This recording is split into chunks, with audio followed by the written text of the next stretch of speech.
and balanced. And then there's IPAs that are just like, we exist to be so bitter that you want to get kicked in the stomach. You must go to bed. Dude, do what you gotta do. Thanks for the heads up. I will post the screenshots of the tributes in the room. You know where they'll be. We will see when we see you. But I mean, if you're awake in like 7-8 hours, I'll probably still be on. Don't know what I'll be playing then, but I'll probably still be on.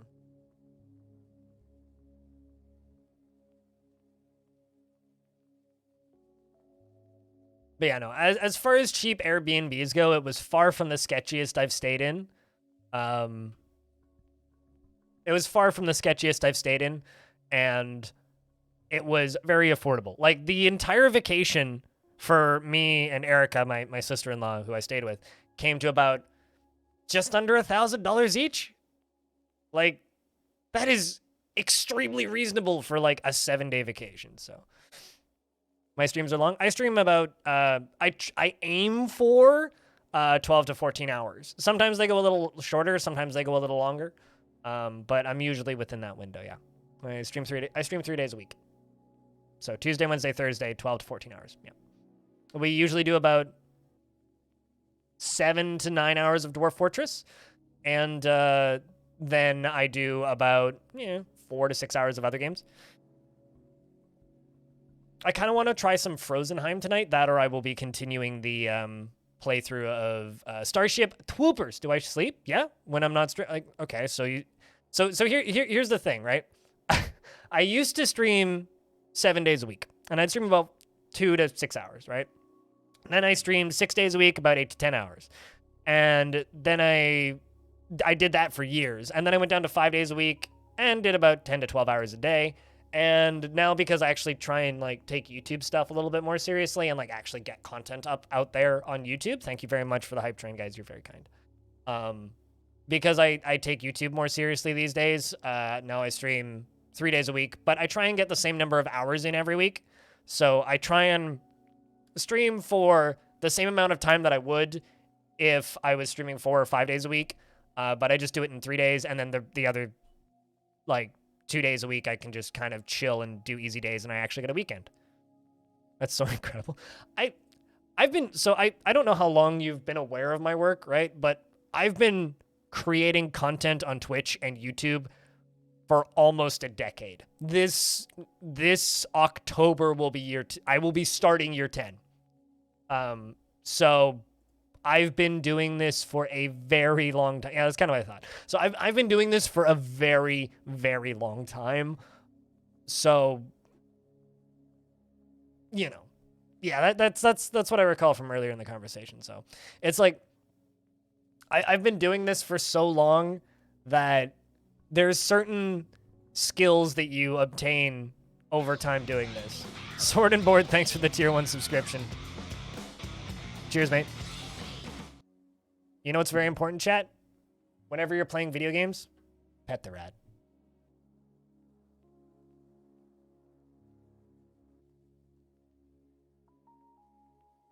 Jack, can I get a round of beers?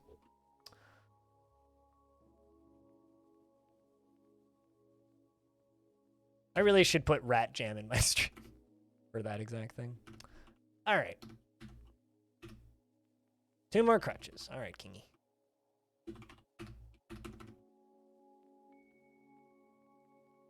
So Longdeath doesn't get migrants, and we are very low on population. Total population with our merchants is 43. I think we're going to send off for a couple more. The Amethyst Blot. Their population just went up at Veiled Class, but that's interesting.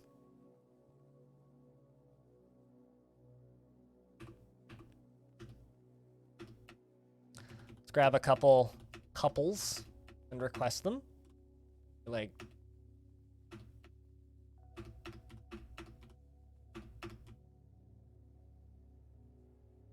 there you go. Let's do that. Make request. Oh, I don't have any messengers. All right. Right, yeah, because Whitcode passed away of old age. Where's that menu? It's been a minute.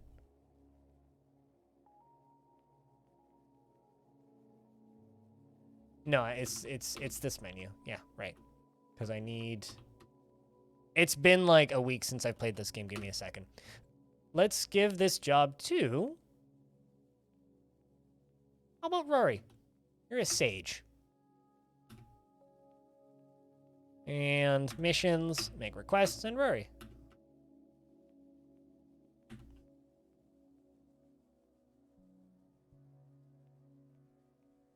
Did you want anything else? Just the crutches.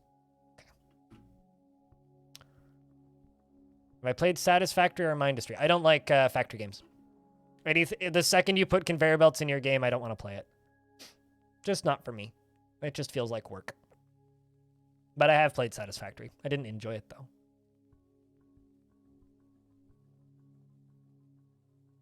Mindustry was a hard pass for me.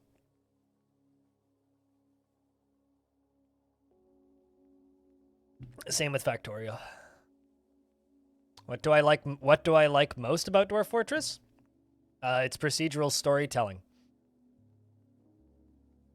I mean, there is minecarts in the game, and I can choose to almost entirely ignore that system.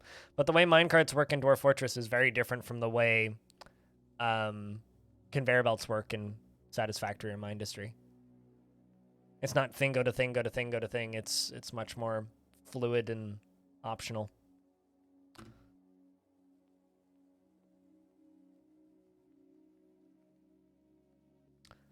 So, chat, did you guys hear the news about Zachtronics? Makes me sad.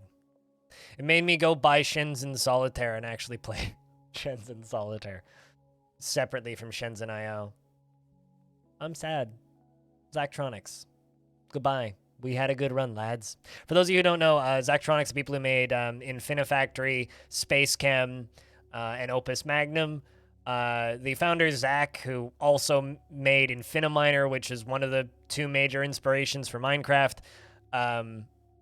got a job working at a university as a computer science professor, and they're releasing a game on the 1st of July, and it is their last game, and him and his studio, and then the studio is shuttering, and they are saying goodbye, which is very sad.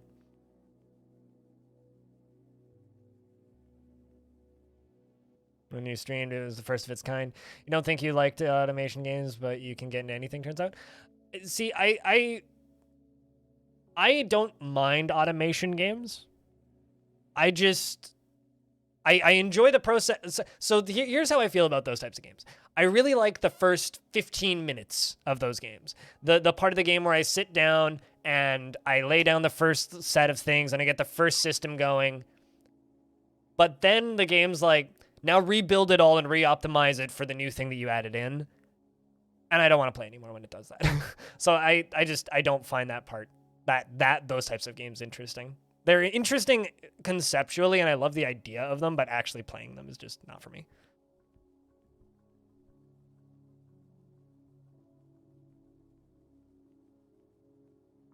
No, absolutely. Absolutely. Well, I mean, like, the last, like, 6 releases weren't profitable. Or, it's not like 6, but, like, ever since Opus Magnum, their games haven't been profitable. And so they basically have stated that, yeah, we could just, like, continue making more and more and more progressively obscure games, or we could just close the studio. And do you have Exapunks on your wish list? Well, I mean, now's a good time to buy those games, you know? Now's a good time to play them, because wish them goodbye. It's sad, but it's kind of like when, what's the name of that studio? Guys who made Nuclear Throne. Blanking on the name of it. I should know this. Here I am turning Steam back on.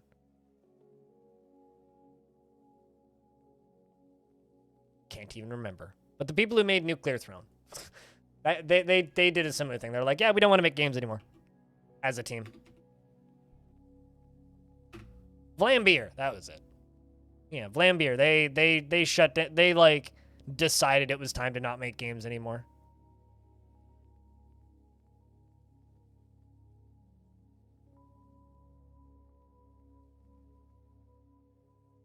You've been trying to get into Factorio, but Minecraft has been pulling you in more?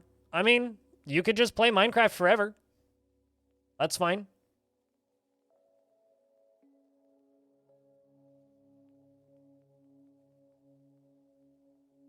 The thing about this game is the things that happens matter, and their context is the thing you as the player decide, but also what the world is happening. For example, if you kill a civilization, it's dead and it won't come back. A new civ might show up, but that one is gone. Yeah, no, I really like the world generation side of Dwarf Fortress. If Dwarf Fortress didn't have the world gen side, I wouldn't be interested in. I did speed kills. I did. I stayed in a kind of sketchy Airbnb and ate a lot of good food and drank some good drinks and got to hang out with Orange, and it was good. It was fun. Who I now know as Thomas, but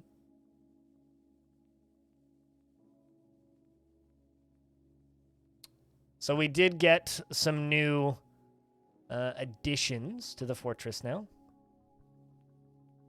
That came in from the requested migrants.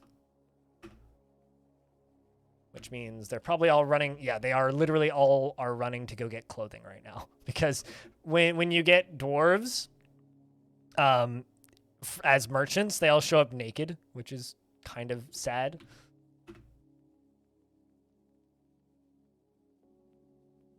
They're all running around and gathering clothing. Where are you going? I'm gonna go pick up equipment, eh? From where?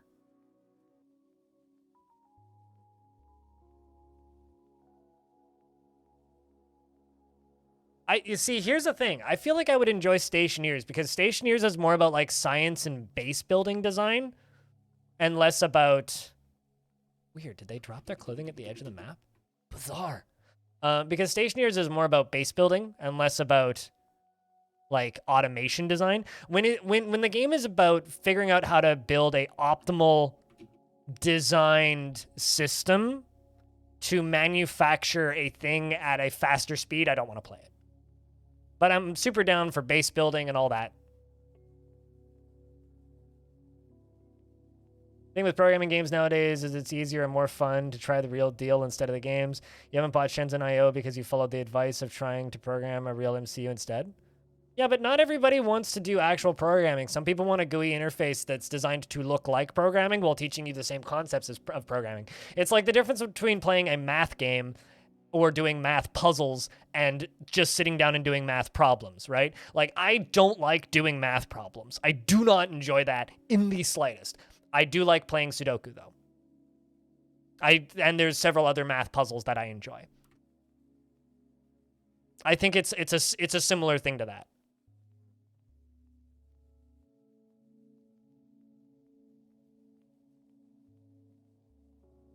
Yeah, it's base building in a harsh environment instead of automating a harsh environment. I don't ever want to automate a harsh environment in a video game. That's not something I enjoy.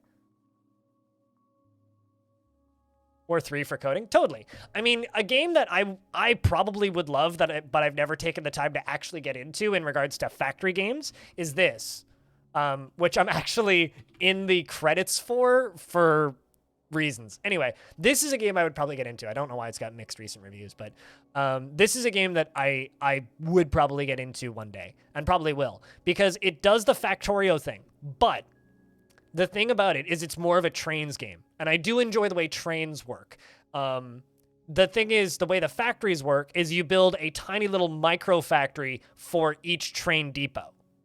So you need to design different types of factories, but they are very similar from location to location, and more just like, okay, so I need to refine this material before I can get it to the train. And it just makes the act of building the train depots more flexible. So instead of like building a massive factory, you're just building micro factories, and that I would probably enjoy. But even that might be a bit too much for me.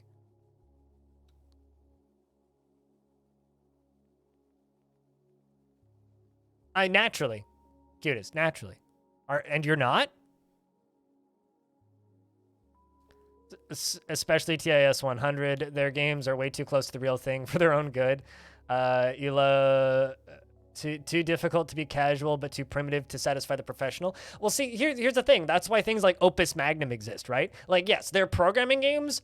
I do agree with you completely. But I think that they have different levels of their own games where, like, Opus Magnum is much more on the casual side and totally playable by normies like me, whereas they also make, you know, Exapunks and TIS 100, and that other one that nobody played. But they also have like Mobius Front, I think. Yeah, Mobius Front, which is like a straight up like it does the programming shit, but it's also like a tanks hex-based tactics game, which is funny because like I think Jess ended up playing this game and was like, "Yo, that game is hard." And it's like, well, yeah, it's a Zachtronics game, but like you're also doing the programming shit. So it's you know also got this in here because it's a Zachtronics game. So it's like I don't know. You're finally getting a job in a space research institute? Hell yeah, congratulations. You are smarter than the rest of us. So, that's fucking awesome, dude. Have you done anything to celebrate, Cutest, aside from going, thank God, a paycheck? Do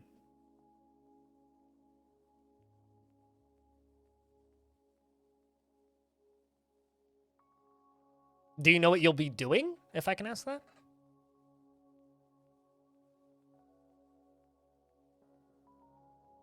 Time to set off fireworks? I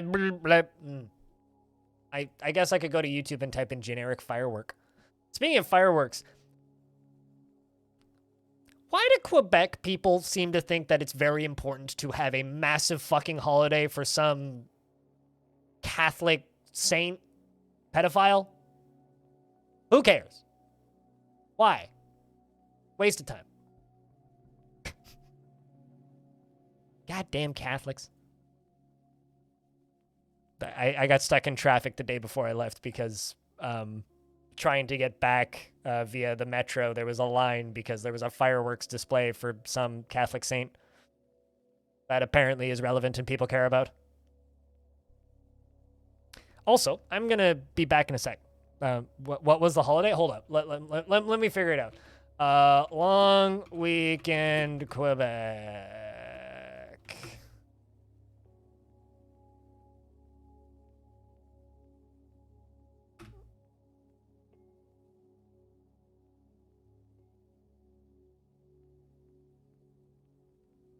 National holiday Quebec, but it's for the birthday of a saint. Saint John the Baptist. There you go. Friday. Supposedly. Huge holiday. Fuck if I knew. The paycheck is going to be smaller than your scholarship? No, that sucks. Doing the same stuff that you did, but now you're getting paid from the scientific grant. Oh, right. Johnny B. Johnny B. That's a new one. All right, I'm gonna go use the restroom because I've been streaming for 2 hours and I need to pee. I will be right back. I'm also gonna swap from sweatpants to shorts because it did get a little warmer in here. Back in a sec.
Oh yeah, another random factoid about my Airbnb that I stayed in. The owners of it apparently also own 3 nightclubs in town, and they straight up just sent us a DM through Airbnb going, so we own a bunch of nightclubs in town. If you're heavy partiers, let us know, and rather than trashing our Airbnb, we'll just give you VIP and free drinks for a night at one of our clubs. And we were just like, looked at the clubs that they own and went, nah.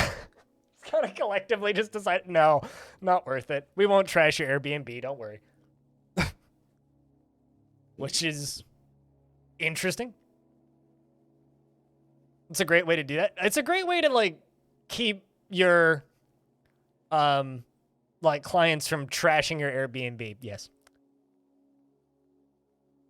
But also I'm far too straight to go into any of the clubs that they owned. So no way in hell, but yeah, no, I always forget about that.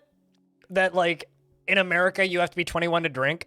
It's when I started going to conventions for Twitch, there was definitely an air. Wait, what? Why are they all? The hell happened? Did something scared my unicorn pack? I mean, look at them all. All right, what's in the unicorn paddock? They're like a Wolverine in there or something? We're all like dragging them back in. They're all sitting there and panicking. What the?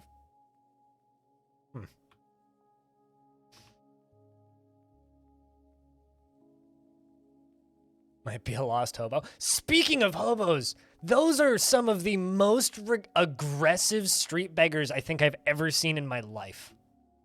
And I'm not even gonna start to exaggerate. Like here, if people are like asking for money on the side of the street, they're very quiet and reserved about it. In Quebec, if someone's asking for money, they will follow you. Like literally, they have a cup and they will just follow you. Until you tell them sorry in French, and then they leave you alone. It's like, the hell?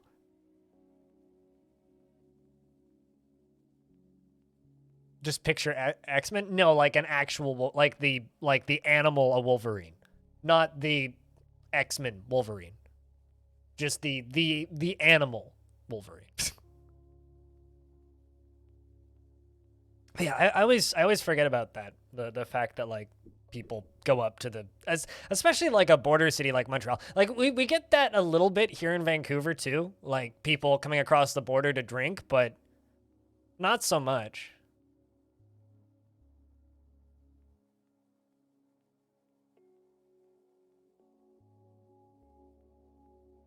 The new superhero, I'm pretty sure they're mutants, but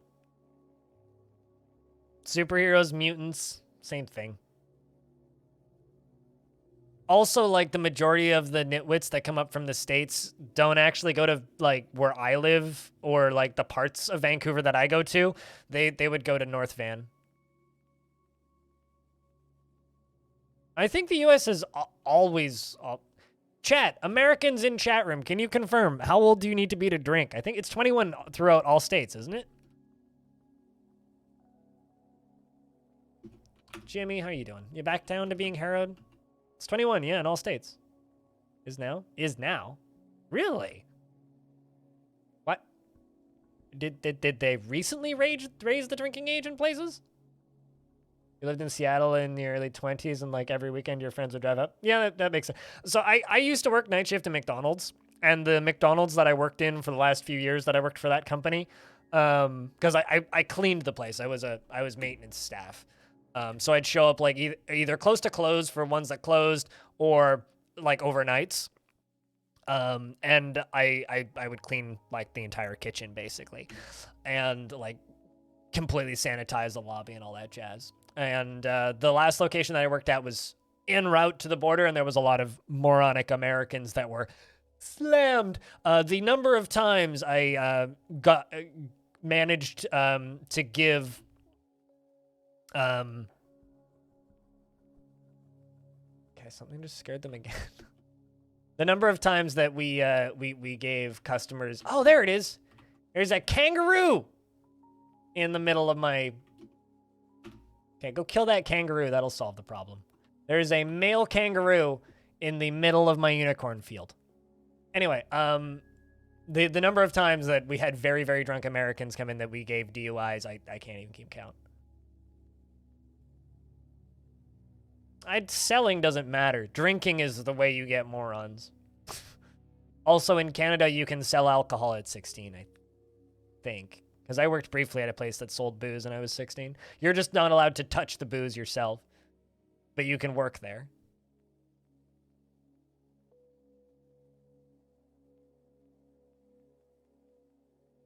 They had a fuck the governor party? Yeah, I don't blame them. I don't know. To me, that is one of the best ways to encourage alcoholism possible. Is just make it not allowed. How to encourage children to do stupid shit. Don't let them do it. Tell them they're not allowed to do it. All right. Got rid of that problem. Well, this is weird, because normally when that happens, like, I see the combat happening. Yeah, it looks like this wrestler just went up and punched him. The elite wrestler strikes the kangaroo in the head. Oh, never mind. With the named Hammer.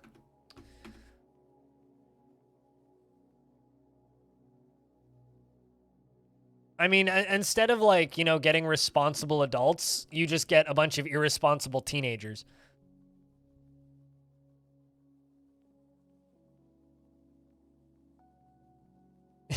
Not only children. Yeah, I'm not even talking about, like, prohibition. That's, like, a whole nother can of worms. You've sold alcohol since you were 9? Do you work in that do you work in, like, the brewing industry or something?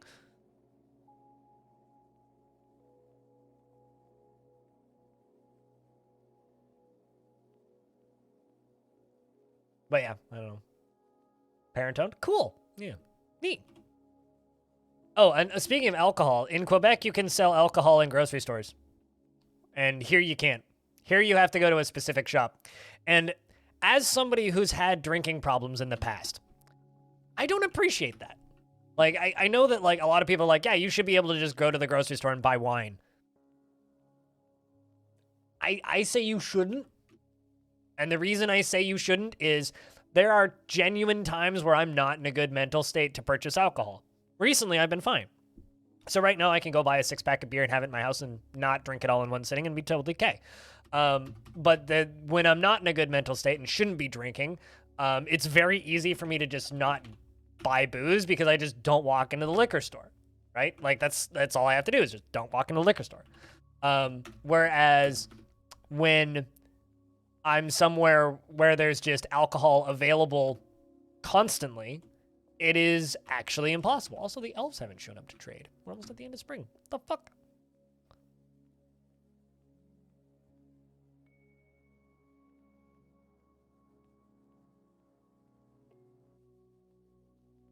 I think no, you can be drafted into the U.S. Army at the same age as being able to make a porn film.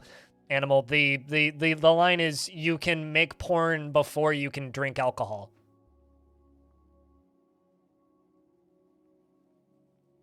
I thought that at 18, and at least in Canada at 18, you need parental permission. You need, like, a parent or a guardian to sign for you to join the military. I thought it was 19, but...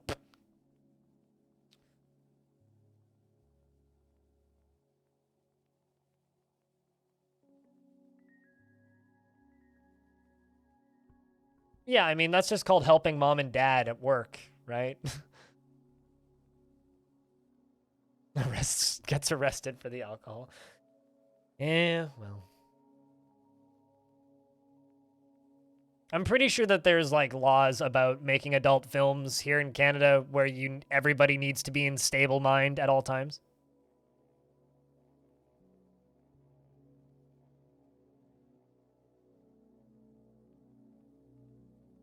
There was a time in the US where you could make porn before you could view it. Pardon? Hold on a second. What?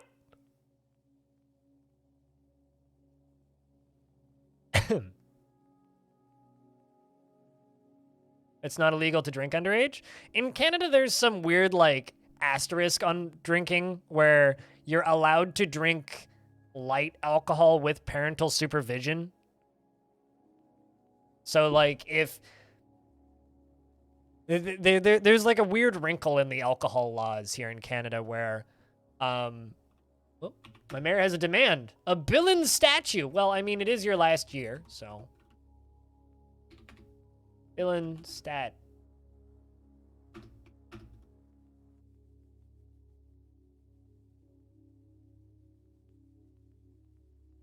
Enjoy your lurks, Wilmer. But yeah, so there's like some wrinkle in like the alcoholism laws here in Canada where like kids can't drink in public, you can't drink in a restaurant or a bar or anything. But from the age of 16, your parents are allowed to give you a glass of wine. And the reason that law exists is purely because of churches. Because at 16, you're allowed to get communion. Thanks, churches? I suppose. For one thing. But yeah, because of that, like, I had my first few beers and wine at about 16.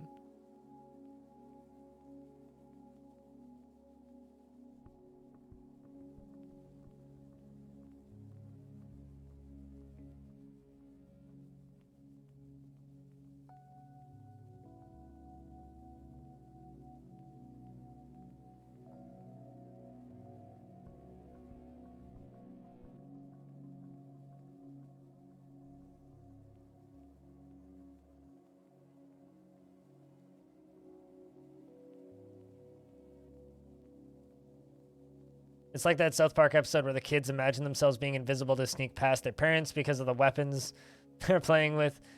Imagining to me anime. Yeah, sure. But then the parents got mad for them being naked and not about the weapons.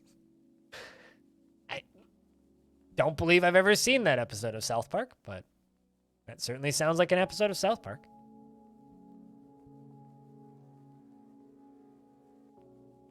Wait a second. That is amazing. So I've got a Hore Marmot in this cage, right? But in Dwarf Fortress, they throw things into the refuse and garbage piles when they hit a certain point of quality degradation. So if clothing gets to the lowest possible quality, they throw it in the refuse pile, right? They throw it into like the garbage pile, essentially, right? They've thrown this fucking cage in here because this cage is so old that it's about to fall apart. The cage is mangled. That's incredible. They're starting to throw wooden furniture into the refuse piles. That is incredible. This fortress is ancient.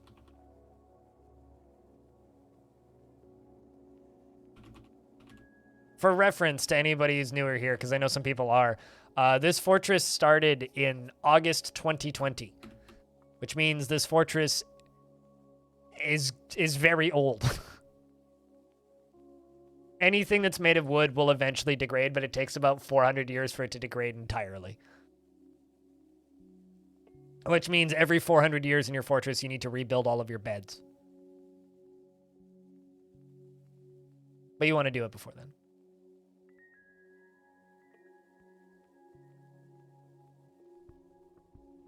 It has to be small portions. There's like a specific portion amount. Diamond. Yeah, sure. Oop. Never mind. Game's saving, so I can't. Hold on a second. Give it a minute. We're rolling over into summer. Then I'll show you the bedrooms.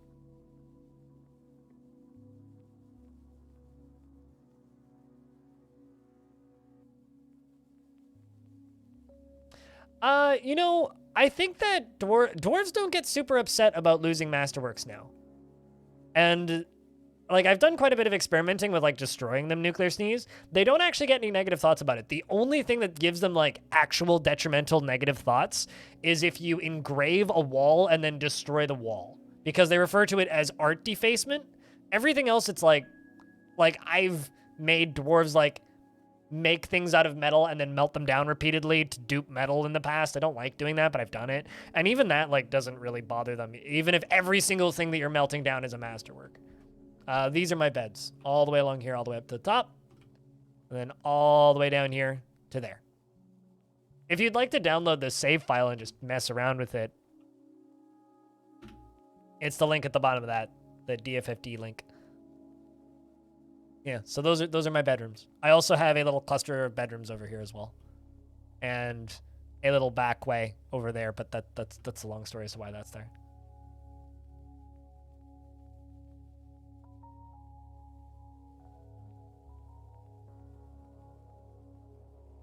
Think we have historical precedents? I mean, so then you're saying that Zach and Tarn are part of the root of all evil because Zach and Tarn used to make crayon drawings for everybody. One of which I have. You're up to episode 6. Well, I guess it'll take you, at this rate, it'll take you a couple of years to get to episode 200. You'd probably start a new save. Yeah, I'm just saying if people want to mess around and like look at it closely. That's mostly all it's there for. I don't really expect anybody to actually like play this save file. It's more of like a curiosity, shall we say. How was the vacation? It was good. I stayed in a kind of sketchy Airbnb that was very cheap. Got cursed at in French by a homeless man and got very drunk with Orange from the chat. And it was good. Honestly, like the vacation is kind of a farce in a way. Like the reason I went on this the vacation, which I can I guess talk about, wasn't just to take time off and spend time with family. That was a bonus. The actual reason I went on the vacation was to spend time with my little sister, her partner Adam, and then Adam's little sister, my sister-in-law. The reason I needed to spend a bunch of time with them in close proximity for like a week is to see if we can all room together because we are planning on looking into renting a house next year. What the fuck? Really? Wow.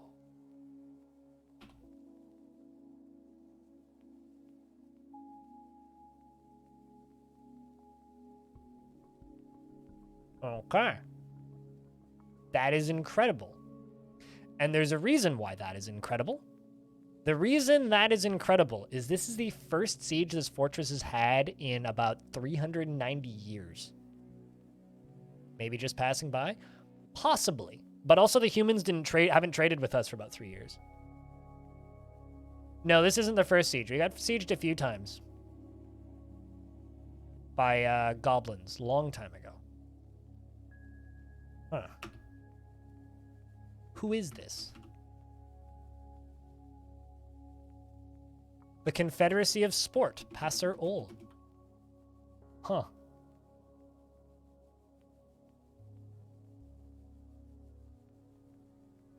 Nope, not just passing by.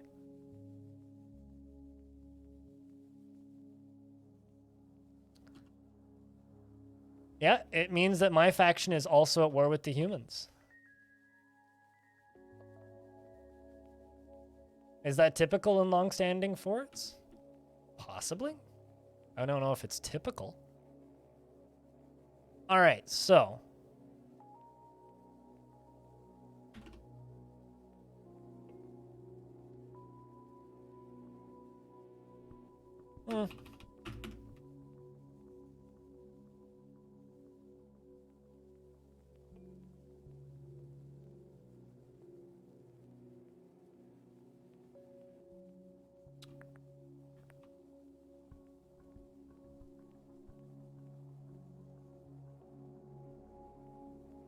Which one was it?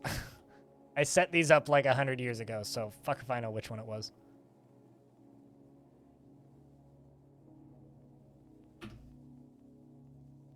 I want to say it was this one, though. Nope, not that one. This one. The thing is, they are not very strong.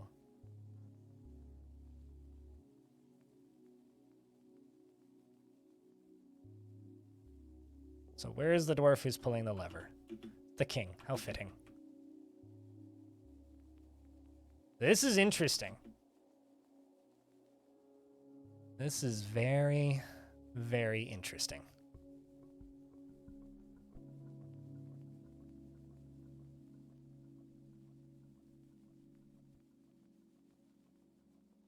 Well, some of them made it in.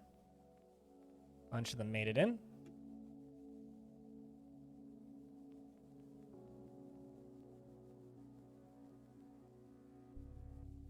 Let's see if that was the right lever.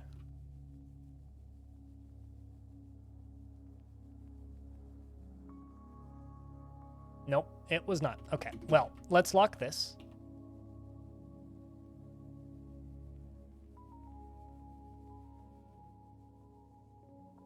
No kidding, how dare you.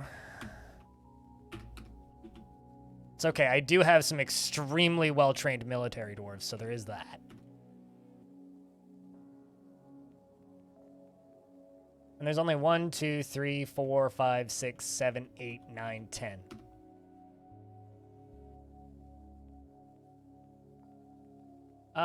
My suspicion is that there just is no functioning traps.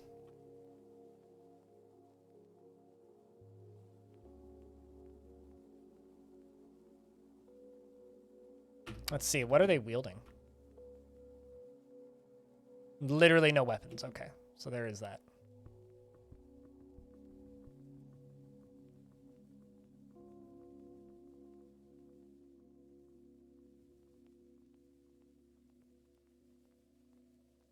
Right, well, I'm gonna need to rebuild my, my defenses, I guess.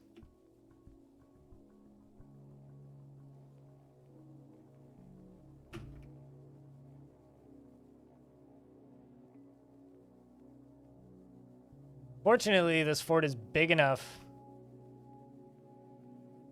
that we don't really need to worry too much. All right, well.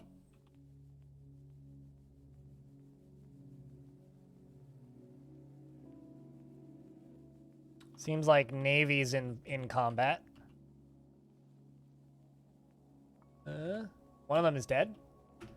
Navy says this is truly horrifying. Death, this is truly horrifying. The spearman strikes the human wrestler in the head with his mudstone scepter, and the injured part is crushed.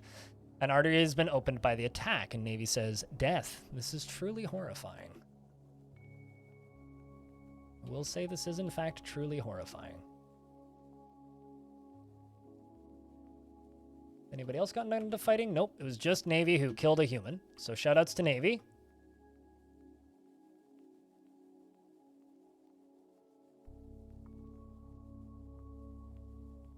Looks like a human recruit is being chased by Tygo III. Chasing and beating. I see blood on the ground. Tygo wins the fight. Send Tygo over this way.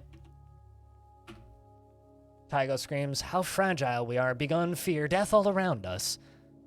I am so distressed by this. Navy, not Navi. Very different.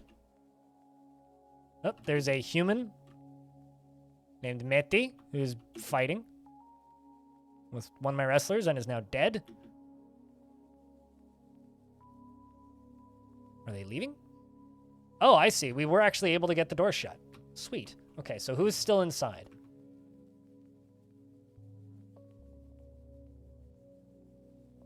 I don't know. I don't see where you are. There you are. Let's send the bear fighters up to go get you.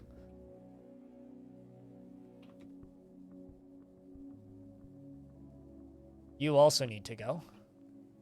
So the benefit of this is most of them are locked outside. Or 2 of them are.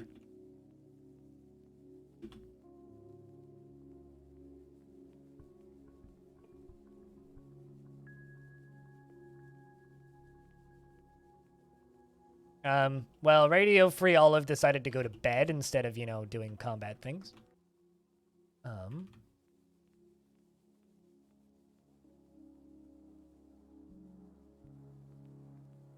Where did they go in here? I guess it's time to arm my dwarves better. Damn. Didn't want to do this, but I suppose it's time. This human's just like, yo, check out this fucking library, man. This is crazy. All right, so that's a recruit. My completely untrained recruit, Lil M. Katsu, just killed a human. Well done, I would say. Well done. All right, who's still in the base? You're still in the base? Let's send these guys to go get him.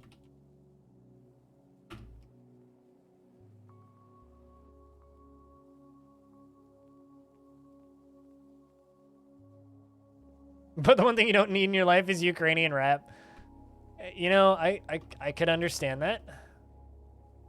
Okay.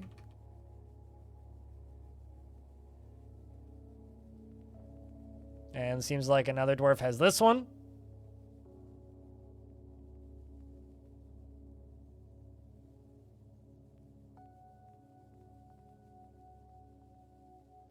follow Zindros. Okay, so you've killed that human. What's left? Well, on the bright side, we do in fact know that the lever still works for the front door. The lever that we pulled did lock the doors. They can probably climb in somewhere.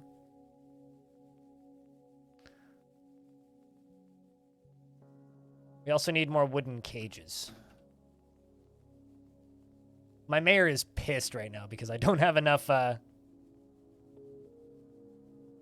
Is he hungry for soldiers want to get provisions instead of fight? Clearly. Also, that's the army coming to kill this one human recruit. Our biggest concern right now is that somebody may fall off the edge, which should be instant death, regardless of how good they are. So hopefully that doesn't happen.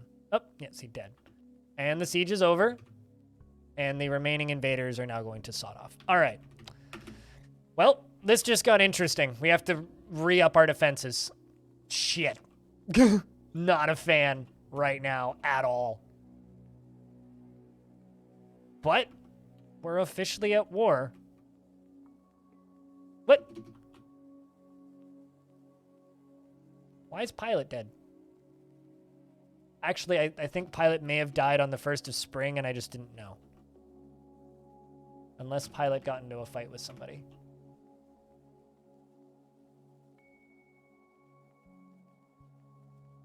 Navy, Tygo, Volleyball, Zindros, Limcat. Yeah, no. Pilot didn't fight. So Pilot died on the 1st of spring and I didn't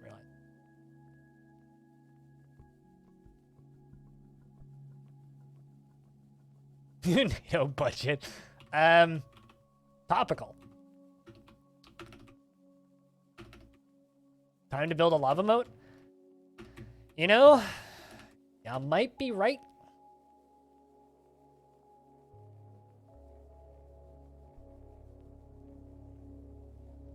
Heart attack due to surprise siege? Maybe not a lava moat. How about instead of a lava moat, it just a lava drowning chamber? How about that?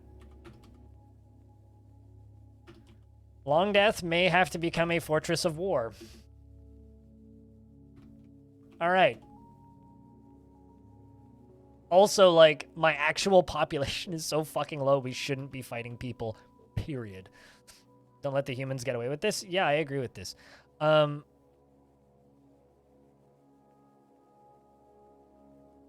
mayor has ended a mandate. Massive says, I've defeated many fearsome opponents. Thanks, King.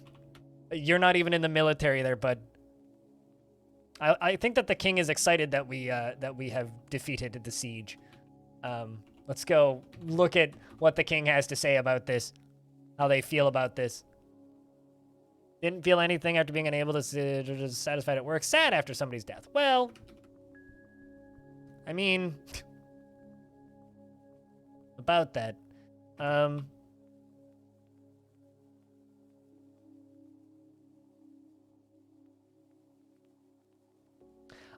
Honestly, I know that, like, lava cannons and magma cannons with minecarts are cool, but I much prefer the very much more consistent variation of that, which is just simply dump lava on their head. But we'll see.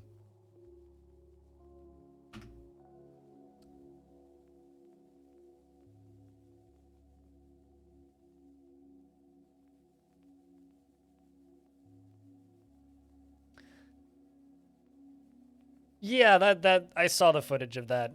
Daigo was messed up.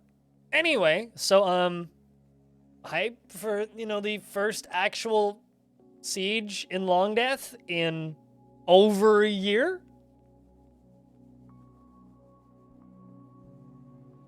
That's kind of crazy.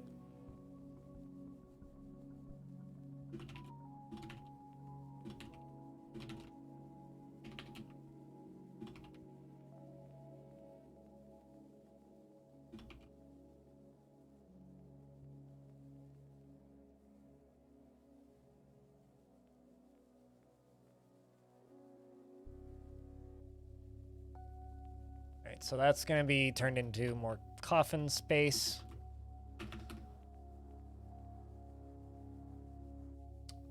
Not necessarily. Maybe it depends on the frequency of the. So here's the part that you need to remember, Aqua. I have 28 dwarves that I can use in my military. I cannot lose a single dwarf, or Longdeath may or may not just die. So, no, I can't send out raiding parties. Just on the off chance that they don't come back. Not worth the risk. Not even close to being worth the risk. So what we'll have to do is we will have to turtle against fights. That one fight there, the fact that I even took that fight was maybe kind of dumb. I have to build a impenetrable defense, and I have to do it quickly because I don't know how long we're going to have until they attack us again. So what I'm going to do, so I have this, which has been closed for ages. We could use that, but it's not very optimal. You cannot put merchants in the military. They're not considered members of the faction, and only members of the faction can join the military. So, no, absolutely, I cannot. Speaking of humans, the other human faction has arrived to trade.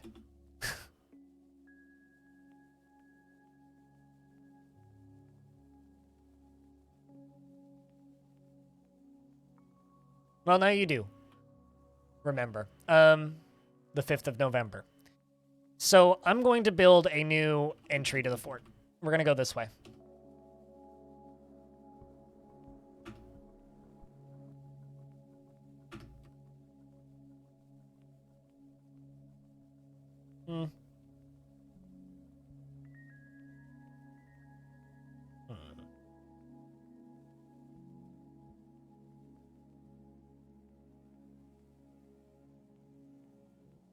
Blue chat?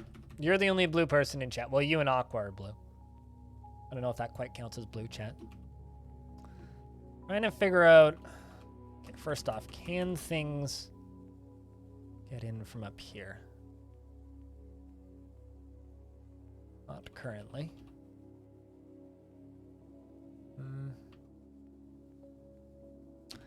Give those humans bribes.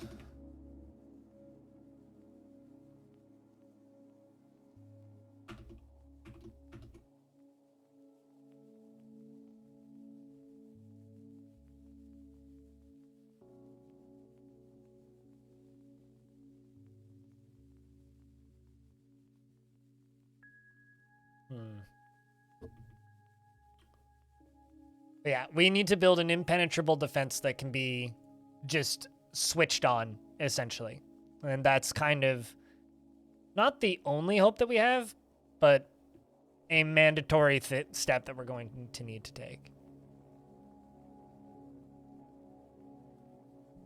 And that's got to be what we got to do going forward.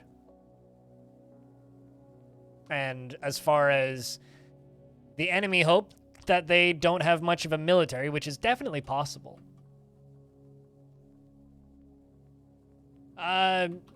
Unless only if your name is Leia.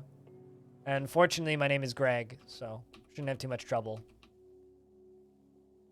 I don't think we need an Obi-Wan. I think.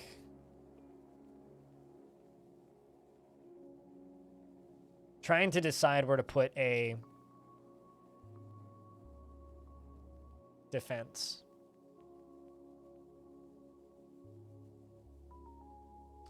Said, Dad, I think your screen is broken. Well, I don't have children, so I'm not very nice, but what I would say is your child needs to be educated in the glory that is ASCII. But, you know, time to make your kid play NetHack, okay?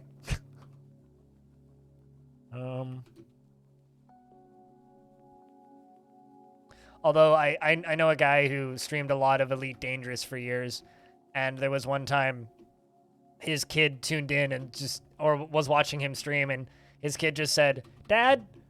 He goes, yeah? And he goes, is this a screensaver or a video game? Never seen this game before. It looks fun. Oh, hell yeah, man. I mean, it's very fun. Super easy, casual game. Great for the whole family. How are you doing? It's good to see you, Von Roland. It's great to see you. Hope you've been well. Fortunately, I have enough metal to make enough traps to kill a large army, not just a small army.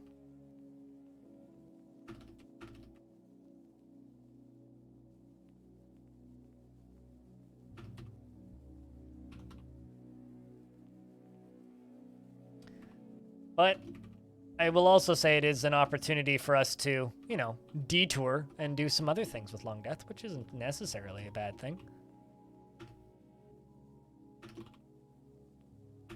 I'm pissed that they finally invaded us, but I'm also kind of worried that the elves are going to invade us as well. And the reason I say that is because they haven't traded with us in a really long time.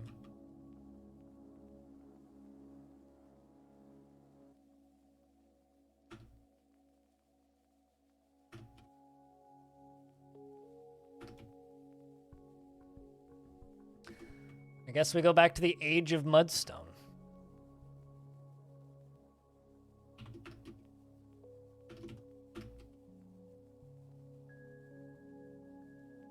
Upstairs. I'm doing stairs so that wagons don't come in this way. This is the funniest looking Windows XL. Yeah. Yeah, it is.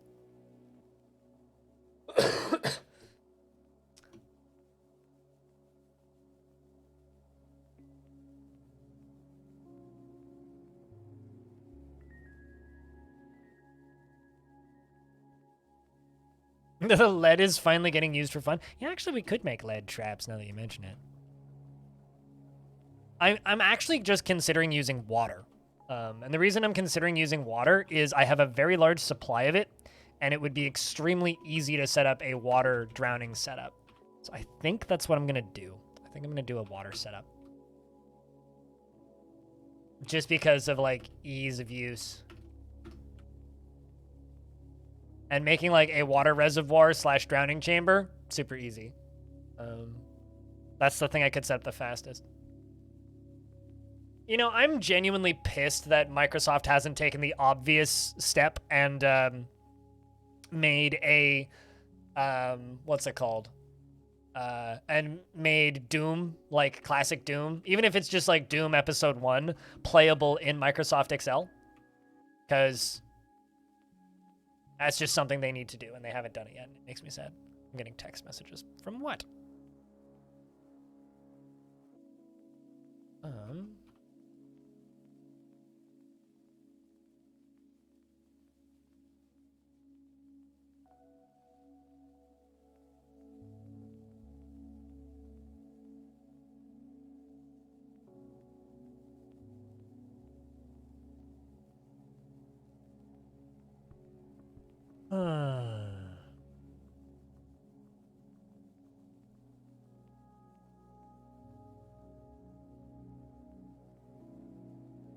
So what I think I'm going to do is I'm just going to make this into a large drowning chamber.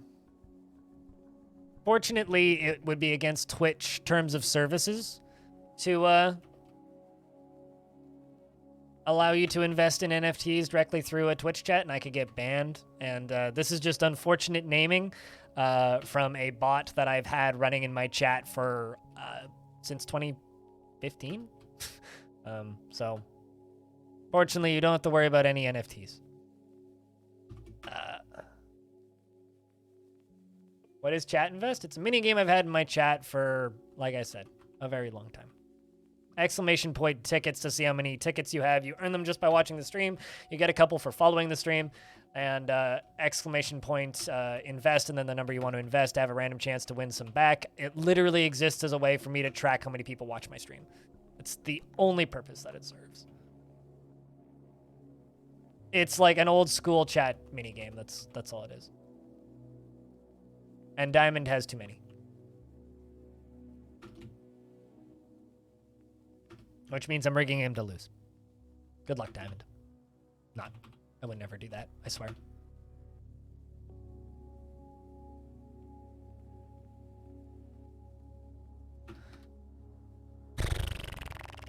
I hate that I actually have to do this.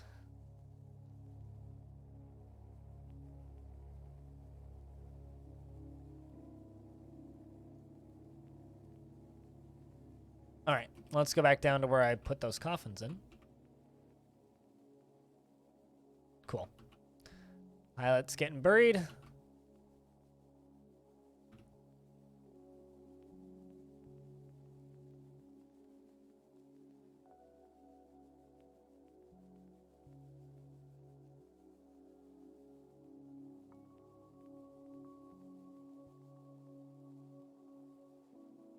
Yeah, you need to actually see how many you got there, Nuclear Sneeze.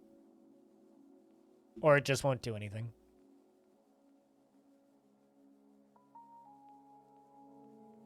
But yeah, no, my stream is very heavily themed after, like, skulls and stuff. You have a good, Rolf? So thus, we, like, named the bot the Calcium Crypt a long time ago. And then, you know, it's not my fault that people decided to call cryptocurrency cryptocurrency. And here come the humans.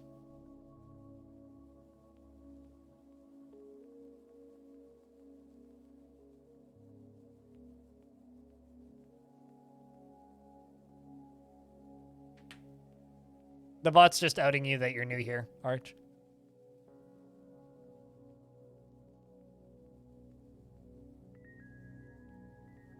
Cryptocurrency. Bleh. You know, it's funny because, like, my emotes, like, the prefix for them is all crypt, right? We were joking for a while, like, to have an emote that was just crypto, and it would just be like a knockoff Bitcoin logo, but I decided it would be better to just not do that. Puns everywhere? I mean, we're a pun-positive community here. We welcome all puns of all shapes and sizes and identities. So, don't feel bad about making dad jokes.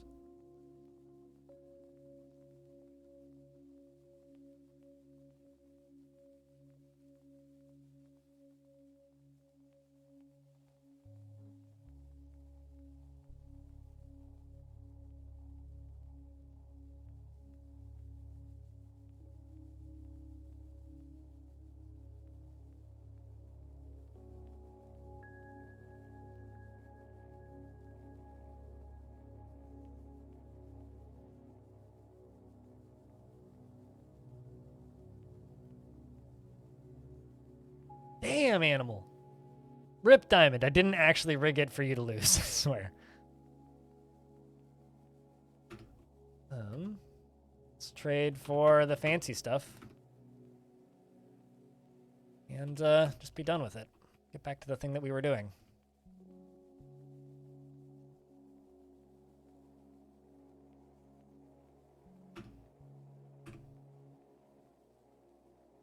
And we're gonna go to corpses. And dump them all. Get those removed, please. No, for some of us, yeah. Nobody always wins. Sorry, not everybody wins all the time.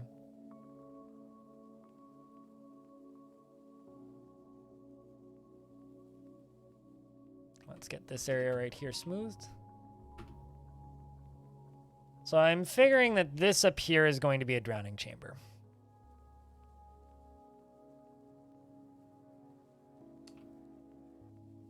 I'm thinking that's what we do.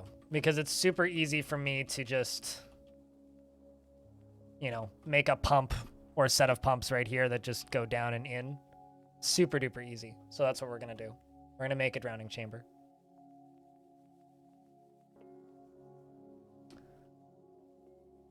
We're at war with Confederacy of Sport, and honestly, none of them are really big.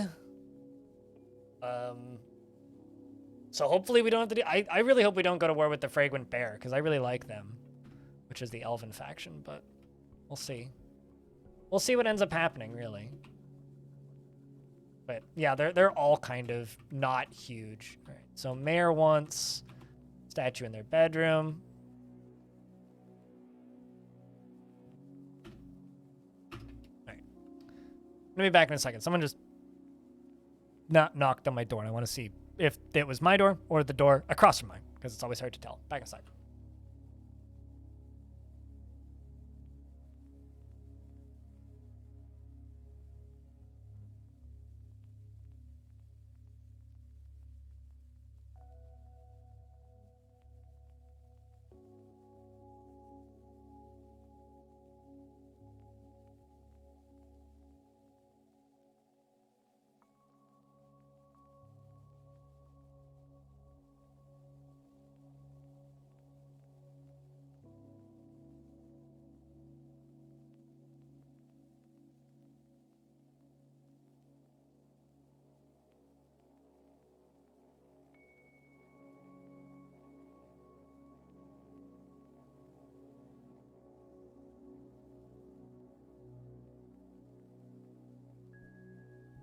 All right, I return.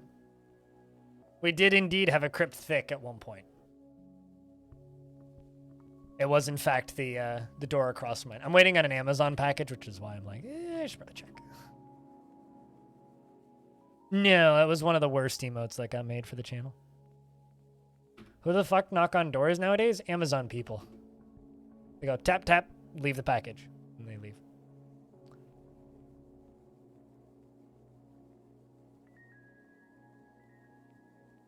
Sounds like an adult website for people with a really specific taste. I will pretend to not know what you're talking about.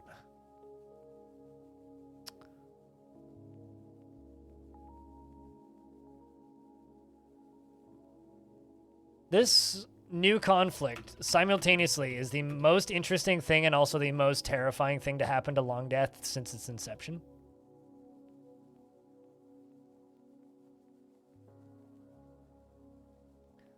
Feels like all the kinds of dollars will soon just become Amazon internal currency. You know, honestly, I'm surprised Amazon hasn't like swapped over to like internal currency and then tried to pay their employees in like Amazon funny money that doesn't actually exist.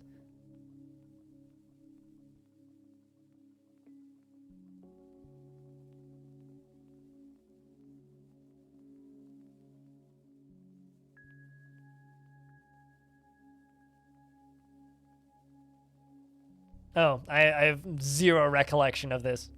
Board and board. Zero knowledge of this supposed anime that existed.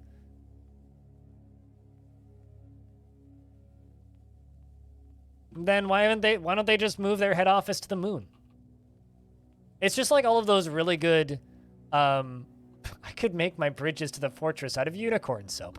I just need to say that out loud. Now I will make it out of like a decent material, like Billin. It's just like what's Pierre Molyneux talking about how great company towns are because he's made an NFT game, which apparently has made him a buttload of money. Also, I totally left my coffee on the counter. Pour me more coffee.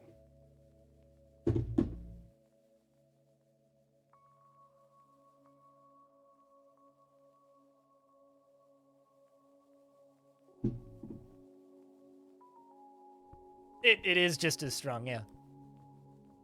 The difference is I have way more Billin than unicorn soap, and I do need soap.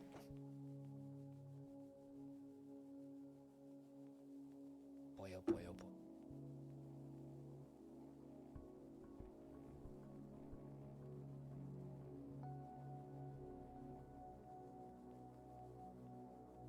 What are you even on about, Diamond?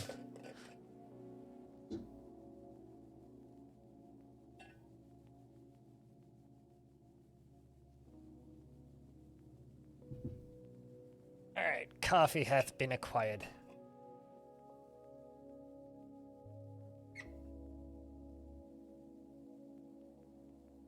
Just enjoying your own stream? I mean, sure.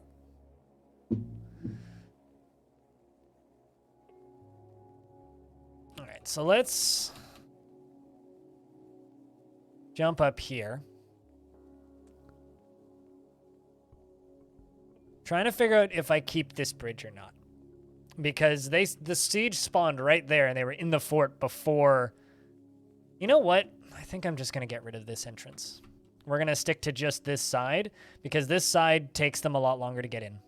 So we're going to get rid of this door. This door has been here as long as Longdeath has been here.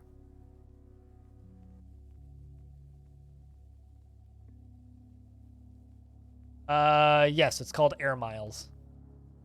But reward points are different than, like, fake funny money. It's a totally different thing. Seriously. Don't confuse the two.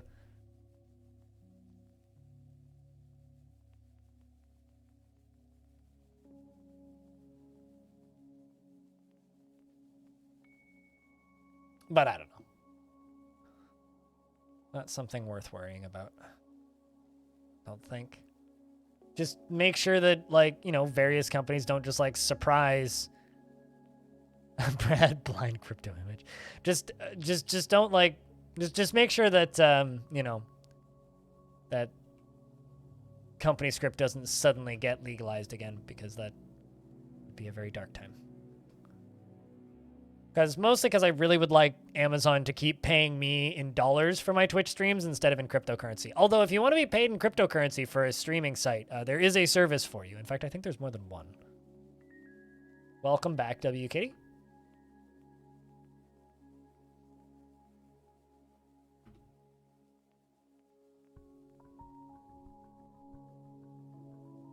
Since August 2020 is when it started.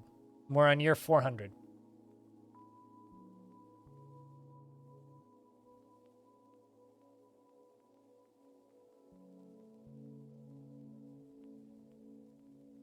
Hey, Rhina, what's up? It's good to see you.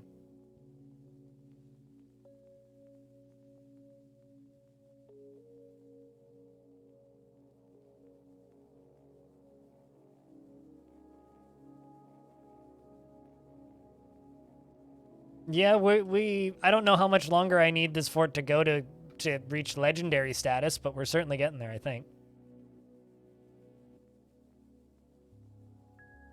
How long do normal forts last? For me? In-game years? 10 to 30 years. Real time? Maybe a week. This one, we're on year 400. But the game slows down after a bit. But for me, I would say about 10 to 30 is pretty average. Somewhere within that window. In-game years.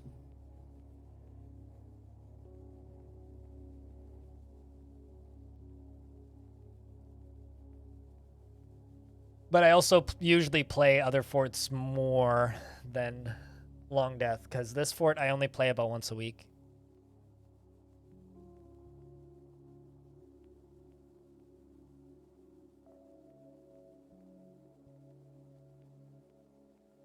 I mean, that's really easy to put off. Just don't channel straight down through the center of an adamantine spire and you're good. Neil, thanks for the 61st month. You are the second person to activate that notification for that number. Trip wave. It's a lot of months. Thank you very much for the lot of months. This is a very full mug of coffee. Cheers. You guys don't know, Neil's come back to streaming recently. They've been streaming a whole lot of trains and trucks, I think. So if you want to watch trucks, drive around, go watch Neil. You can give them a follow just by clicking their username. I think nice is probably what I should use.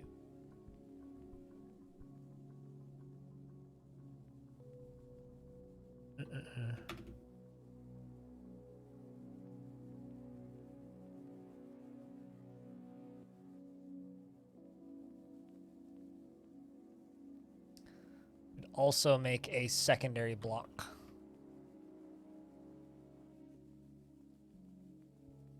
Because there's no way in from over there.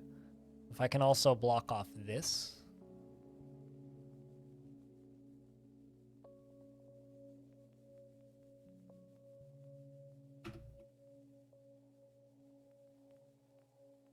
Also started Subnautica below zero. Good shit, dude.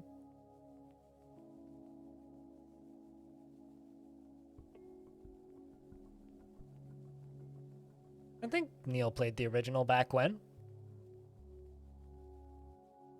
Those games are just motion sickness city for me, so.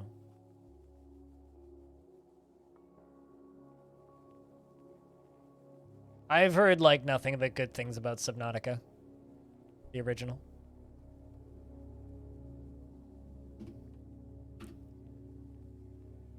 I don't know what material it's getting made out of. Wood, because I hit enter twice.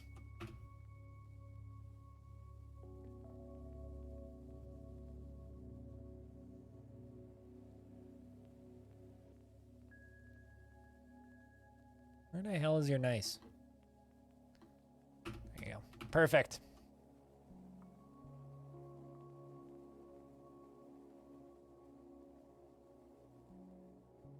Meanwhile, dwarves down here are dig. They are dig much. I really like the concept of the original Subnautica. receiving a phone call. Hold up.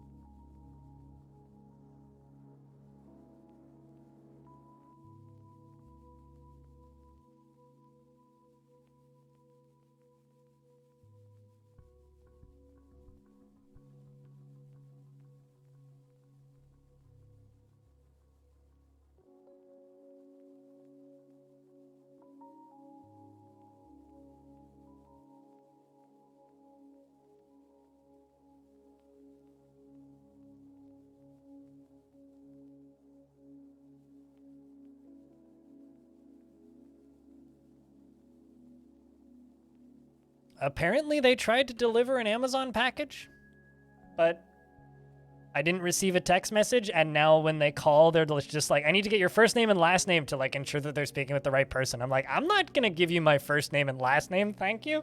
What the hell? If they had a problem delivering the package, they should have used the Amazon delivery box that's like a block up the street. Just put it there, I'll go get it tomorrow. The fuck?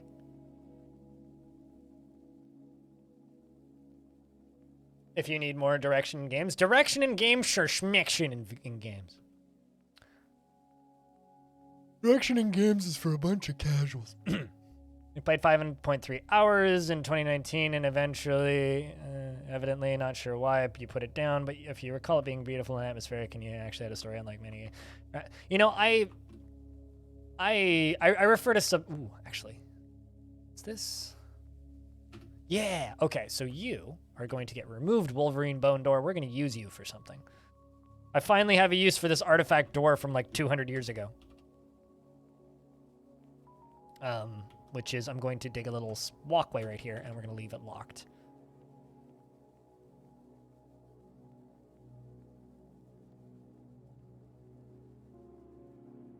It's like...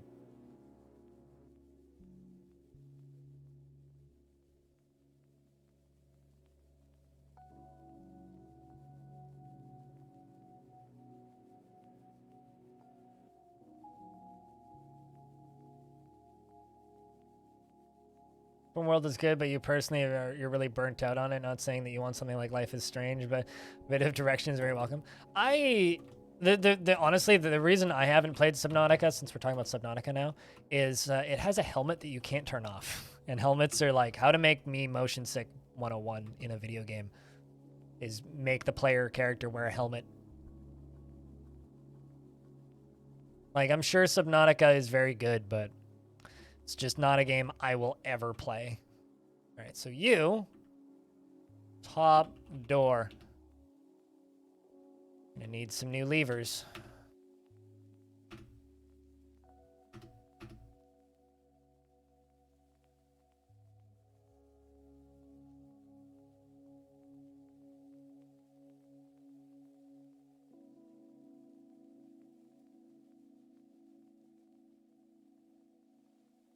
And add excessive head bobbing and blug. Yep. Yep. Very much so. It's just nice that they, like, Subnautica was just the first game that managed to make an accessible survival game. Because, like, you know, there was plenty of survival games before Subnautica, but Subnautica was the first one that was reasonable when it comes to being accessible for people who are, it was the first one that was reasonable for people who are not interested in just staring directly at a wiki for hours to play a game, you know? It was the first one that wasn't just that.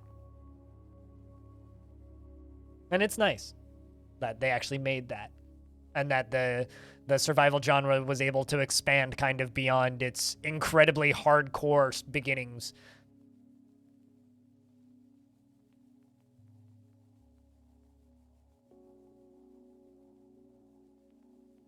I mean, yeah, well, it doesn't feel like a second job to play.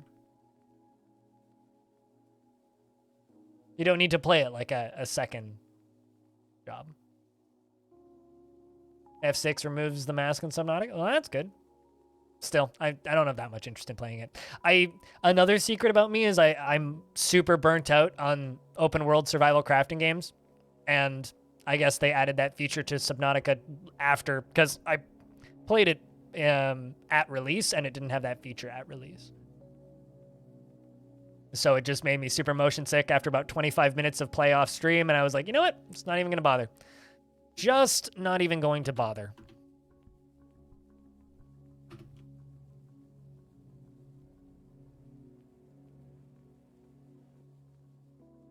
But that is good. They have that.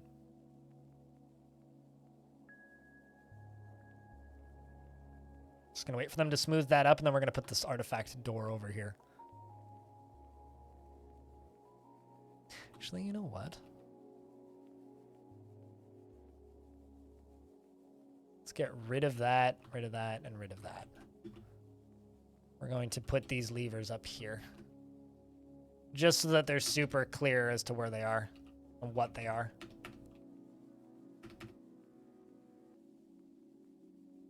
Door, plug, drain. That should be enough.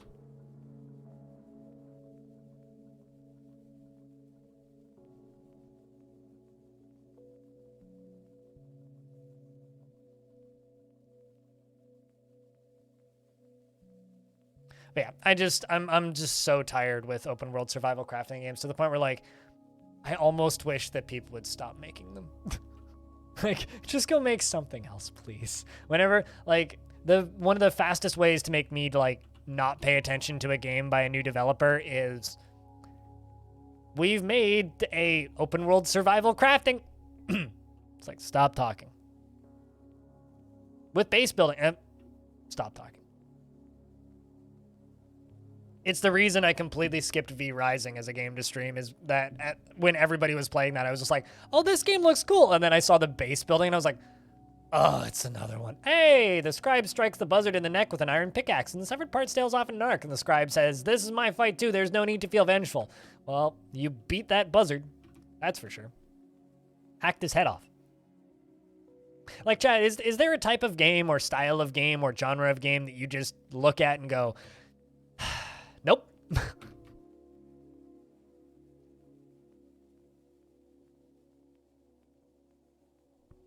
Yeah, I mean, like, The Forest was a game that I played, but The Forest came out at a point where that wasn't every third game being released, right? Like, when The Forest came out, that stuff was still kind of new, and I enjoyed The Forest when it was in early access. But by at this point, I have no desire to go back, right? And, like, when Subnautica first came out, it made me so motion sick that I couldn't enjoy it. So, I don't know. I played DayZ when it was new, and I played Minecraft, and that was... and a little bit of Rust. And that was kind of the amount of those games that I wanted to play, period. I was just kind of done after that.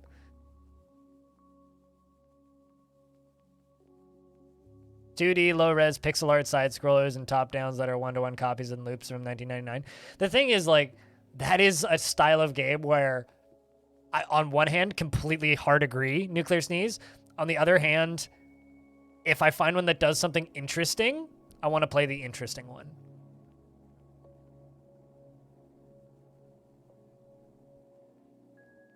And there are... While there's a lot of really boring, samey platformers out there, there's also a lot of really interesting takes on those. Me too, and you hate yourself for it? DayZ and Rust in their early form? Yep. Glad to hear that we can agree on that.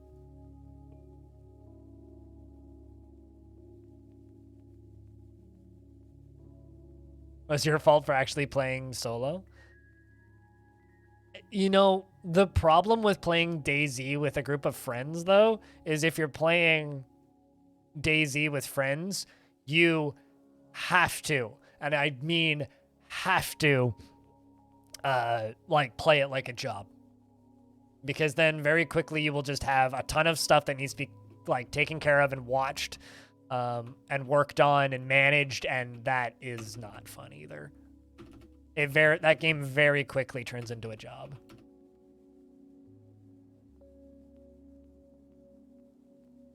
Oops, no, that's up downstairs. I just went upstairs.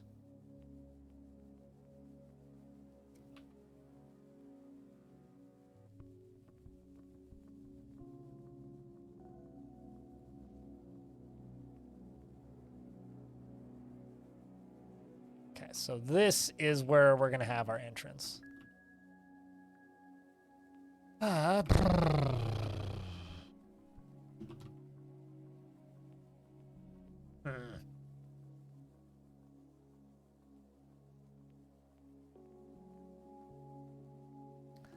Let's do Gabbro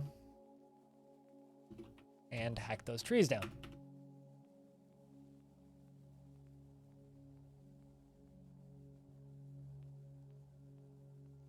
You'll be back eventually? Hell yeah.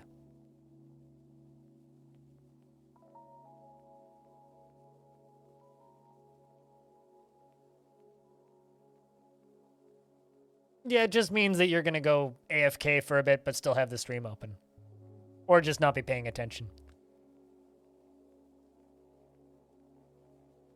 You got to wait some more? Yeah. I mean, when was the last one? Not too long ago.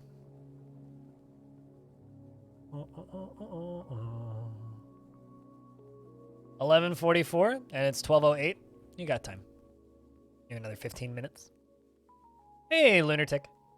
It's going good. Just came back from a vacation to the land of the French.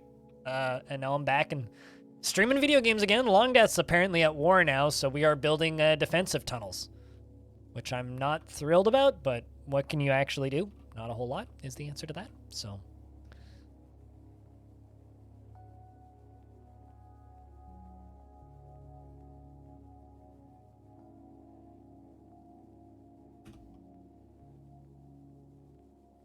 Do you know how long it's going to take? And I don't even know.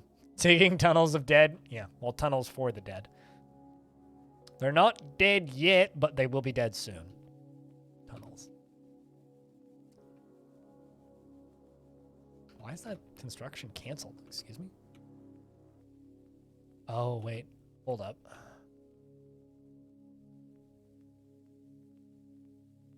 No? Okay.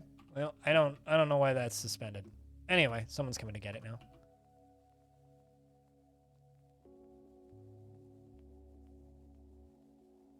Tygo's coming to construct a building.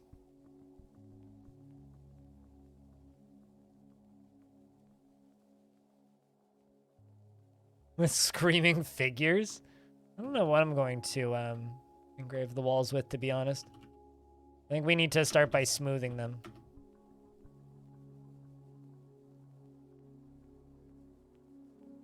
We only get to engrave them once, so we have to engrave them with something we want to keep.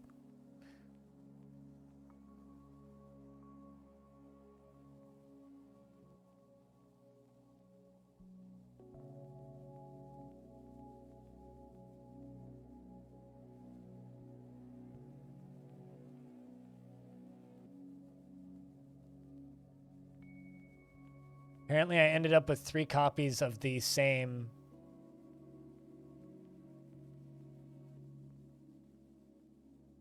tabs open. I'm not sure how I ended up with that.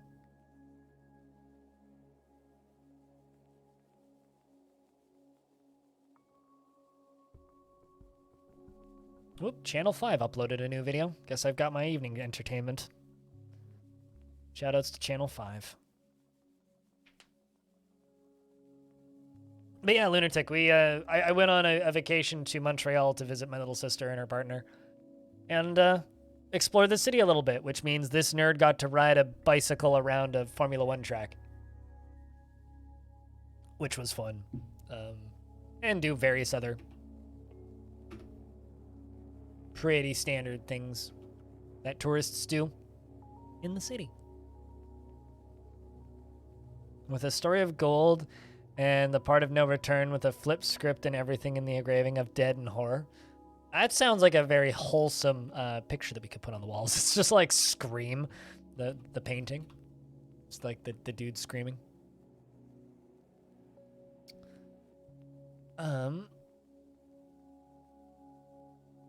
Anybody constructing that door? Nope, not yet. How's that wall coming along, though? I can't believe we've actually been sieged. This is, like, wild to me. Absolutely wild. We're also going to...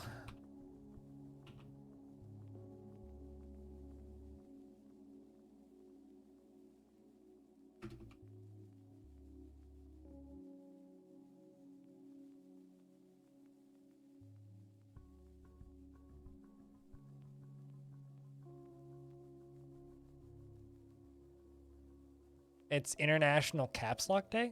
Since when? Since this morning?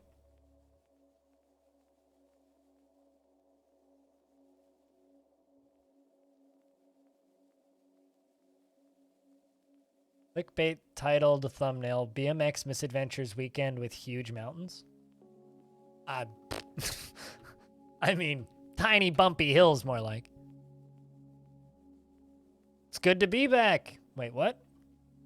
Hope you didn't miss me too much.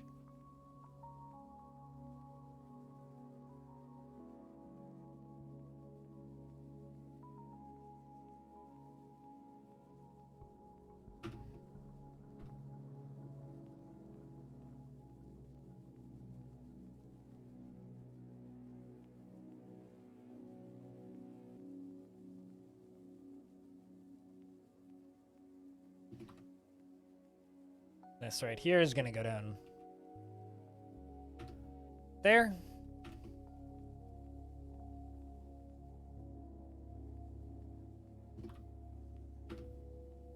Let's place you in here.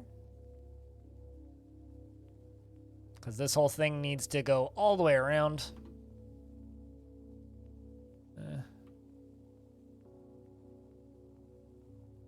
Multiple entrances to this, or no? No, there isn't. Okay. What to do is I need to do you here. Just so that we don't, you know, accidentally let bads into the fort.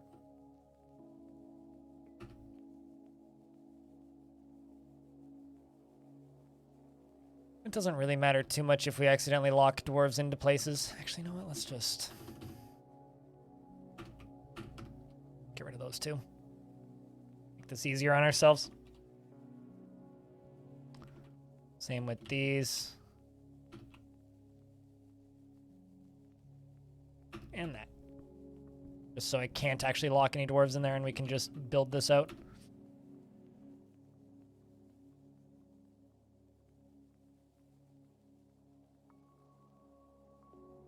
Could also just use fucking lead.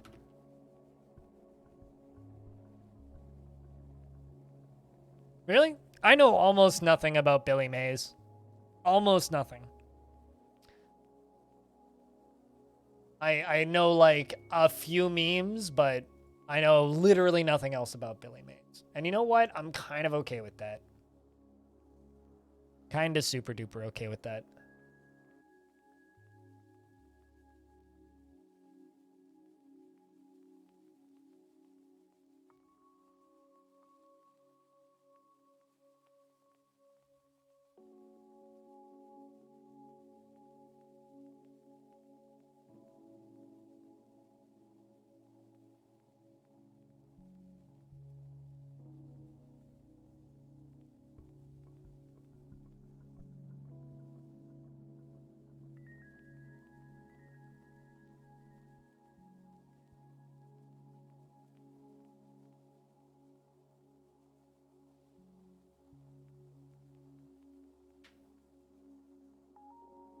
You still don't understand the mechanics? Which part do you not understand about Shotgun King?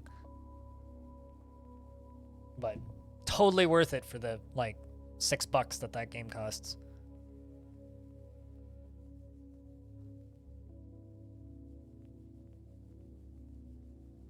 Can the siege party starve when staying for such a long time? They don't starve, but if they stay long enough, they'll start to have kids. Because there's a lot of things that are disabled about siegers. They don't have, they do have moods and thoughts, like they can think and speak, but they don't get thirsty or hungry. It's part of the weird anomalies about how time in Fortress mode works. Or doesn't. Maybe it's almost a more accurate description. Because time is weird in Fortress mode, they don't starve to death or anything. Axe. They're cheating at life, pretty much. But imagine being born into a siege. It's just like being told, child, congratulations. We're the bad guys. Now go fight. I'm sure that 1000% that's happened. 1000% that has happened. During like the 1000-day sieges and whatnot. Like, absolutely that's happened. Magna, hi. It's good to see you. Hello, how are you? Hope you're good. I've returned to streaming from the land of the French. And Longdeath got invaded today, so it's been interesting so far.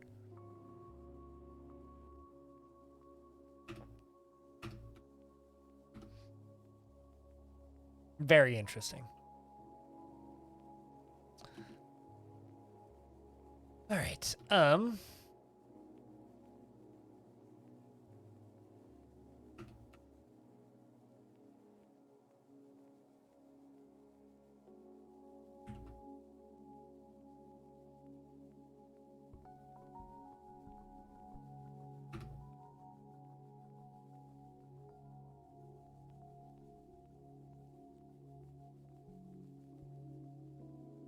You know, actually, I'm trying to think how I need to order these.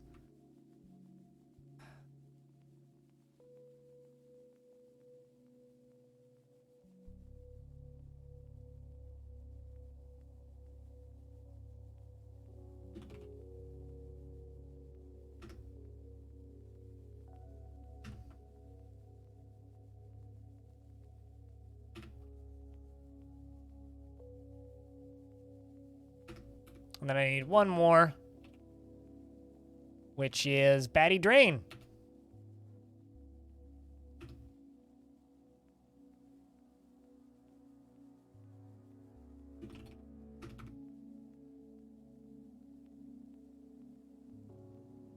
So I'm going to need to dig another, I guess, reservoir thing, which is going to be right here.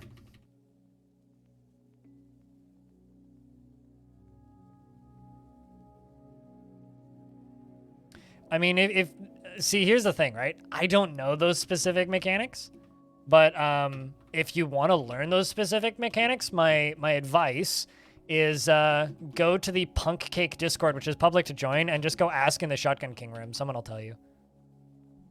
I just kind of enjoyed it as like they randomly scatter out within that arc, which I'm pretty sure is how it works. Just being like a couple of different dice rolls going all at the same time. That's the easy route? I mean, it's the logical route. Is there anything above this? Nope, okay.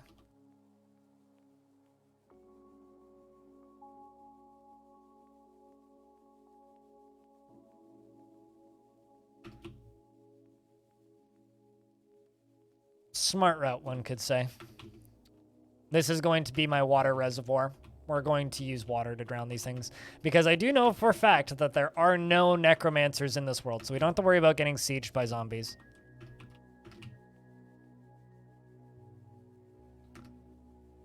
So water will do just fine.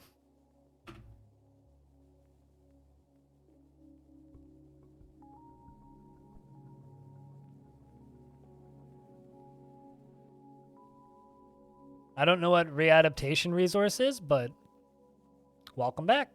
I've also been gone for like 15 days because I was on vacation.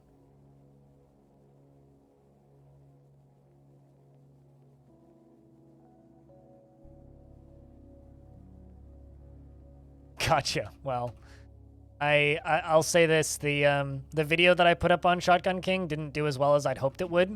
In fact, I will say it did significantly worse than I hoped it would. But the people who made Shotgun King were very, very happy with the outcome of the video, so very happy about that.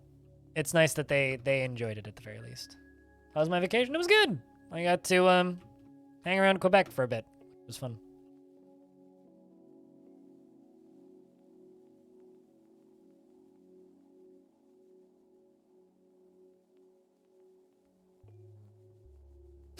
It's $3 in Steam. It's called Nintendo tax.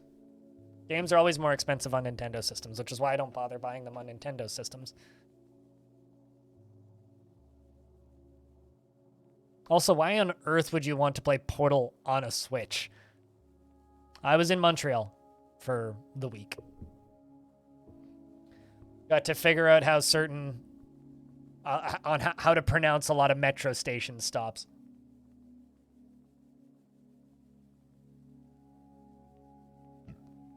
Also, the Montreal airport is an absolute clusterfuck. Whoever designed that airport should, like, never be allowed to design an airport again. Period. God, that is... Whoever thought it was a good idea to put international and domestic on the same floor in the same part of an airport should go to prison. Like, that is a horrifically poorly designed airport. Split screen co-op on Switch. Portal 2 might... Does that actually have split screen? That's kind of nuts. That's... Huh. I mean, I guess I believe it, but... I can't imagine that would run well.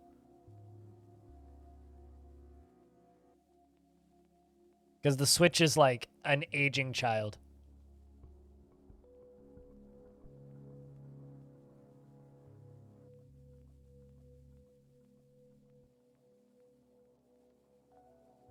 The Xbox 360 is split screen Portal 2.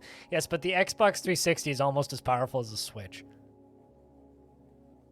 Also, God, Portal 2 is that old, eh? Huh.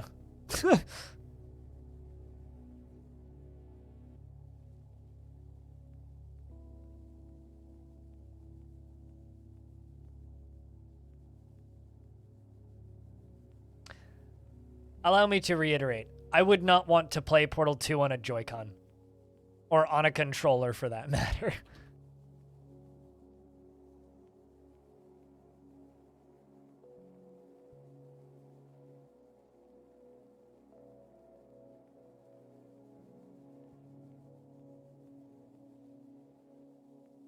Not by much.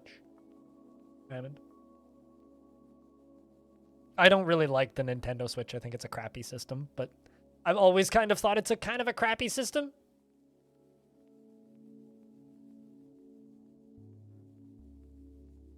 They get away with a lot of interesting things. Some are retaining the value of their games long after their prime due to never going on sale to releasing sliding never mentioned it or supporting it again and 3 other stuff. I don't support Nintendo because I think that they are one of the crappier boutique publishers in the games industry currently. They just do not treat their employees particularly well, and they also don't treat their customers particularly well.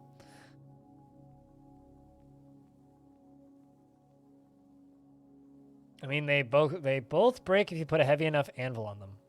What, the Switch and the Xbox 360? I think they both break if you put an anvil on them, based on how heavy anvils are. Doesn't matter if the games are fun. If it performs like shit, it's not worth it.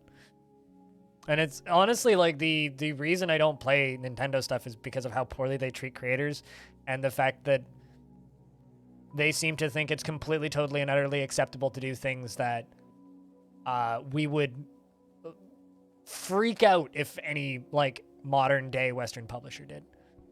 So, yeah, I don't like Nintendo. I don't like Nintendo at all. Mario Kart's fun and all, but, like, don't really like Nintendo. Well aware of what they get away with. Doesn't make it consumer-friendly.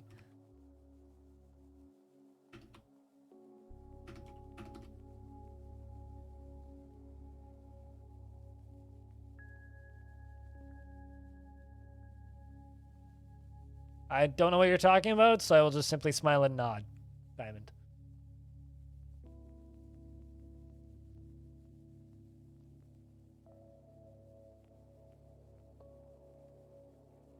Okay. Fair enough. I don't get the reference. Whoosh, I suppose.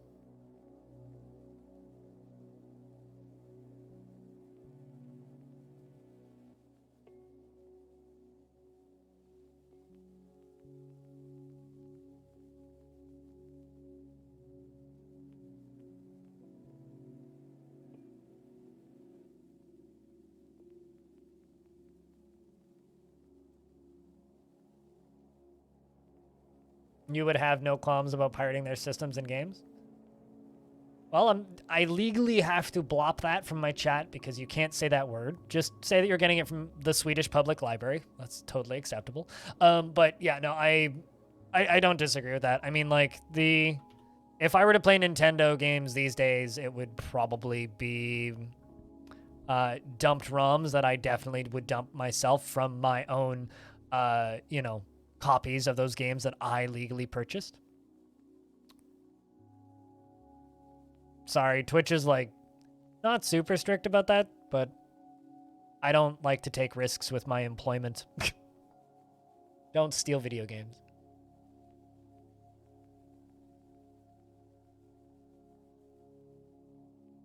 You know, neither have I. I've downloaded cars as DLC. I really want somebody to make a fully 3D printable car, even if it's like a small car, just so okay. I want somebody to make a fully 3D printable, full-size, buildable car, engine and everything, just so I can download it and then delete it to say that I've downloaded a car.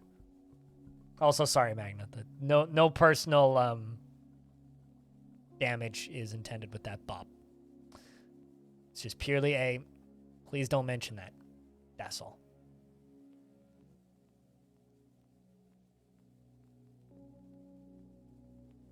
But yeah, no, it's a...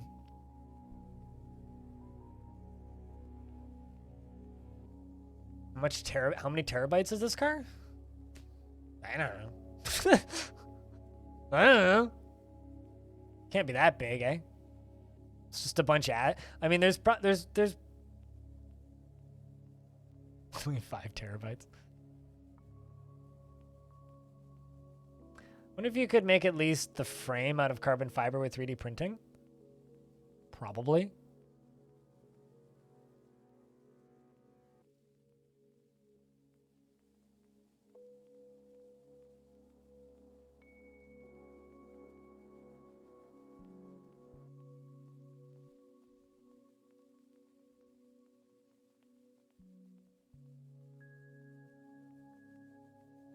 On dwarves, where'd you all go? Oh, I see. They made it up here.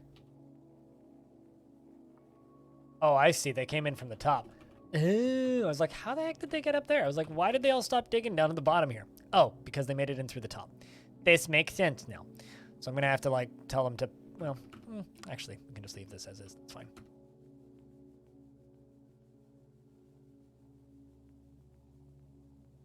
Their online is ass. That's not a hill to die on. That's just a fact. Like, don't worry. You don't need to die on that hill. That is just a well-known, documented, and mapped out hill.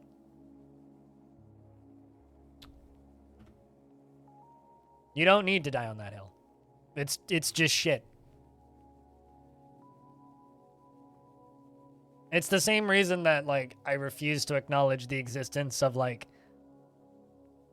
Sony's online systems. It's like, if you make me pay to play games online, I don't even want to play your console anymore. I just received a notification on my activity feed, but nothing in chat yet. Twitch! Get your shit together!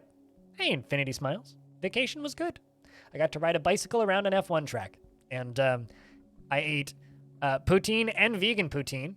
And I also ate a marinated watermelon.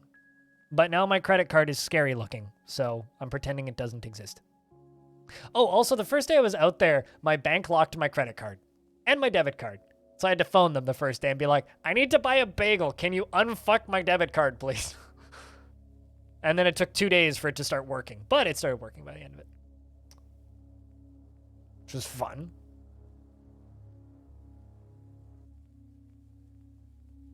So yeah, streamers going to need to be very careful with money for the next few days, month. Oh, also, chat, the first day I was on vacation, when I woke up in the Airbnb on the first like full day of vacation, I looked at my phone and I had an email from my landlord stating notice of rent increase. And I was very scared to open it. And I was like, oh God, how much is my rent going up? Chat, guess how much my rent's going up?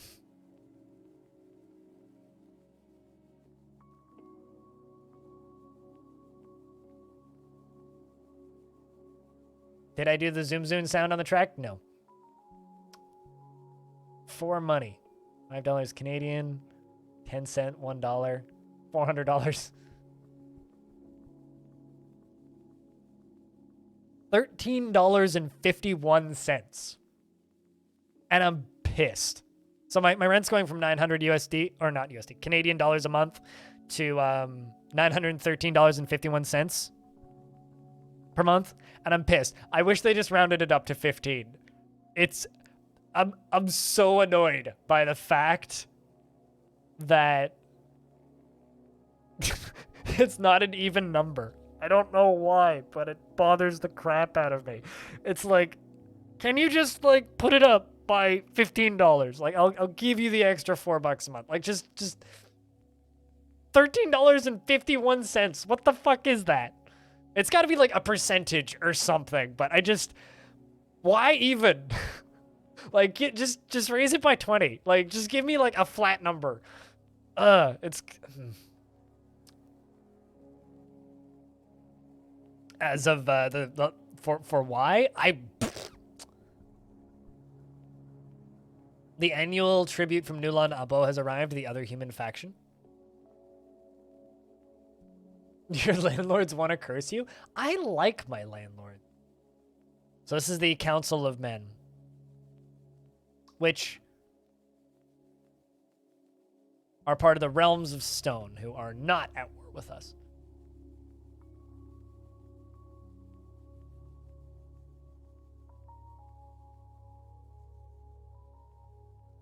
Also, investments are open if you want to invest your tickets. F it, do it live. I mean, they're a cap. 2% is $18. 5% is the most they can raise my rent per year. Unless that's changed, but they used to always just raise it by a flat $50. The last few times it's gone up by $50.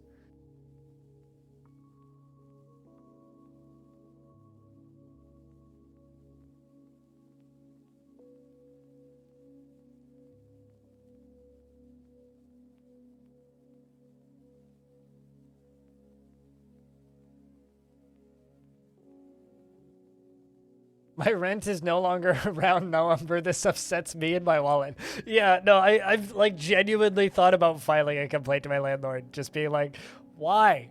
Because like $13.51 is way harder for me to remember than 15. With rounded up payments, it's auto deposit, so it don't matter. It just comes out of my bank account every month. Well, that's concerning. Fire alarm is going off across the... Someone is burning their pancakes, I think. Okay, it stopped.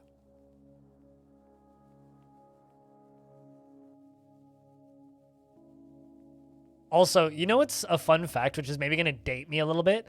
I've literally never written a check or owned a checkbook in my entire life.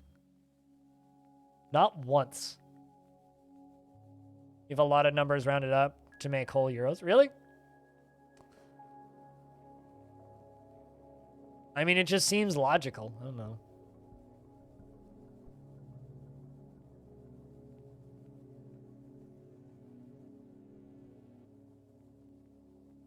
They raised rent by 1.5%. Clearly, it's slightly higher than that. Otherwise, it would have just been $13.50. I don't know why it was $13.51, but 1.5% is a fine amount for them to raise rent by.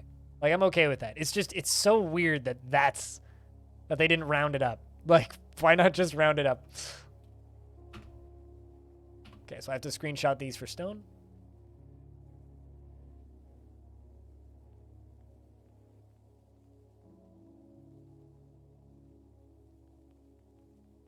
Rope breed rope. Holy shit, that's a lot of animals.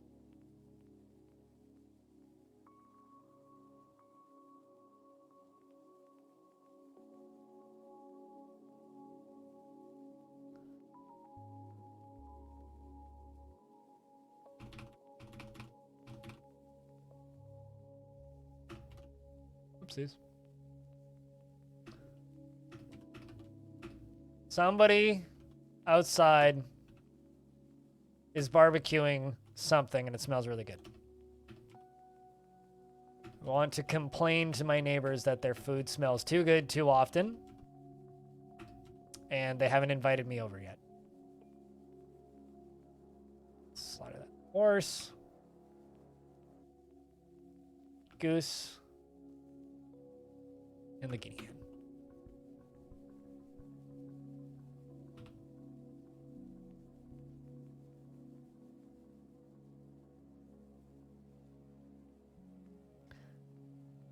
Luckily, you've got Doom with a few mods to tide you over. Oh, that sucks. Wait, do you not have your own internet?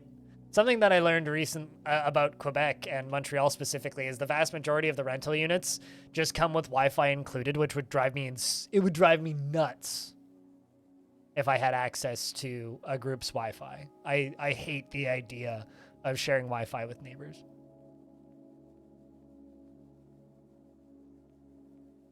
I'm familiar with writing checks. I know how to write a check. And I've written checks to practice, but I've never actually had to write one outside of like just learning how to do it.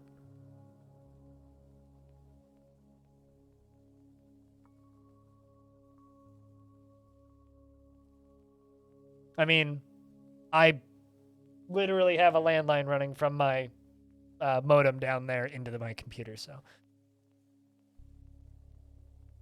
I mean, when my first bank account that I opened, which is with my bank, my credit union, I had a booklet where they would write down the totals every single time I would deposit money before they had like an outside deposit machine. And I got a checkbook alongside of that. And I practiced writing checks for it. And this was when I was like a little kid.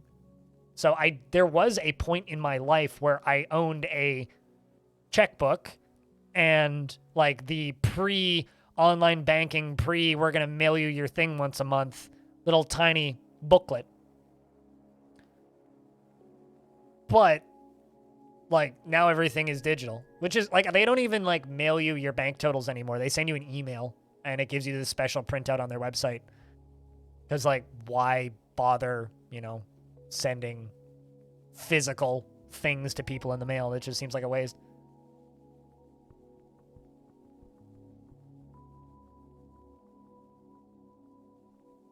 I get you, Magna. Well, if you need us to like upload, I don't know, like Moria or Tome or something to the Discord so that you can download that directly without having to play stuff online, or Dwarf Fortress or something so that you can download it, just give us a shout.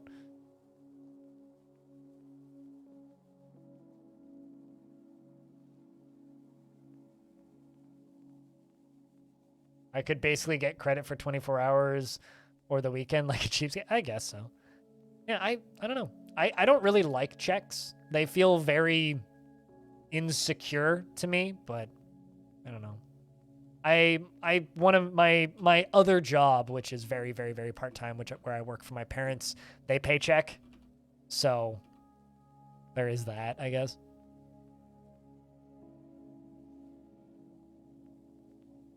So up here, this needs flooring. Which I'll go up to there. I need to unforbid that. And I need to go down on this side. Batty in fort, Banny top door, bridge. The trigger.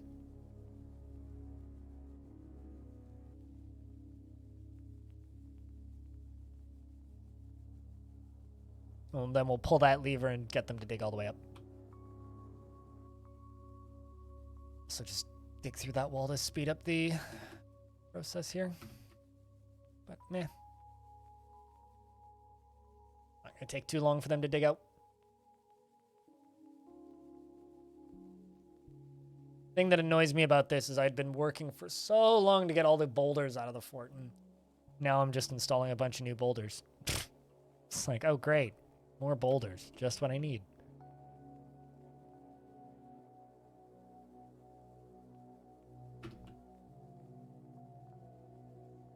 In college, you would have been screwed if you couldn't write hot checks. Yeah, fair enough.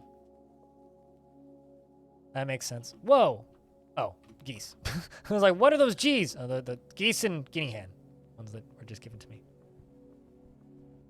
Not a stupid boulder, it's a rock. We're re-entering the era of the only rock I have in the fort is mudstone.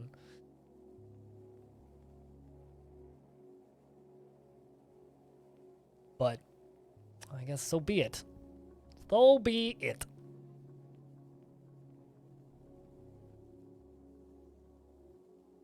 So be it, so be you, so be me.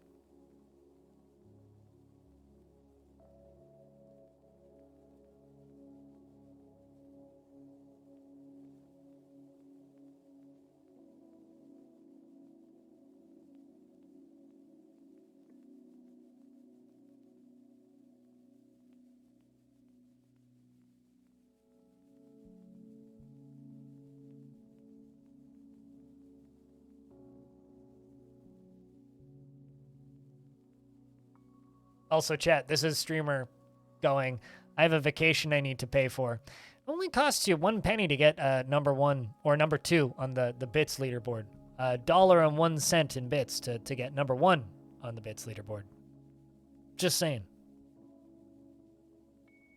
Crank it up a notch. Walmart would let you write a check for $20 and... Oh. To crank it up a notch, Walmart would let you write a check. Sorry, it throws me off when you say check because in Canada, check is spelled.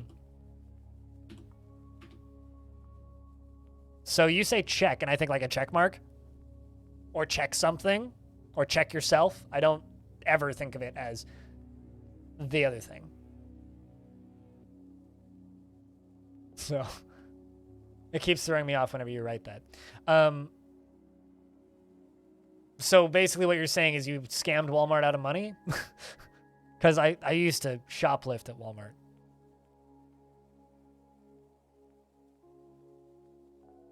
Check mark yourself, animal.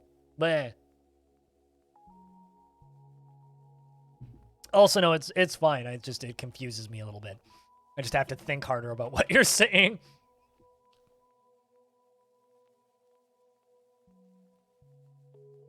It's just one of those, you know, non-American spelling eccentricities, I suppose.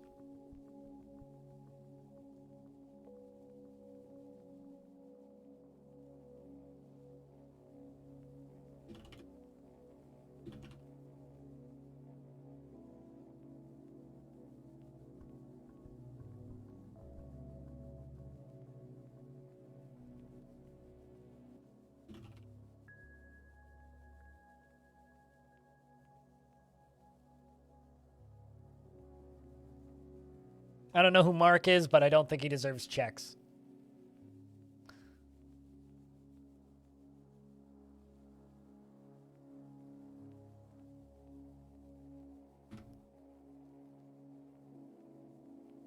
Anyway. I'm glad that we are beyond the era of having to write checks all the time because checks are silly, outdated technology that frankly don't need to be existing anymore. I think that we are in a better place for checks no longer existing, but maybe I'm off base with that.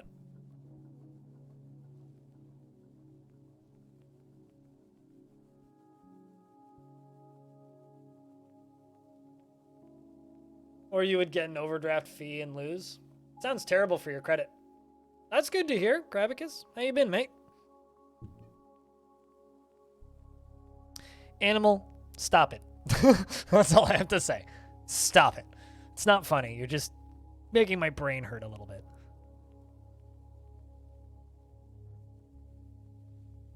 I have a feeling they have a different word for that. No longer in school? Damn straight.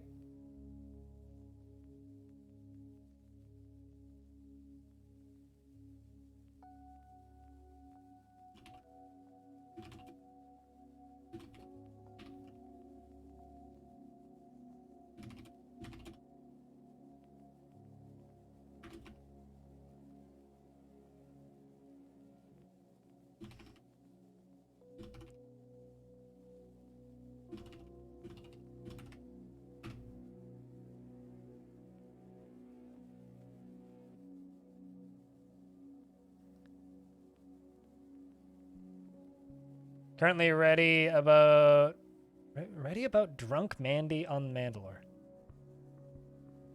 Reading, I think is what you mean to say, because the only person who seems drunk is you.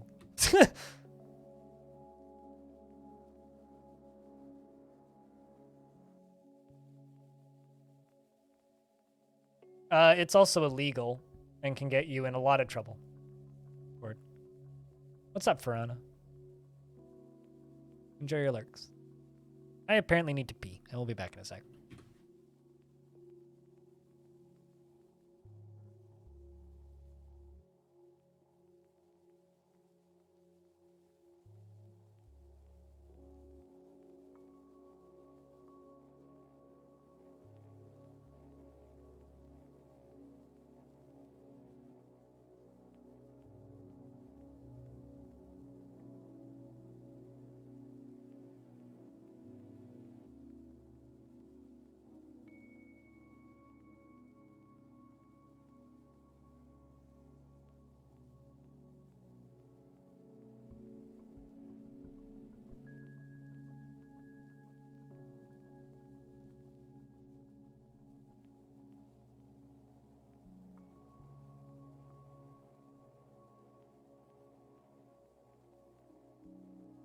All right, streamer returns. I mean, talking about it is advocating for it in a lot of cases. Encouraging people to fuck with credit cards is a really bad idea. The best way to get a good credit score is to simply, like, just pay your phone bill and nothing else. And then, like, pay it all off every month.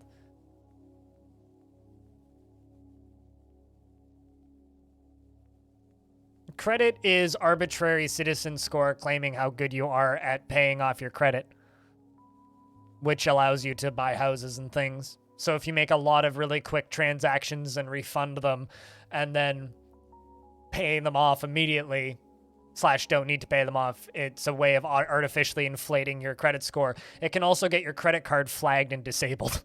So sure, it can boost your credit, but also it can get your credit card flagged and your credit card disabled.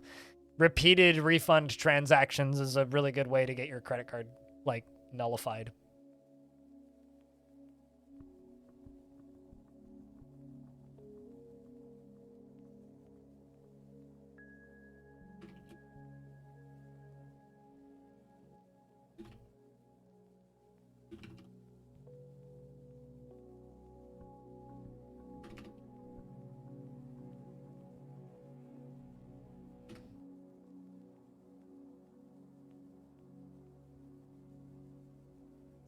Yeah, that's not how mortgages work, Diamond. You can't buy a mortgage on a house on a credit card.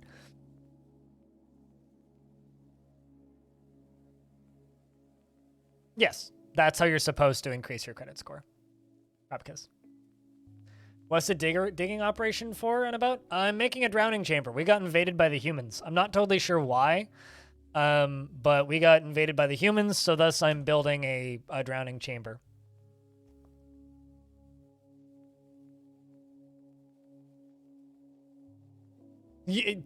Sure. Okay.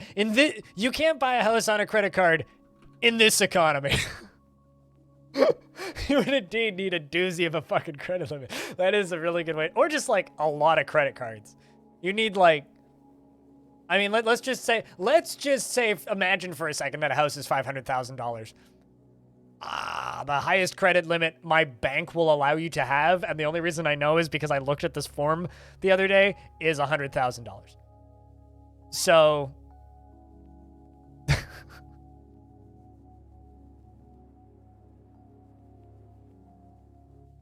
The only reason I have a credit card is because they're needed here to book hotels. But with the existence of things like Airbnb, I don't actually need a credit card at all. I could just do everything through PayPal and my debit. Not in this economy. Yeah. Well, in this economy is like a sarcastic way of saying the same thing. I mean, are you just quoting Elon Musk? Diamond Destruct?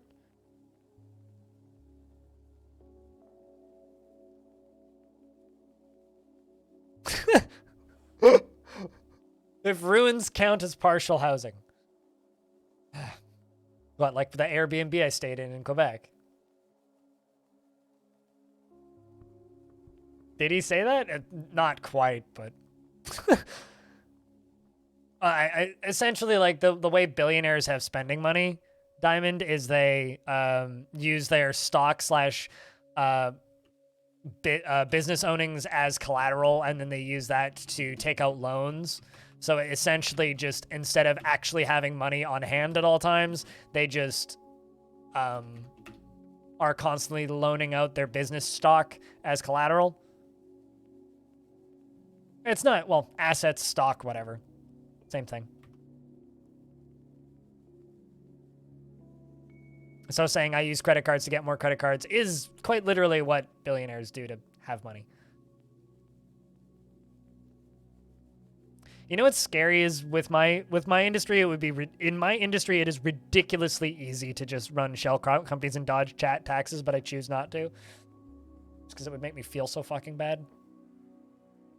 It's like terrifyingly easy. I know exactly how to do it.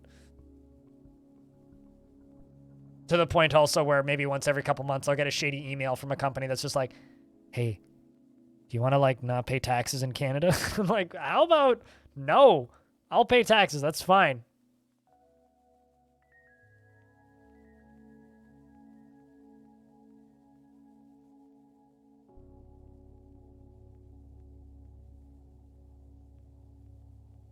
Unrealized gains on assets last year? That seems wise. I choose to be not okay with it. I have morals, unfortunately. If I didn't have, you know, honestly, if I didn't have morals, my job would be a lot easier. It would be way easier for me to like scam you guys out of money. I could do like sponsorships for companies like Raid, Shadow Legends, and other things. And various other gacha games.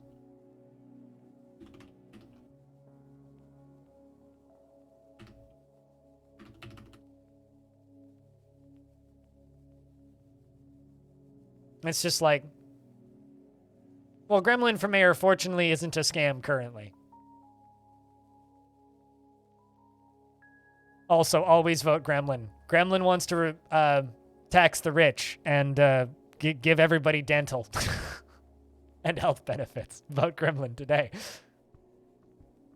In exchange for being able to pull all of the levers. Speaking of pulling all of the levers, how are you doing, Lilosan? G'day. I back.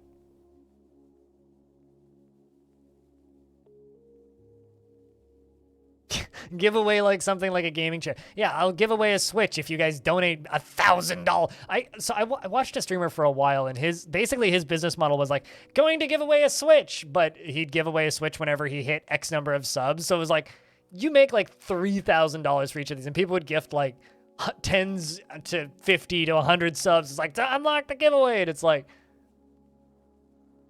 you're just paying this guy to buy hardware and mail it to you. What? It's very strange to me.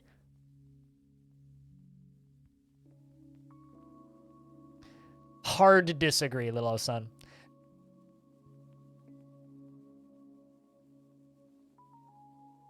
Although, I would definitely do another sponsorship for Dix.com again if I got the opportunity. That was actually a short ad because it was 30 seconds. Sounds like gambling with extra steps. I mean, the step for gambling is you give the house money and the house might give you money back. So no, it's just gambling.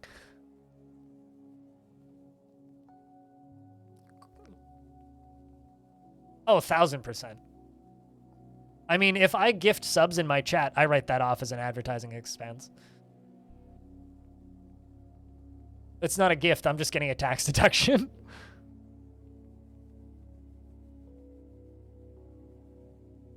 I mean, I also wrote off this mouse as a tax deduction.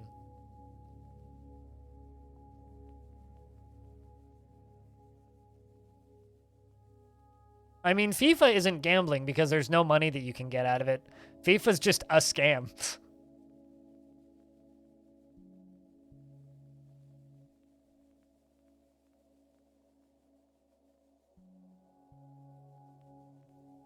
Okay. Front door is now built. So that means I can now go down to here and close it. Fatty top door.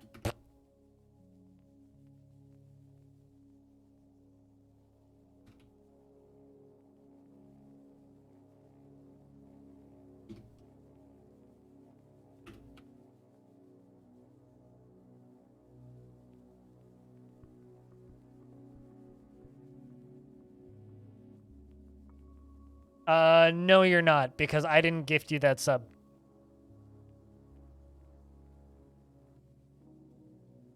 I'm looking at who gifted you that sub, but it wasn't me.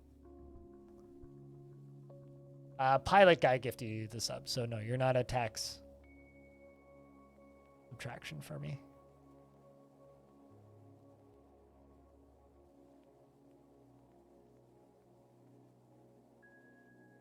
How about we just tax the rich and not gamble? You know? Like, wouldn't that just be a better way to do all of this? And also have like an earnings cap?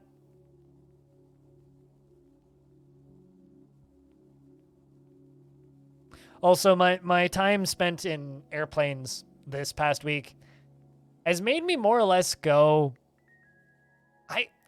I'm going to make a prediction, chat. And I genuinely believe this after spending 4 hours in an airport this week and 2 hours in an airport the week before.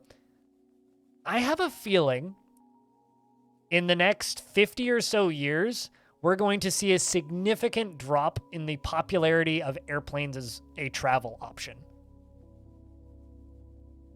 How about we just don't do taxes? That seems like who's going to repair your roads then? I'd rather raise the taxes on all fronts. Yes. Animal. It's not an in-depth question. Yes. If I donate money to another streamer, that's an advertising expense. So if I go into, I don't know, FG Squared stream and gift 10 subs, that's a tax deduction. Metaverse is going to fix the roads. Metaverse is just going to invent some problems where there aren't any. Taco Bell. Well, I guess if we just stop doing taxes, then the only people that are going to plow roads in the winter are going to be YouPorn and Pornhub.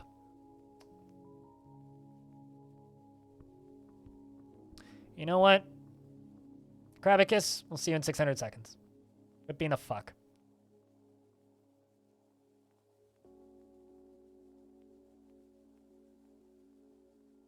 Hey, Cormacker. Holiday was good. Got to ride a bicycle around a race car track. I got to walk up the little hill that they call a mountain. It was good. It was fun. It was relaxing. I got to stay in a kind of sketchy Airbnb. That was fine. It was a clean kind of sketchy Airbnb. Wait, another funny thing about the Airbnb that I stayed in had like the worst placed window for a bathroom I've ever seen. It was like right in front of the shower. Like not renovated that way. That was just the way it was. Like it was just an open window and there was no way to like put a shower curtain in front of the window. So it's just like, hey, you're just like completely exposed to the roadway. So the Airbnb's solution to this was just to tape a cardboard box, just a wall of cardboard to the window. So the window just had like cardboard duct taped to the window so that people couldn't watch you shower, which is kind of incredible. Yeah, it was clean, but it was kind of slanted. Like it felt like I was drunk walking. Like it was hard to walk around in the Airbnb because I just felt drunk all the time, which is kind of also amazing. But aside from like the slanted floor and the kind of annoying eccentricities about it, it was fine. It was a totally solid Airbnb. At the price that we paid for it, absolutely acceptable.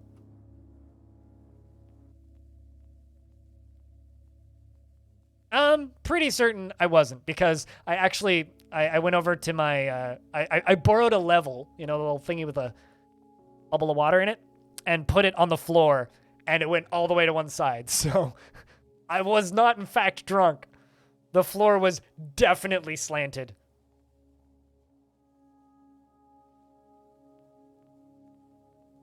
It was absolutely slanted. Gas leak found in local Airbnb. Customers complained about feeling drunk. No, trust me, it wasn't a gas leak. I think there is a very simple answer to why it was slanted. The French. which is the answer to literally everything in Montreal. Why is this road constantly under construction? The French. Why does this Airbnb have a slant in the floor? The French. Why is everybody speaking French? Probably the French.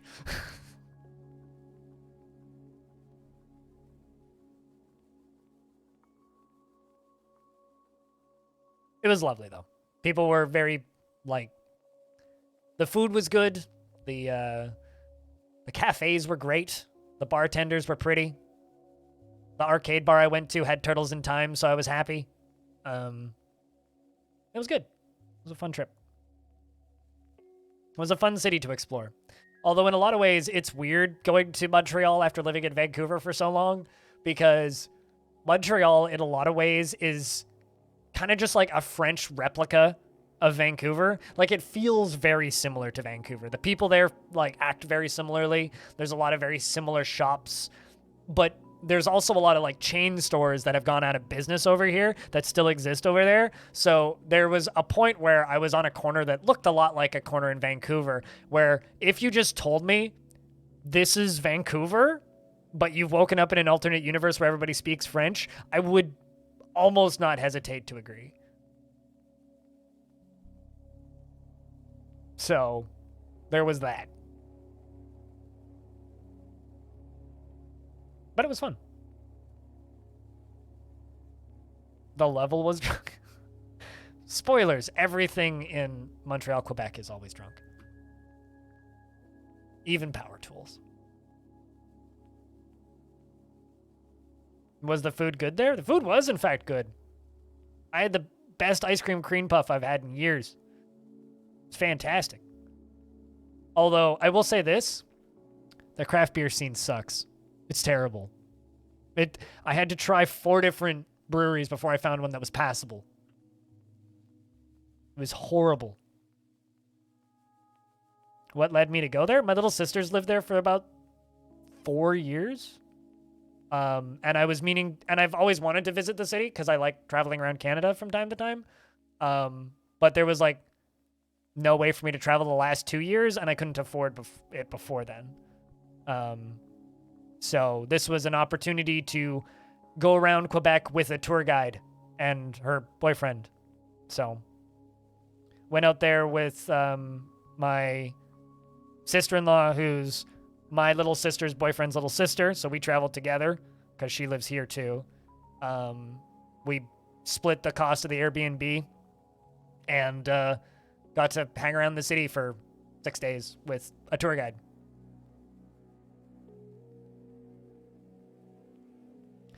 So my sister, her boyfriend, and his little sister. Basically like my family.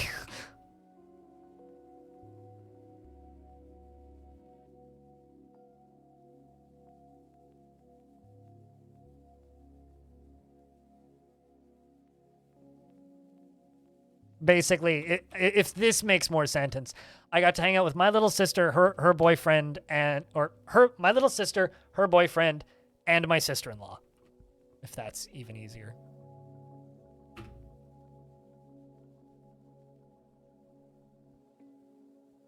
You're traveling to Italy on Thursday for 5 days because it's best ice creams you ever had?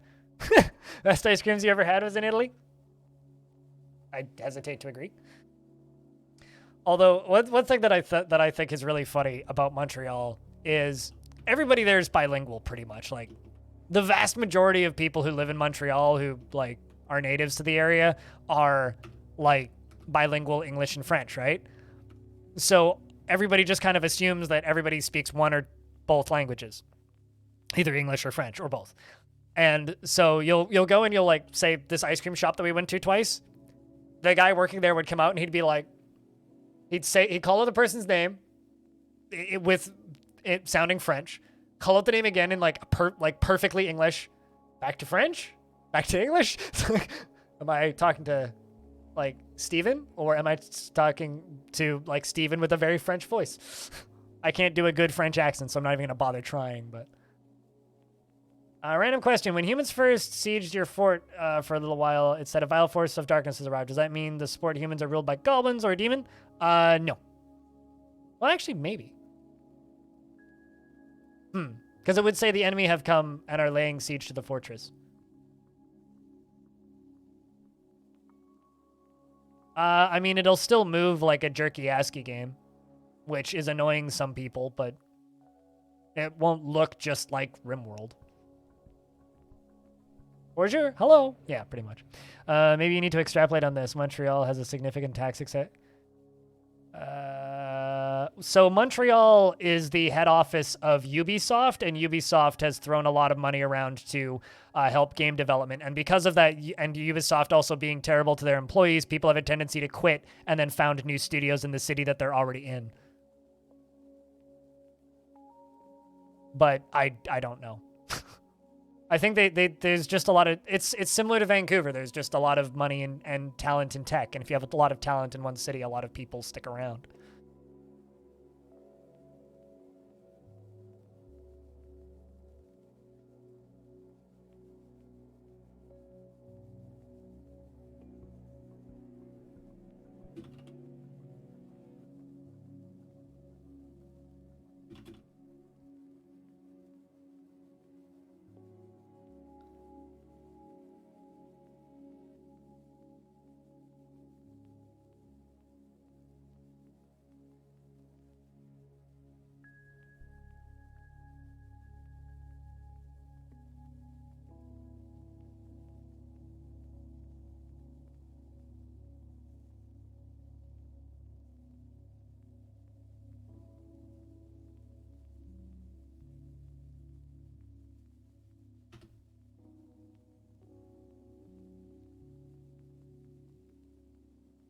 I think that the way the French or the Quebecois or people who live in Montreal operate is they just blame English-speaking people for everything, and I'm pretty sure that the English-speaking people in the area blame the French for everything.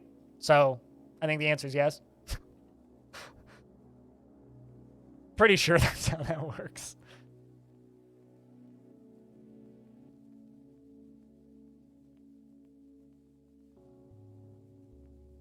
But I couldn't tell you why there's so much of a games industry in Montreal. Probably for the same reason there's games industry anywhere. When there's work, there's talent, and when there's talent, there's more work. That's how that goes. Did that close? Not yet. Okay, I guess I just set that to do it now.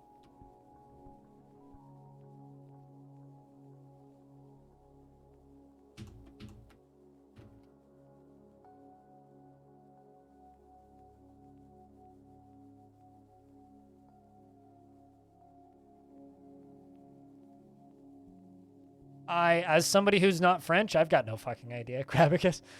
I don't know. The only real difference that I found in Montreal versus Vancouver, just culturally, is bartenders don't care so much about hanging around and talking, and they don't really care so much to try and pressure you to drink more, which is actually really nice. It's more just a, is that it, or do you want more drink? Whereas in here, they'll try and like coax you into drinking more quite frequently, which I actually quite kind of appreciated. It's nice having bartenders just be like, "Yeah, we good."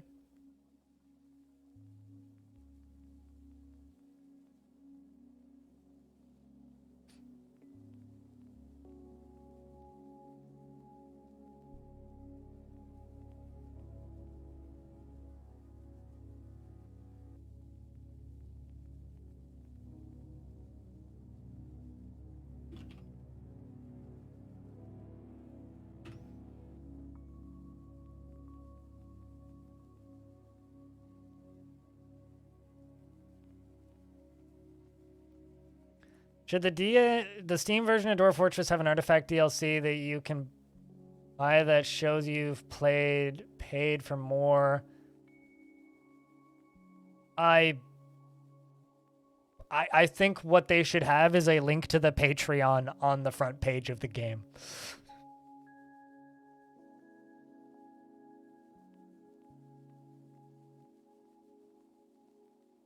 I think I don't think that I should speculate on anything related to Dwarf Fortress DLC, period. That's all I will say. because I don't think that's in the plans, and I don't think that would be a great idea.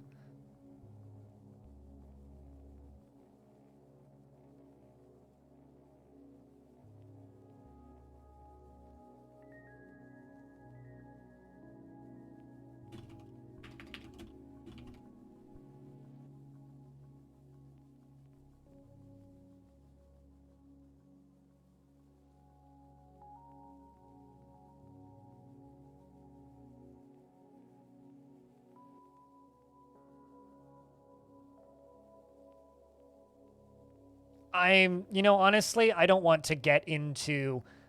Okay, so there's two things I'm going to tell you right now, Kravicus. Quebec is very different from France. I know that much. Two, I don't know fuck all about Europe. Never been there. Never been close to there. I live on the other side of the planet. I have no fucking idea.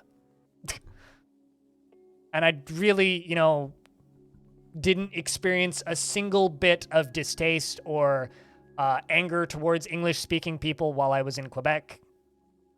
I just had a lovely vacation.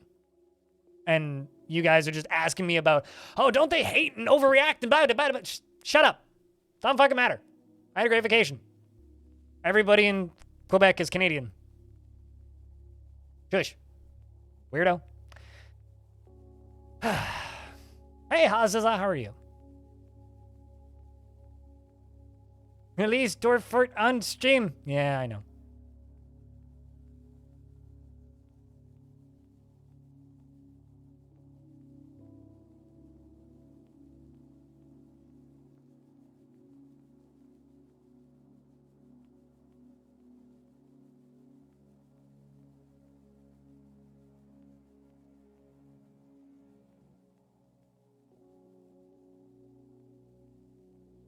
Also got a friend DMing me routes to climb a mountain.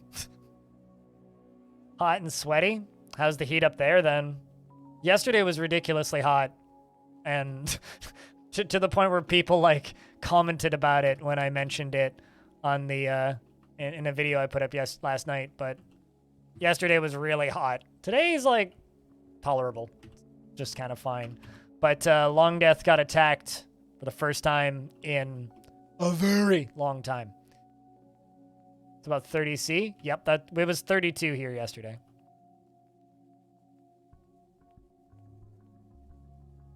But yeah, Longdeath got sieged for the first time in a very long time, so we're trying to recollect ourselves.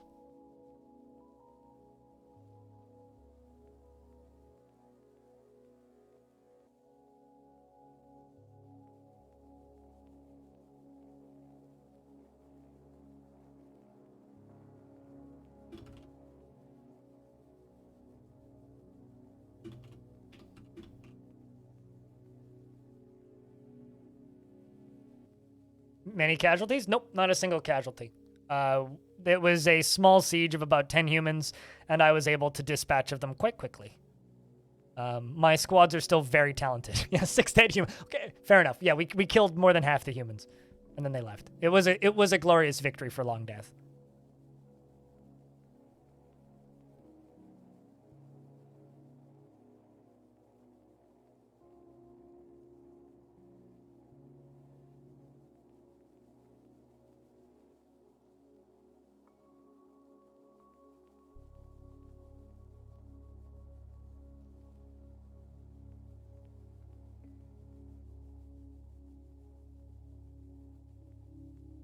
You're hopping off to beds, Animal. We'll see you when we see you. Thanks for gifting subs, man. There we go. So we're almost done digging our tunnel. Once we're done with that, we're going to need to build a route to dump water into here. It's going to be fun.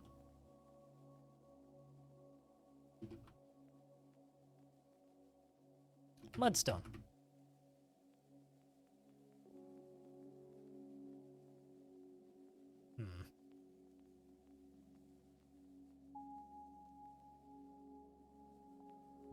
How do I want to do this is the question.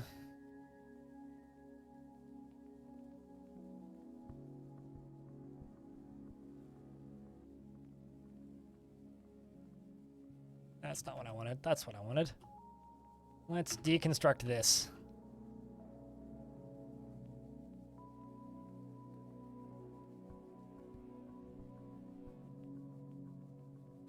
So we will build a little platform there that's going to basically connect down to here.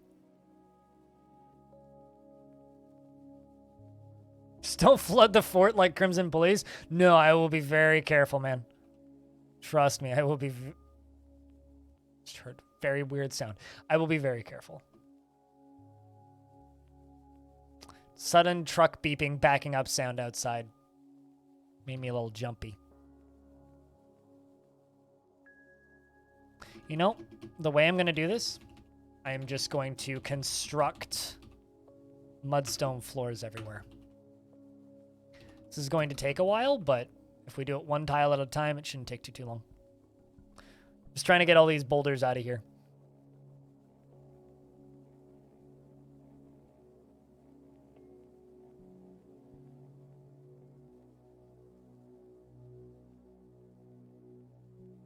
Am I finished with this? Nope. We could... Sure, let's just do iron. I just want it to be the same color.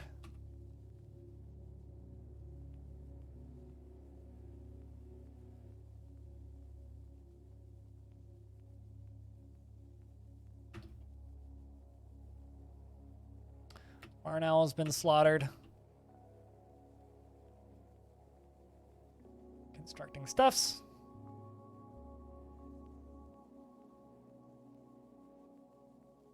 It's just weird that I have to actually do this. I kind of thought I could go the entire world with the entire fortress without going to war, but suppose not.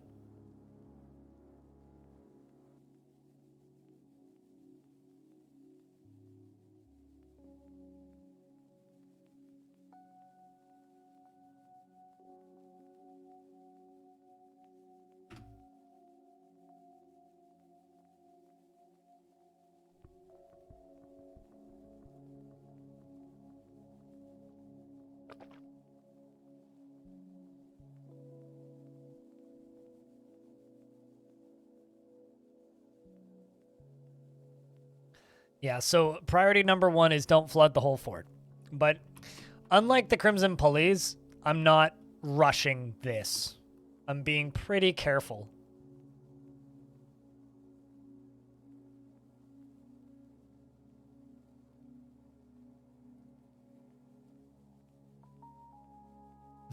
So I hate to break it to you, but we've already read the entirety of the thing from when I went away, so I can read like 2 lines, because that's all that's been written since. But you missed the big reading of everything. So, breakfast and eggs. Heat waves melt iron. Read. Done.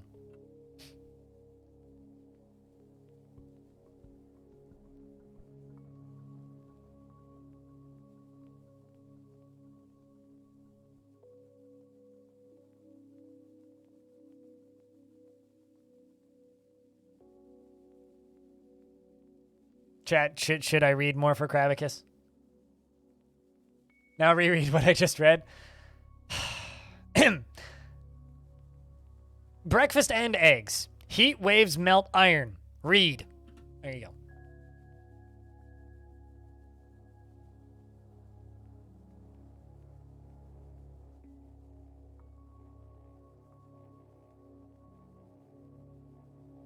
Now distort the rereading. Was that distinguishable?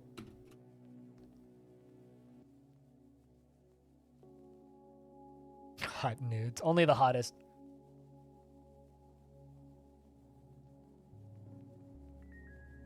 Noodle water was boiling over. Noodle water boiling over is bad.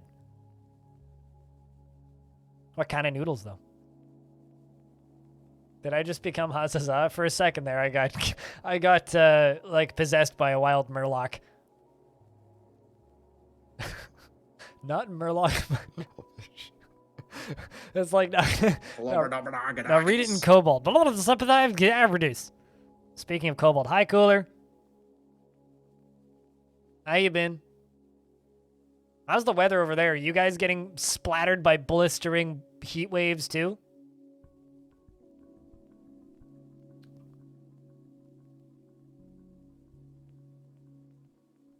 Because we have like one temperature up here and it's pain.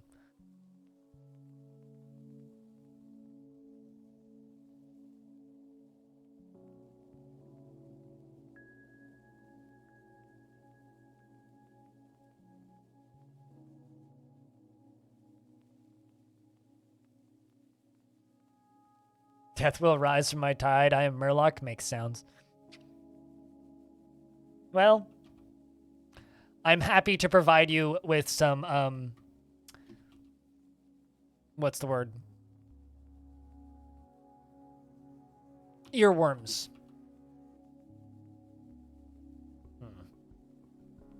Where's this? That could work.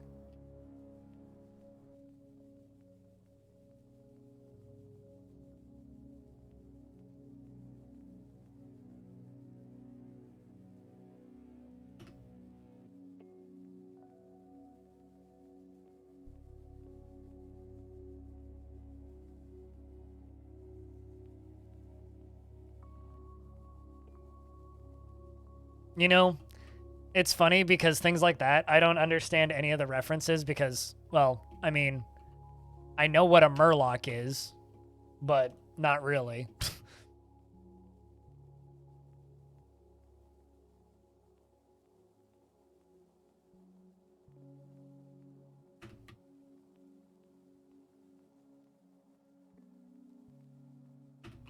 Because I've never actually played World of Warcraft. Or Warcraft, for that matter.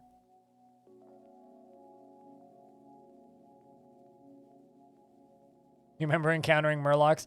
I am aware of the band The Murlocs, but they are completely unrelated to the existence of Murlocs.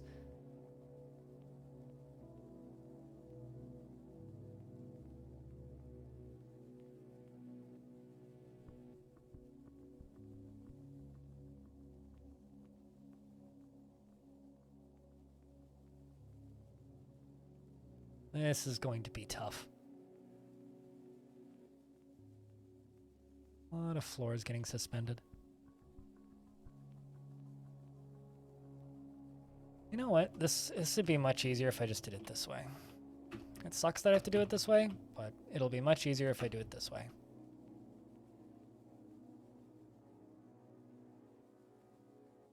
Then I'll just fill it up with fortifications.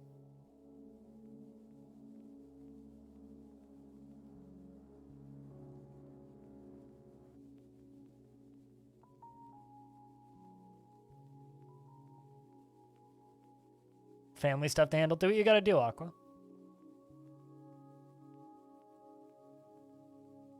No, we have to fortify them. Because I need the drains. Without the drains, there's no point. Because I'm going to just flood both levels of this all at once. That's how we're going to do it.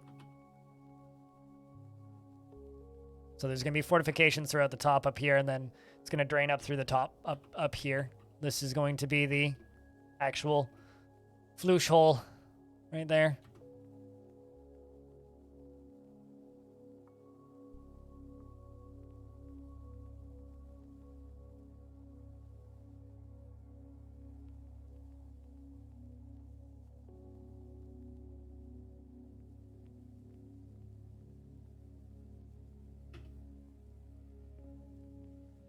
Let's just get rid of those two and do those two first.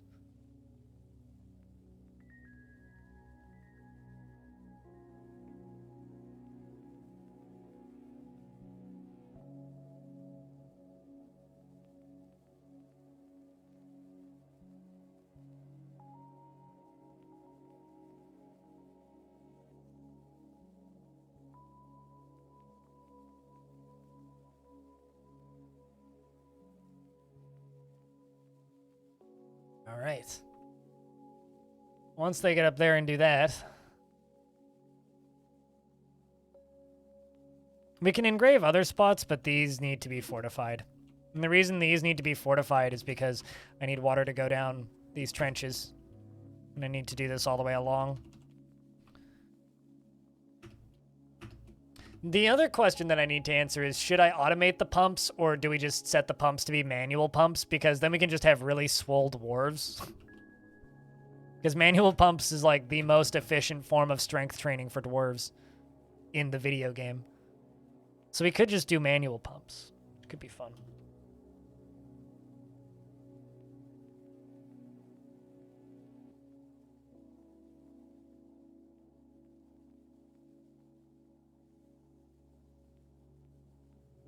Then that's going to be the drain that takes them off map.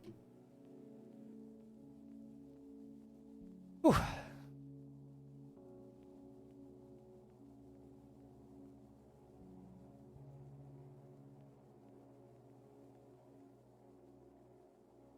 But after that, we can engrave the walls. Although I will mine out this fancy ore first in the middle here, because I'd like this iron ore. It can all be, you know, turned into constructed walls, but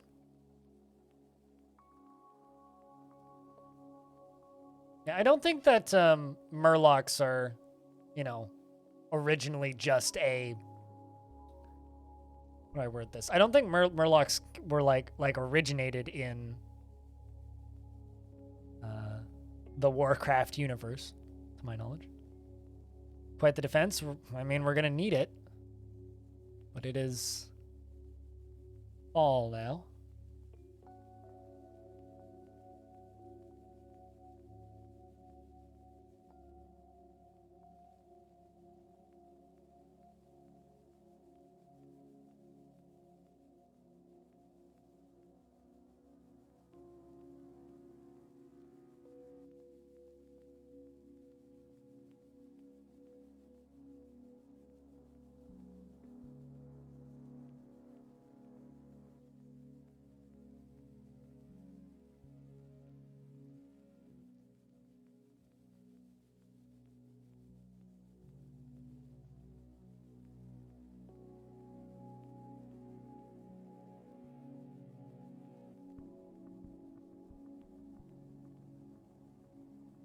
We go down that road. Warcraft is a ripoff from Warhammer. Oh yeah, far and away. Just like StarCraft is a ripoff of 40K. Wasn't Warcraft originally supposed to be a... Yeah, it was originally supposed to be Warcraft was originally supposed to be a Warhammer game, and then... Could imagine an alternate universe where Blizzard made Warcraft into a Warhammer game, and then Warhammer is actually like one of the most legendary video game franchises of all time. We almost lived in that universe. What a weird thought. Sup, Wargarden? How's things? We almost lived in that universe.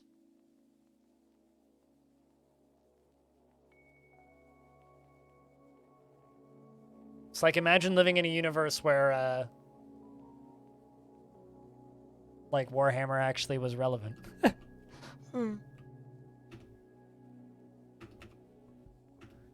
Nah, I can't possibly imagine a place like that. Just like, imagine a universe where people actually enjoyed Overwatch.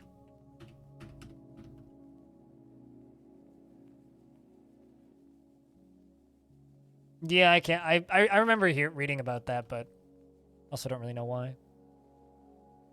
Doing all right? Just chilling? Hell yeah.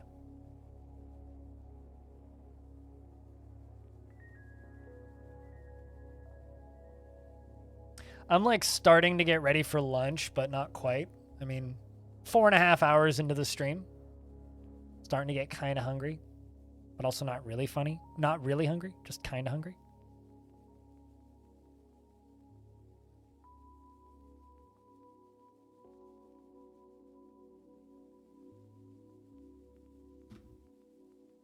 Winter, early winter. So I didn't trade with 2 of my factions this winter.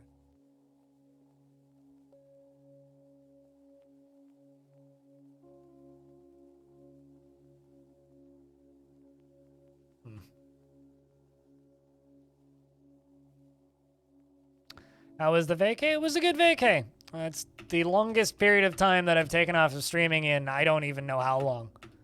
So kind of stressful for that reason, but it was good.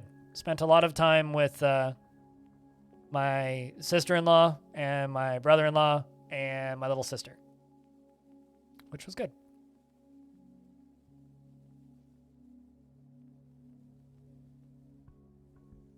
Long term? No. 2-3 nights while camping? Yes. My TLDR is don't do it. It's really bad for your back, especially if it's an unsupported hammock. Like, it's extremely bad for your back. You want to develop back pain, sleep long term in a hammock. Why?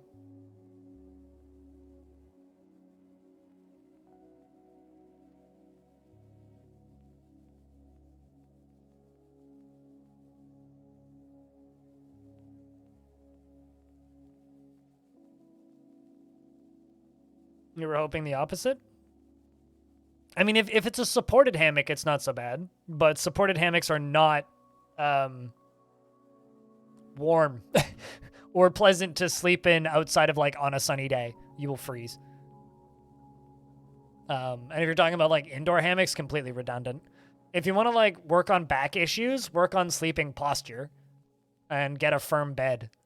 Like, I have some pretty severe back pain to the point where I medicate myself quite frequently with marijuana to, like, deal with my back pain.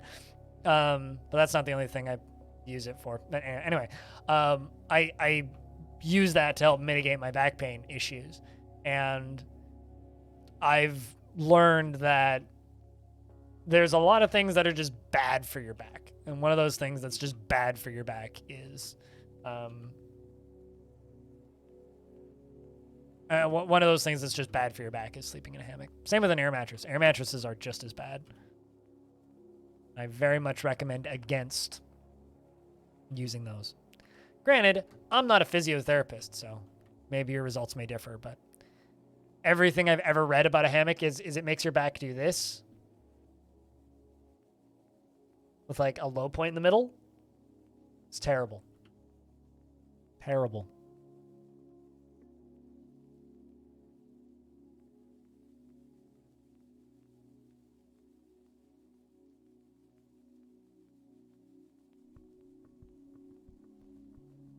There is one way to sort of avoid it, though, and that's if you sleep on your shoulder. So if you sleep on your side in the hammock, that's one way to mitigate it, but it doesn't fix the problem because you don't want to sleep like this.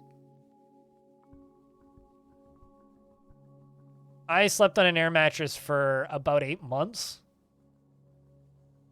a number of years ago, and that was terrible for my back.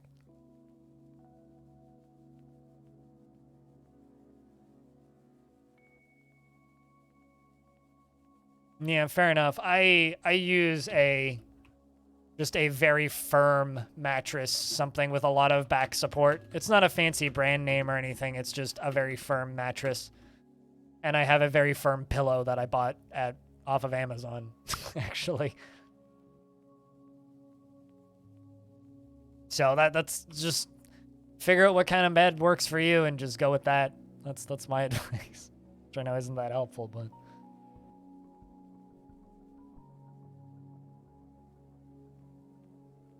oh, yeah, planking, actually. The best thing to do to prevent long-term back issues is plank. Plank frequently.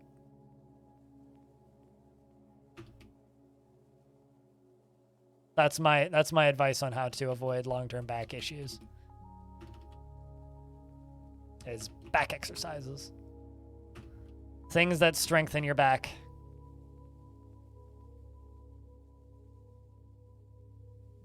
Planking is extremely healthy for your back. Just, put out your, just flat planking because it strengthens your lower back muscles almost exclusively. 5 minutes of planking a day will keep my back pain away. It's the only exercise I do daily. I do like 20-minute exercise sessions a week, but I've learned this, Scored and Board. Being frugal to a fault is always regretted and never worth it. It's just like those people that are like, oh, I only buy super cheap food because like you got to be frugal. It's like, yeah, but is your long-term health worth the extra $3 you save on buying the crappy noodles? I don't believe it is. I did have a good vacation. Good to see you, Darren. Missed you.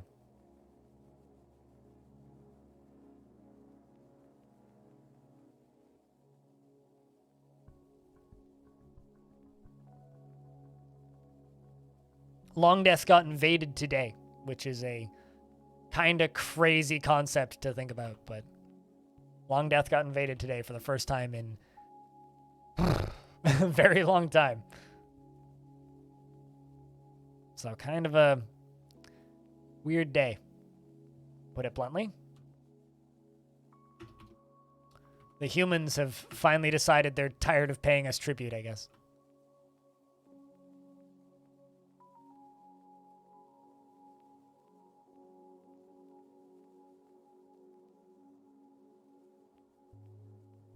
Defenseless humans. I mean, the craft economy was too much, I suppose.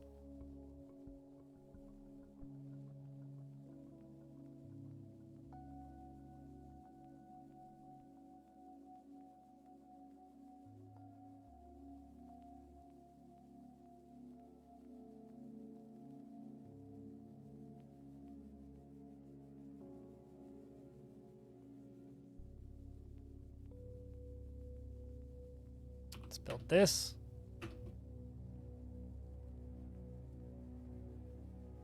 And we'll wait for the second one.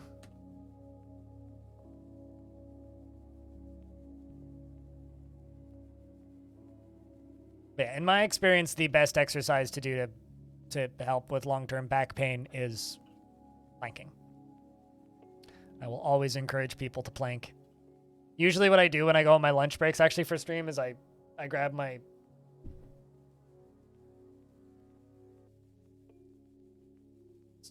cheap rolled up yoga mat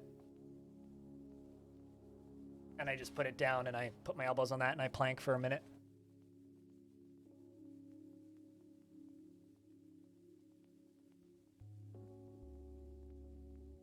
Those are actually kind of bad for you. There's only one instance that those hang upside down things are actually good for you, and that's if you have compressed discs, because it can relax tension on compressed discs. But a lot of people overdo those things, and they tend to be really, really, really, really, really unhealthy, because your back isn't designed to. You're not designed to hang upside down, right? You're designed to stand up straight. Literally just practicing better posture is better for you than those. They're kind of fun, though.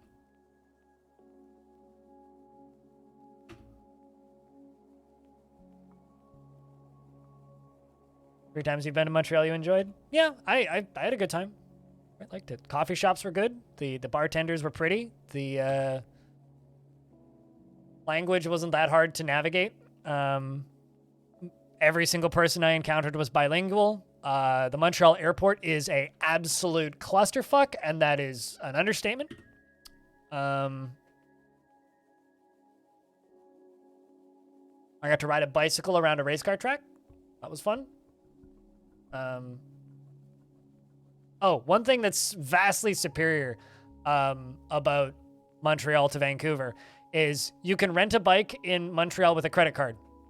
In Canada, you need a credit card in Vancouver, Canada, you need a credit card and a driver's license, which is like super redundant, so nobody rents bikes. But over there, you can do it with just a credit card.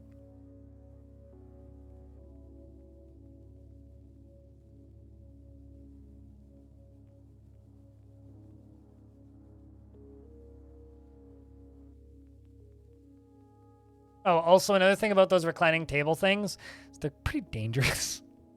It's really easy to like fuck up your knees on those things because your knees aren't supposed to be pulled like that for a long time.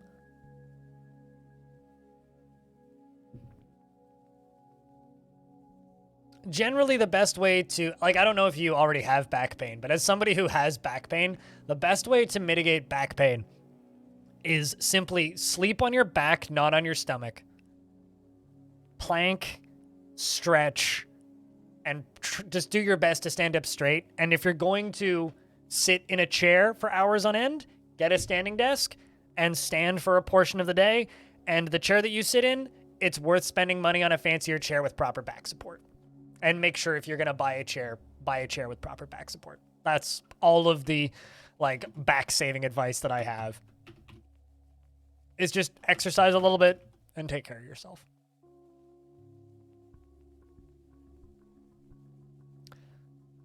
St. Catherine Street, lots of bars and dancing and comedy clubs. I don't know the name of the street that I was on, but I was just a few blocks away from Gay Village, which is just a loud party street, basically. But, like, there's a lot of Airbnbs in that area, and they're all pretty cheap. It's kind of like the more run-down part of town, but plenty of places to stay.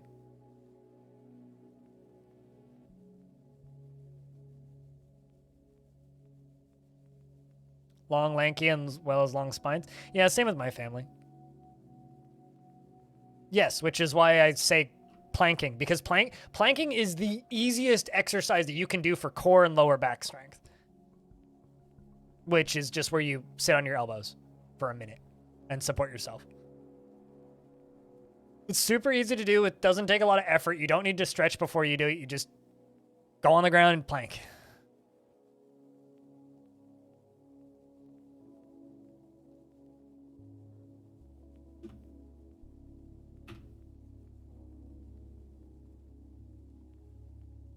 For reference, I'm referring to here. You know what? I literally just typed in planking into Google and I got this image.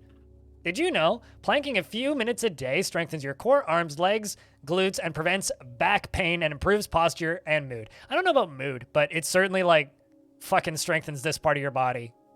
It's just super helpful.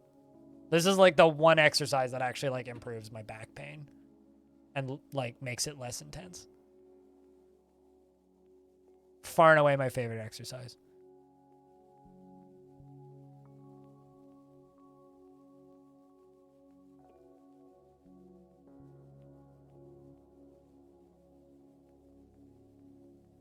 You only know this because I told you? Well, you just learned something. Why is my phone going off?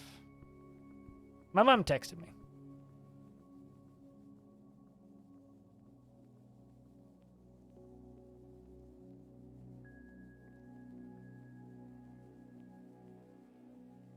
You just learned it? Well, you just learned something useful? I don't know. Okay, let's go up to...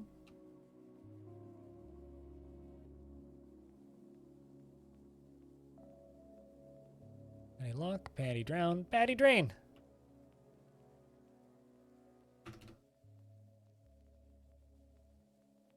What's this big cavern for? So the humans decided to be stupid and invade us.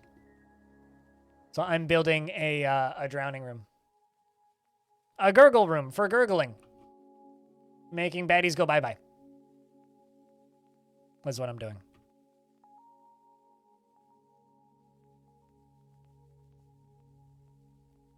Oh.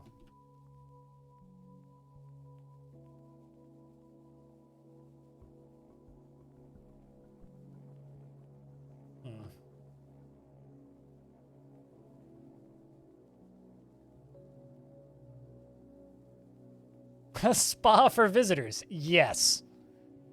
That is absolutely what I'm making. A spa for visitors.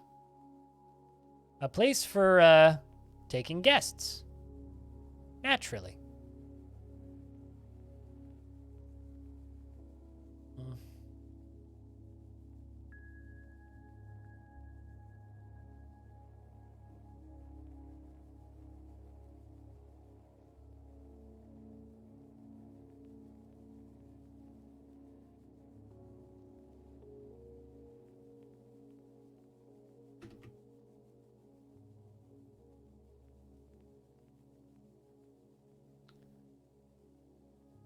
You know what? Actually, I shouldn't do it on this side. I should build up.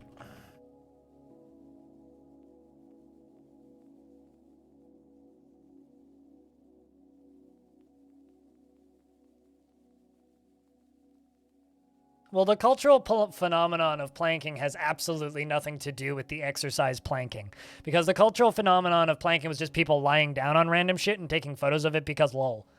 Whereas planking is an actual exercise that's existed way longer than the bullshit, stupid, moronic cultural phenomenon known as planking. So, I wouldn't confuse the two.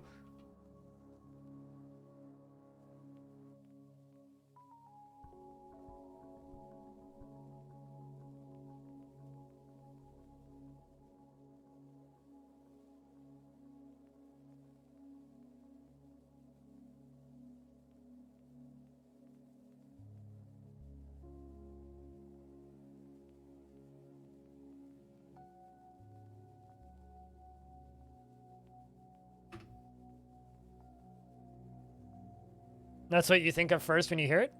You should go to the gym more often. Then you won't.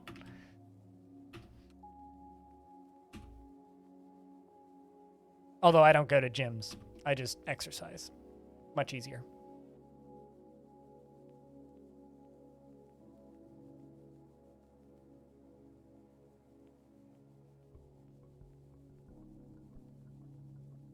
The temp is only a bit spicy? The temp won't be spicy at all. It'll be, like, cold, in fact, because there won't be water. Or it'll just be water. It won't be lava.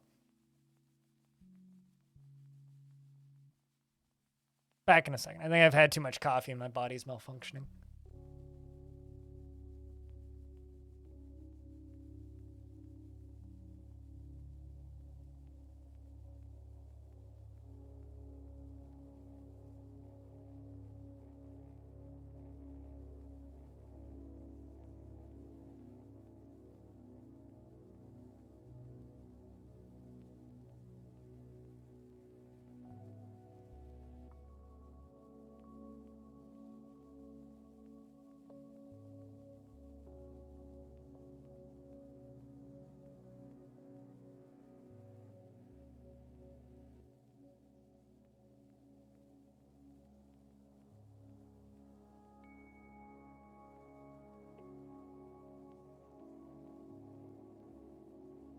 All right, we back. But yeah, Longdeath getting invaded is a weird thing that I'm going to have to get used to. Hopefully it's not a super frequent thing and just like an every couple of years thing.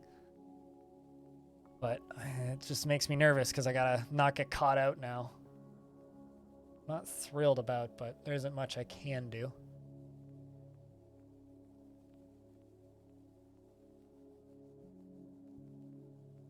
I didn't get coffee. I went and urinated because I had to pee all of a sudden. I didn't actually drink as much coffee when I was in Quebec. I had maybe like a cup of coffee a day instead of like the 8 that I'm used to. So my body's like, what the fuck, man?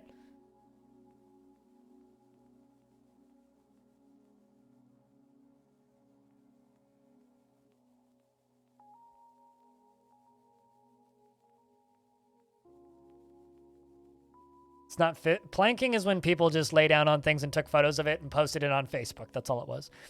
Did the humans invade Longdeath? Yep. The Confederacy of Sport invaded us. We are now at war with the Confederacy of Sport, which is one of the two groups that's been bringing us tribute for the last bajillion years. Okay, maybe not bajillion. That's a bit of an exaggeration, but the last very long time.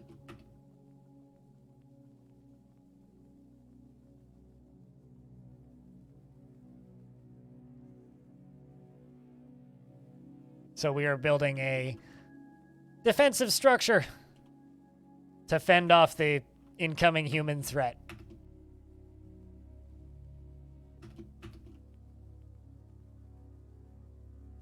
But yeah, 400 years in, the humans naturally invaded.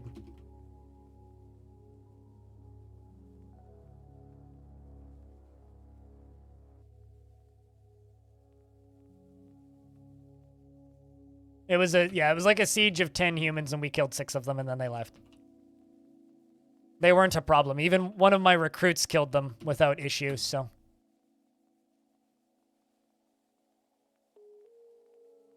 I'm not too worried about the ongoing threat, but it is still kind of annoying.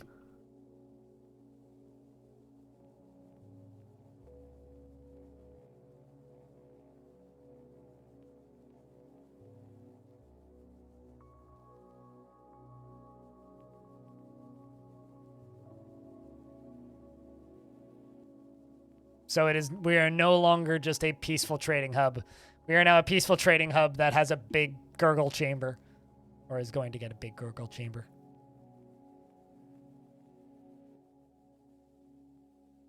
Also, chat, I would like to inform you that Nucrium is a YouTuber and another person in the industry that I work in, posted a very important PSA on Twitter. What does a gamer use to make bread? Nintendo! Ha ha ha ha ha.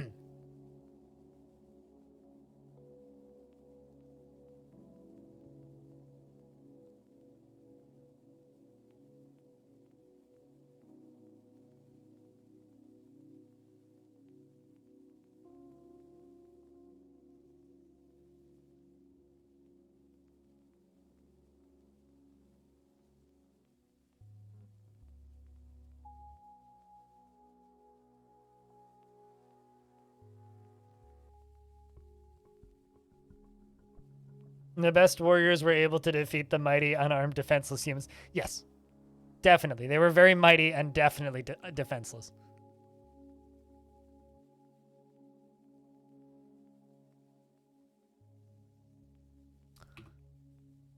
Let's unsuspend all of these construction jobs. Oop. Went too far.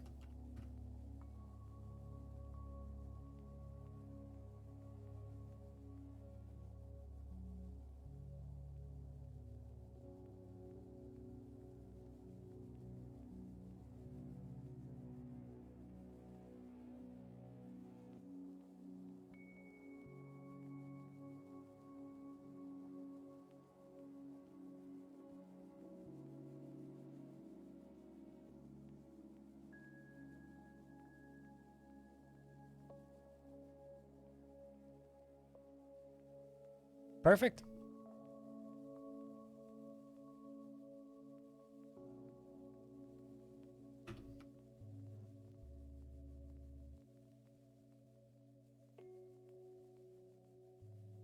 All right, let's watch these dwarves digging. Detailing going on. Okay. Yeah, we'll just hang out here while this gets done.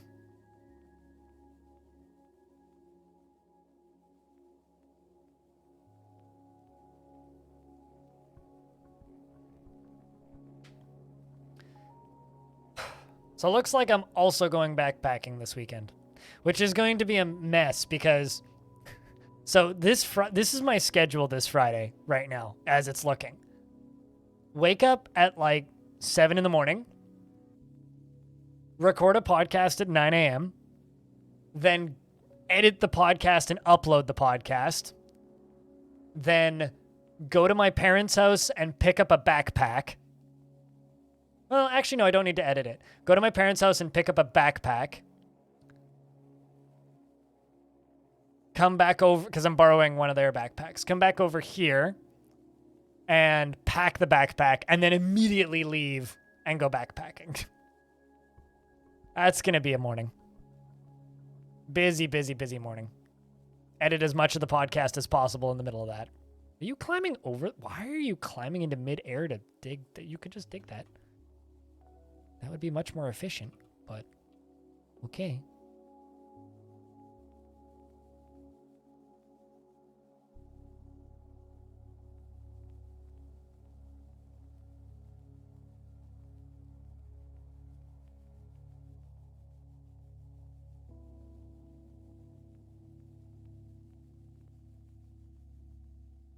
So the one thing I need to do is connect this area down here to this area down here, and then put a bridge over it, and then I just need to fill it up with water, and we're good.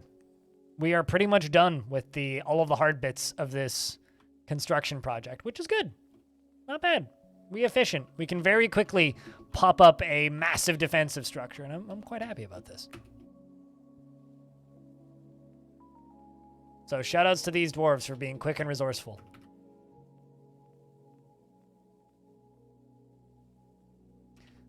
Man, I think that dwarf just completely described depression. They just said, I should be feeling great. Oof. Refilling beverage? Do what you gotta do. Do what you got to do.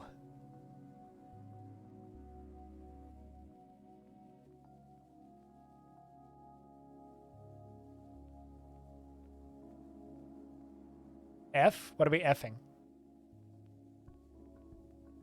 Chat, stream's still live, right?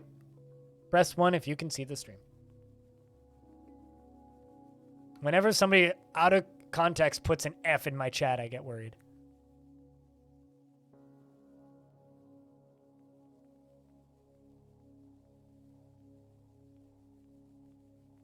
Chat room.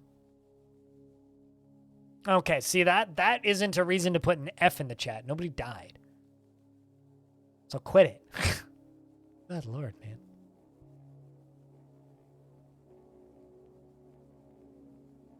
F is what you put in chat when someone in the game dies or when my stream goes offline. So you give me unnecessary anxiety. Speaking of how to cure streamers' unnecessary anxiety, $1.01 in bits will get you to the #1 spot on the leaderboard. And streamer just went on vacation. So now the streamer's back. Streamer needs to make money to pay off his credit card debt, which admittedly isn't that bad, but still.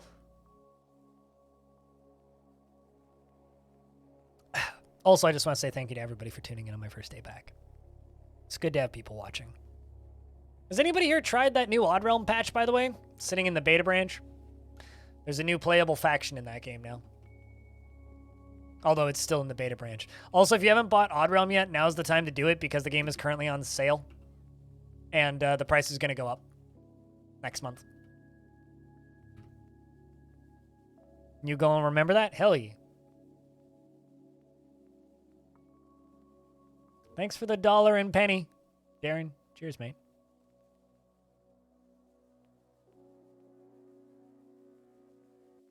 We have done relatively well this month, so I'm not too strapped, but vacations are stressful. Put it that way. My YouTube channel definitely suffered. Chat, can I get a round of beers for Darren chucking a dollar and penny at me and unseating Apollyon in that #1 spot?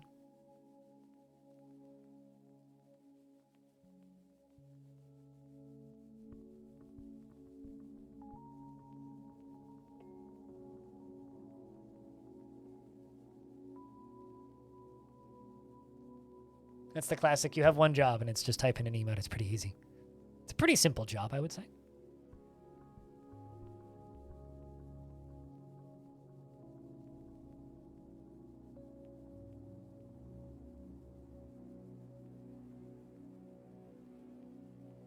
Speaking of games that not enough people bought, you know what makes me genuinely sad? I put up a bunch of videos of this game and also streamed it a bit.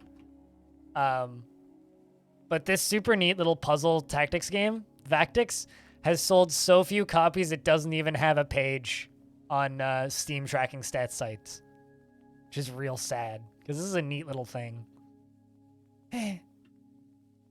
Not every game's going to be a wiener.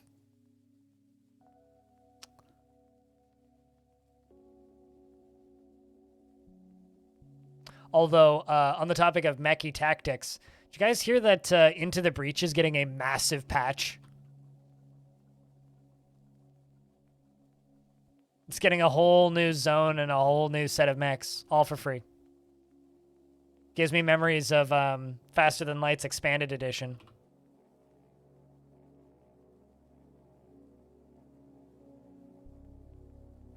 Which is exciting.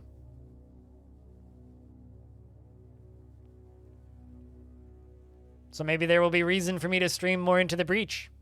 Actually 100% that stupid game. Because that was such a good soundtrack.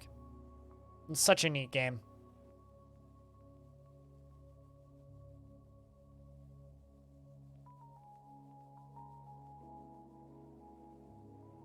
Then you never heard of it again? It's because it didn't lend itself quite as well to streaming as the original game that studio made. Like FTL, people still stream FTL because it's a really good game for streaming. Into the Breach is really hard to stream. But, I mean, it's got overwhelmingly positive reviews for a good reason. It is a phenomenal game. Especially for $10. It's one of the best puzzle tactics games I've ever played. Like, just flat, one of the best puzzle tactics I've ever played.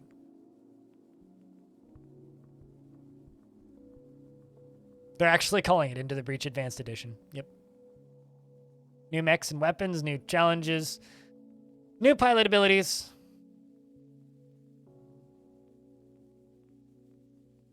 Can't wait. Super excited.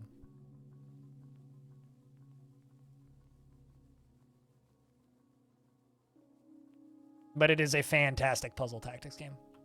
One of the best, even. If not the best. And I like puzzle tactics games.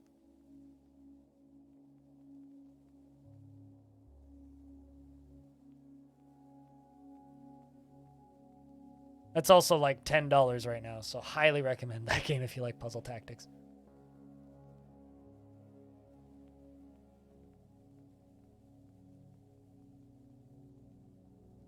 Chat, what games have you guys been playing recently? Out of curiosity.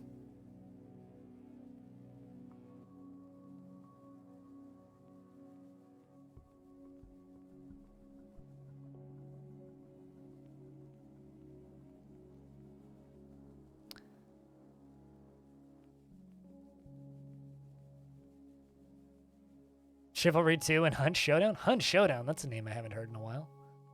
And for a little bit there, knew a bunch of people who almost exclusively played Hunt Showdown. Ark? You excited for that sequel? Battletech, hell yeah. The Clan Invasion mod run recently? How is that mod?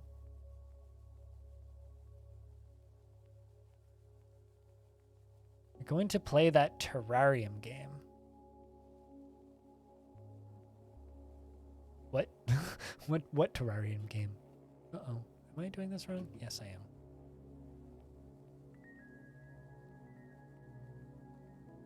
That was set to channel, not just dig.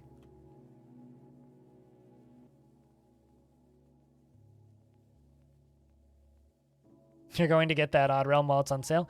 Tell the dev I sent you.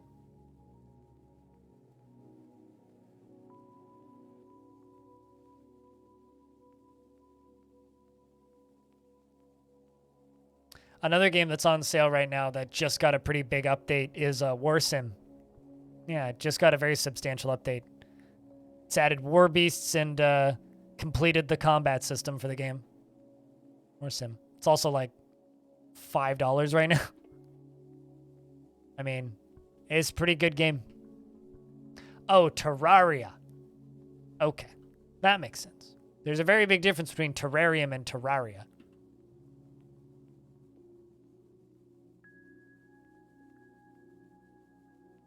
Oh, shit. Aerith the Merchant has given birth to a boy. Would anybody like to be a brand new baby boy in the fortress? We are in midwinter, meaning my mayor's probably going to pass away pretty soon. Your lover is dead. What? Since when? What?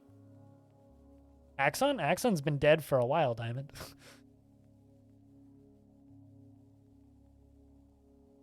Like, long time ago. Did you just see your dwarf complaining about it or something? Does anybody want to be this dwarf?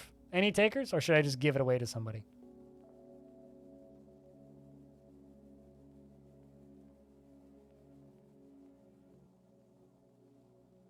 I have to name this dwarf. It is tradition. Oh, you're looking at DF Legends.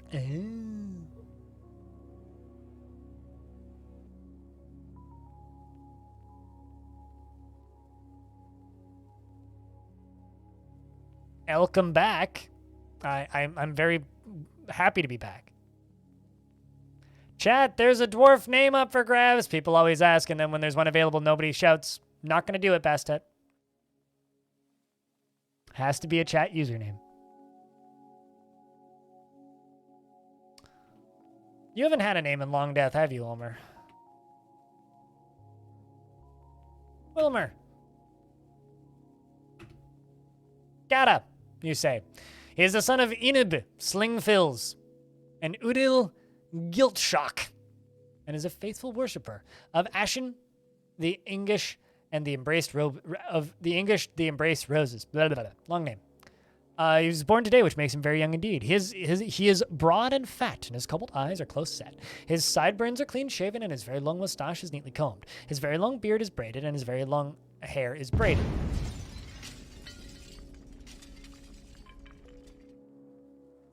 T-game is afoot. Thanks for the $1.02, my dude. Although Darren still has number 1 on the leaderboard. But thank you very much. His very long beard is braided, and his long hair is braided. His slightly flattened ears have small lobes, and his hair is ecru, and his skin is sandy taupe. Was there a kaboom? Yep, because I got a $1.02 donation from Sword and Board, which means you guys have to type in beers. He likes quartzite, bismuth, bronze, cinnamon, grossier, sheep horn, and the color cardinal. Cardinal's I guess that's red, eh?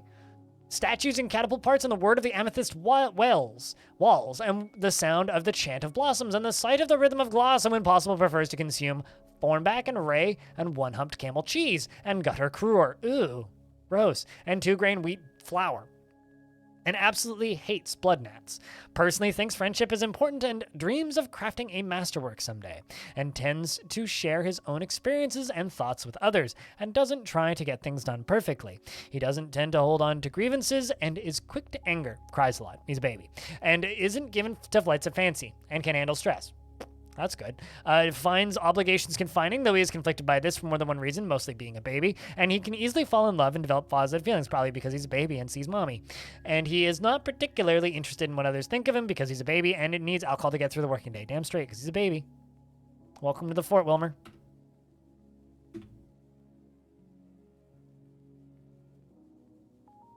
You can't handle stress well? Yeah, I feel you there.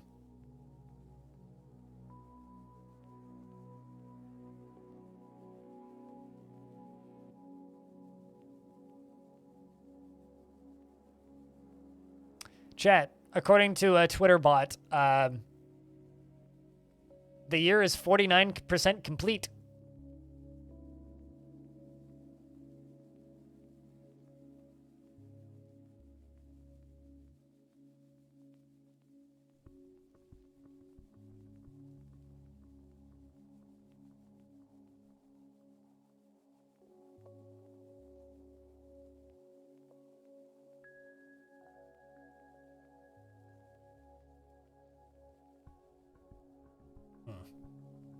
We're making good progress, though, on this.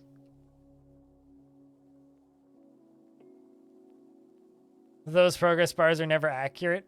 They're accurate enough. They're an approximation. And I can deal with an approximation.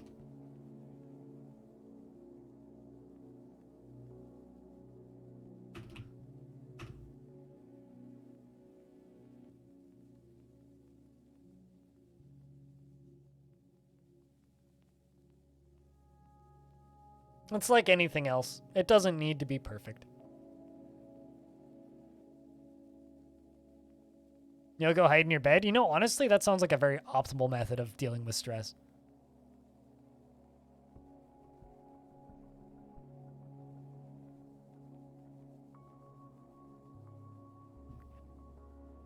Wait, why is that wrong? Hiding in your bed when you're stressed is not a bad way to deal with it. Drinking alcohol is a pretty bad way to deal with it, though. My method of dealing with stress is smoking weed, which is also not a great way of dealing with it. I think at the end of the day, if you have a method of dealing with stress that is even remotely viable, you should do that.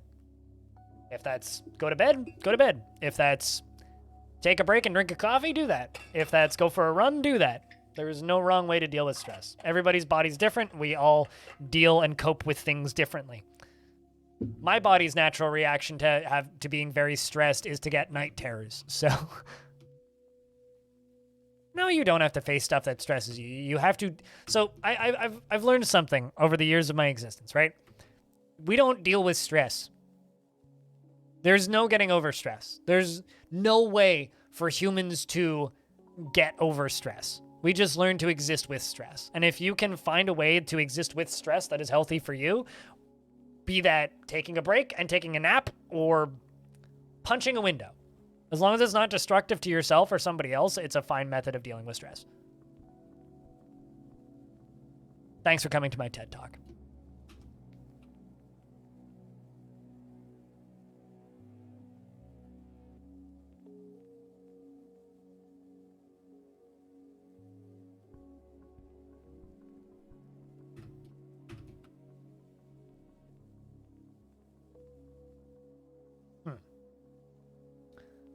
I was going to say, I told them to dig out a square, but I couldn't see it.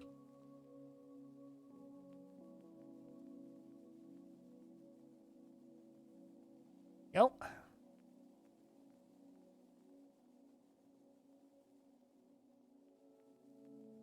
Other than smoking cigarettes? Yeah, cigarettes is a bad way of dealing with stress. It's effective, but it's bad. I'm happy that I learned that vaporizing weed is more efficient than smoking cigarettes. Or smoking weed, rather. Because smoking weed is significantly worse for you.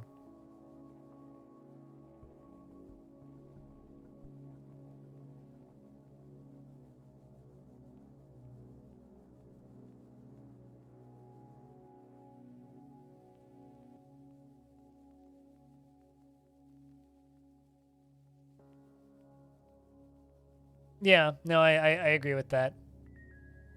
Whitcode. Also, hi, Whitcode. How you been?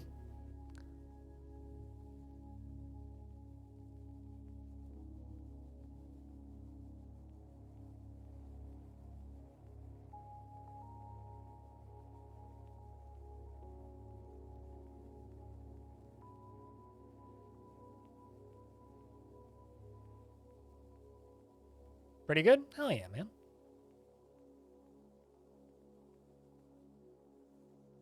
Hopefully you didn't miss me too much while I was gone. I genuinely feel like I went away for too long. Like, I was gone for a really long time by my standards. And, like, streaming for me is, like, almost therapeutic. It's like, without streaming for long periods of time, it starts to stress me out. That's where we're, like, talking about stress. If I take long periods off of streaming, it's, not great. Did I not tell him to make crutches?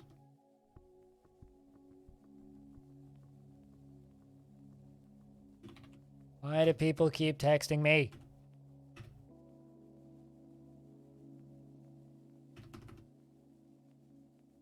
Mom, are you texting me? Ha! It is my mom.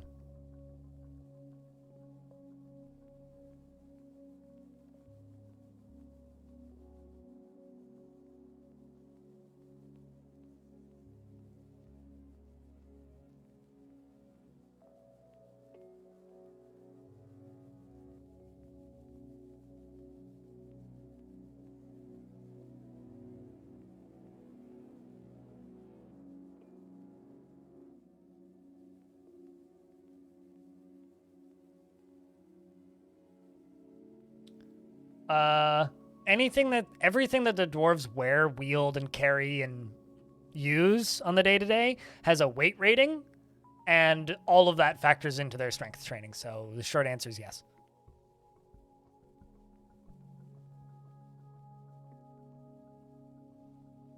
Not much, but yes.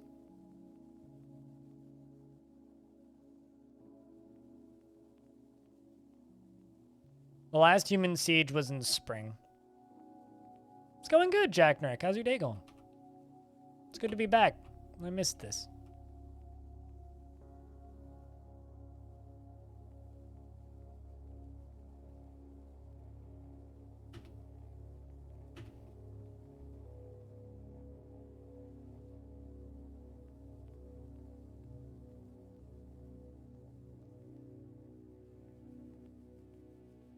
Wait, really? That's kind of awesome, actually. I didn't know that they had a gremlin deity. Shoutouts to our friends over at the Healing Rim, I guess.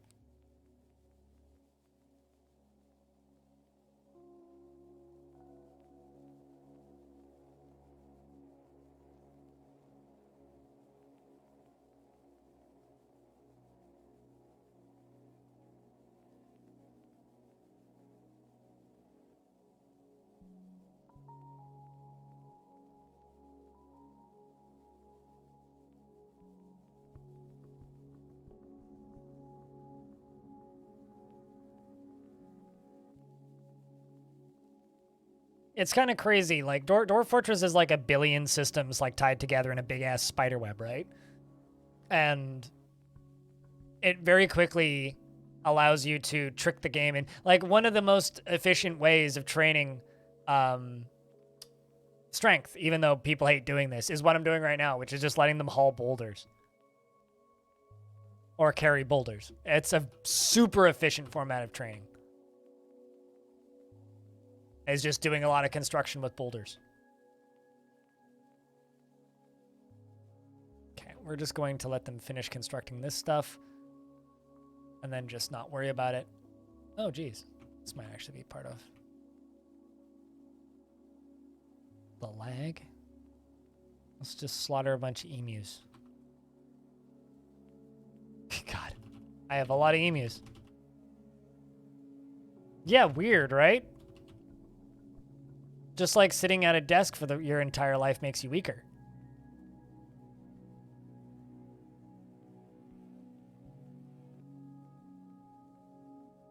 Yo, El Nesa, what up?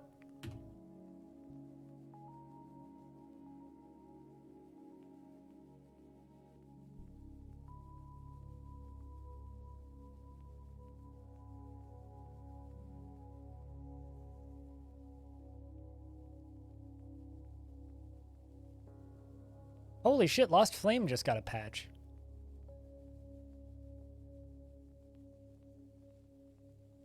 Apparently Lost Flame got a patch on June 20th. Damn. Bunch of new monsters and mini-bosses, expanded poison vaults, which sometimes can appear instead of castle, including 2 new bosses. Much more variety in the early levels and the Hungry Caverns, and some new achievements. Ooh, neat. It's good to be back, Peter. Good to be back.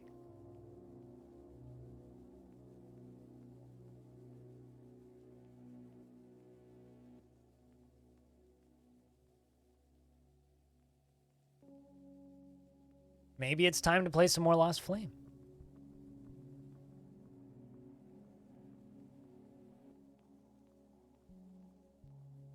Did they?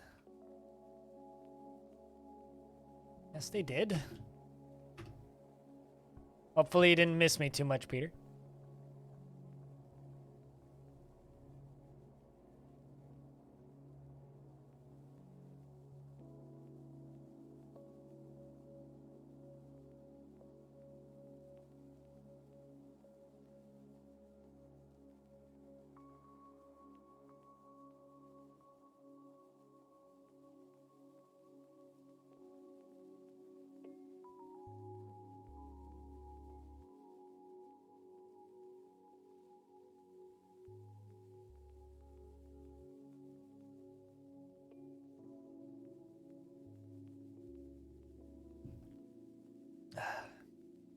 Coffee.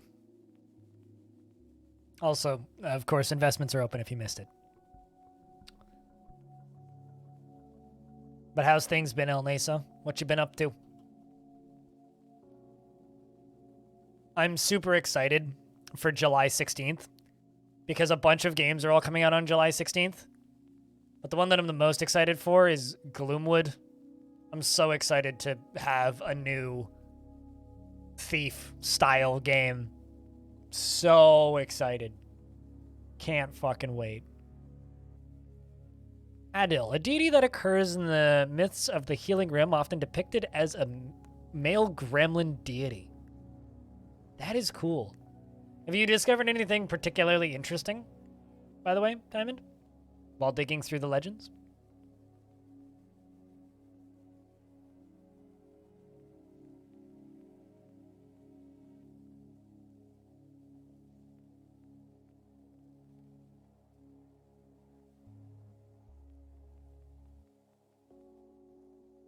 Just Gremlin. Gotcha. Gremlin is the most interesting. I was always just kind of under the impression that the histories of Longdeath's world are a little dull. Balinair, thanks for the raid. How was the raft? The rafting of rafts. My Civ got some goblins, as in, like, goblins integrated into society?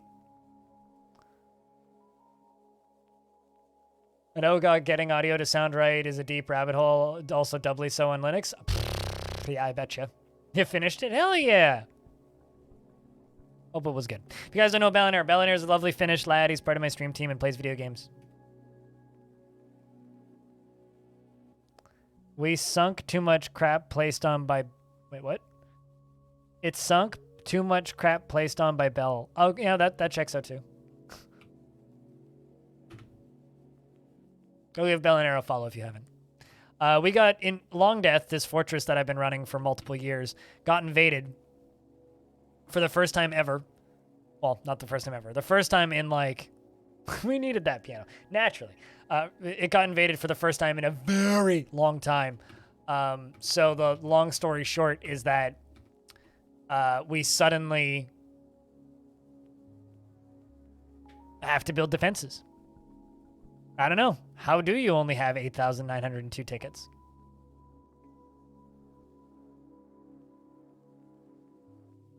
How'd the siege go? We killed them. There was only 10 of them, but they'll probably bring more next time.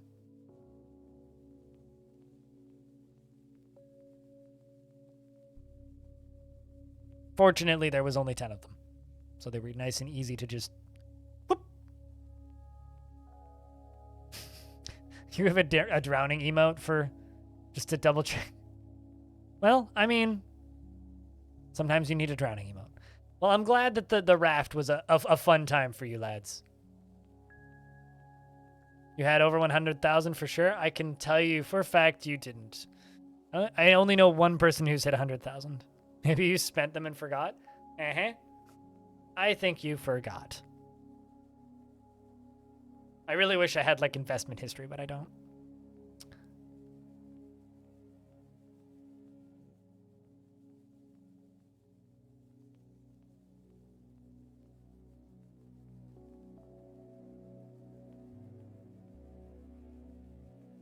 The end game really needs better balance. I don't know anything about Raft, really. But what I do know is every single iteration of that game that I've seen in my entire life has always seemed extremely poorly thought out and just kind of a, oh, we accidentally made a really popular game and not really a, we designed a well-made game. You guess it's content complete? Ugh.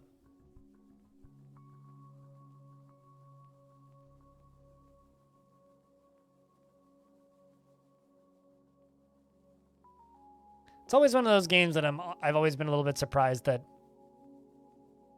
it did as well as it did.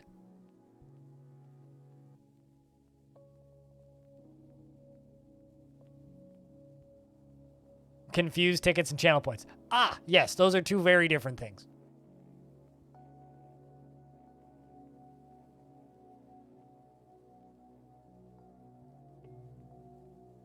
You enjoy it, though? I mean, I enjoy plenty of not great games, but it's always struck me as something that, like, isn't great.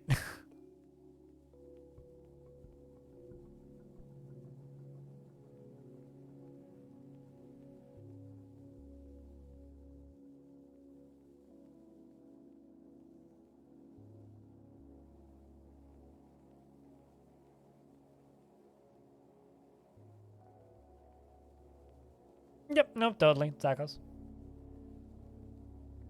But in Unity and on the open sea with rafts. So it's like Minecraft Skyblock, but nothing like Minecraft Skyblock. Got it. Made one of 3 crutches. 2 other people are making crutches. Good to see.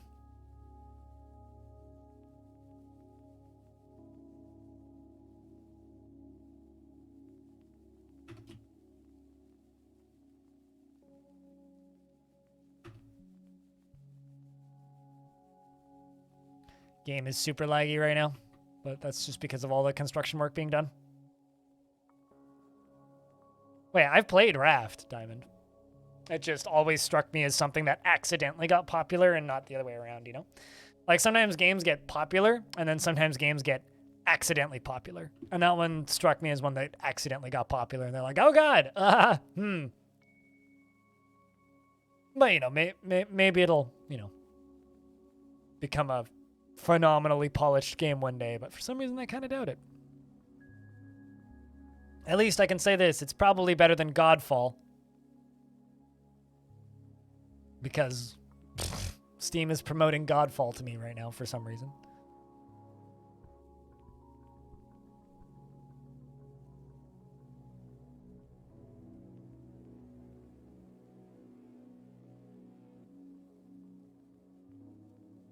Godfall was disappointing.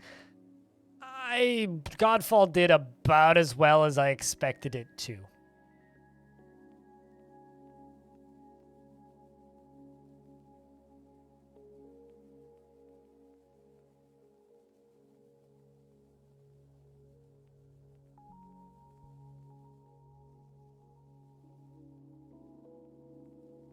You're going to assume it's about gods dropping from the sky and splatting?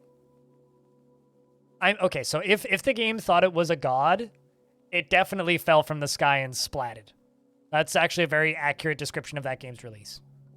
It went, whoosh, and then it was over.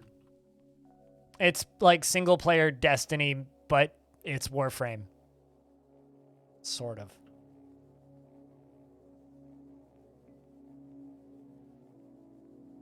Is how I would describe Godfall.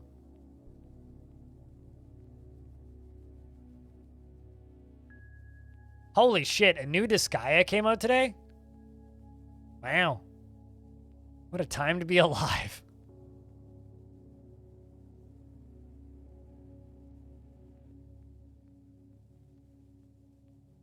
Also, it's $89.99. Video games expensive.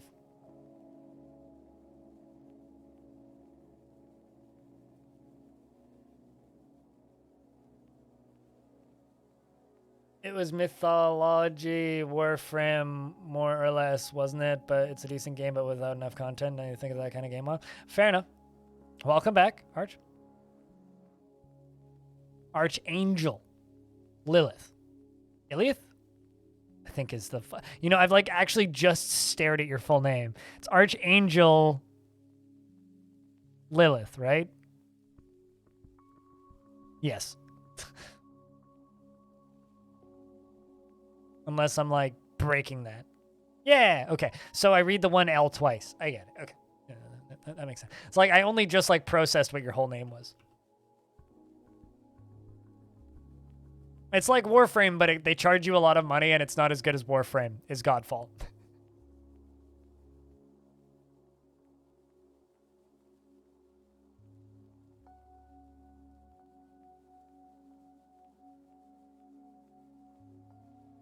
We are still constructing the soon-to-be drowning chamber. Archangel Lilith, yeah.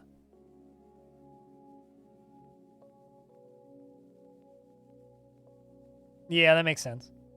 You know, you can change the capitalization of the letters of your name on Twitch in user settings or appearance settings, I think.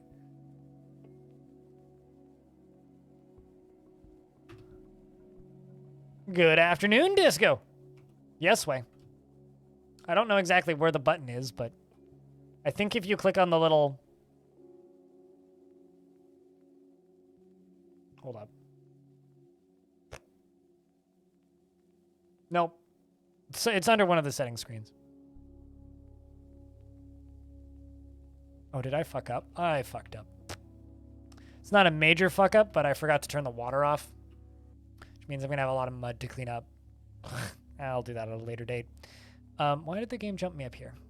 Was somebody born?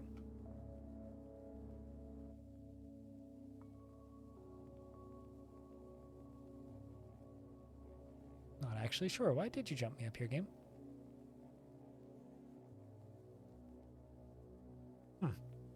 Bizarre. Every 6 months, actually, Geister.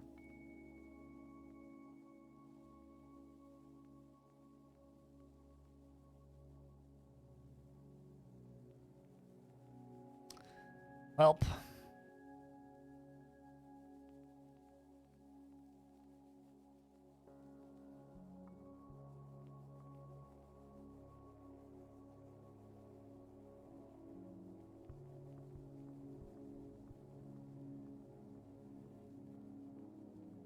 think I need to give these dwarves a break.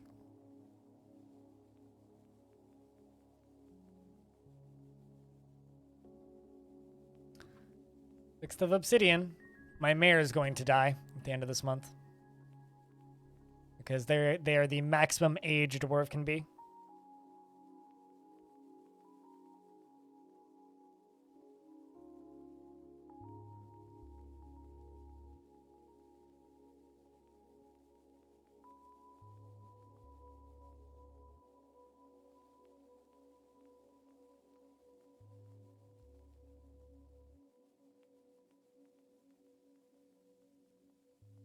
The Ignited Creation is in war with the Ignited Creation called the Routed War. Started in year 10, ongoing for some reason.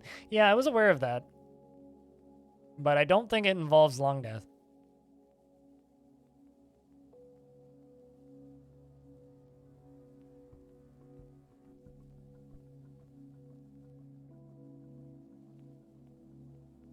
Because I am at peace with the home faction, I hope. It'd be real bad if I wasn't. We go to war with our home faction, that's almost a fortress death sentence.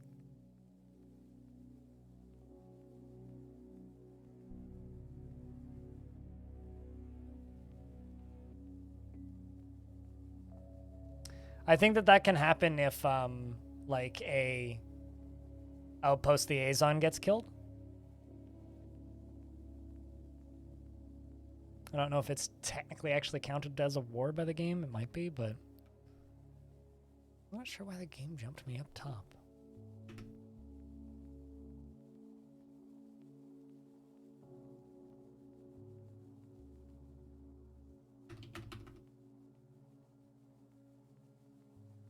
Because of some dark pit shit? Yeah, I don't know. I seem to recall Stone digging into Legends a while back and figuring that stuff out and noticing it, but I also remember it not really having much of an effect on the actual fortress, so it doesn't really matter as long as it doesn't affect my fort.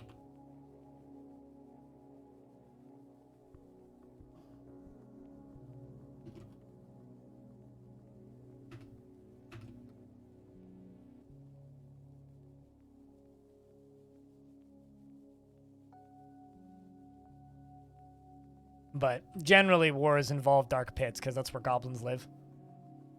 And wars tend to involve goblins and dwarf forts, surprise.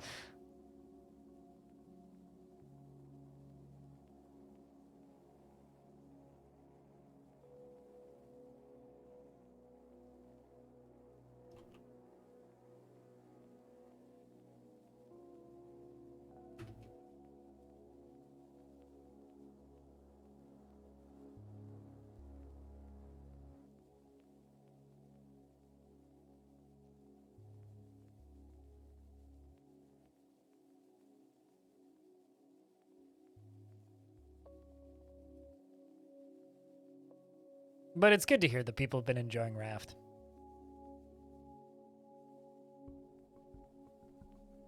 I'm kind of tempted to do a full playthrough of The Looker, which is like a parody of, which is a parody of The Witness.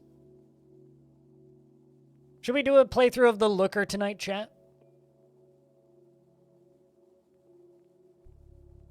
It's literally a parody game. Because I played and enjoyed The Witness to a degree, but I think it might be fun. Iron pipe, okay. Iron pipe, 3. Iron cork, 3.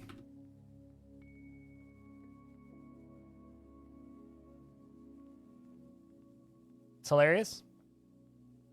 All right. I guess that settles what we're doing tonight then. This is madness! Madness! This is Stone Yeet. Paradise nuts.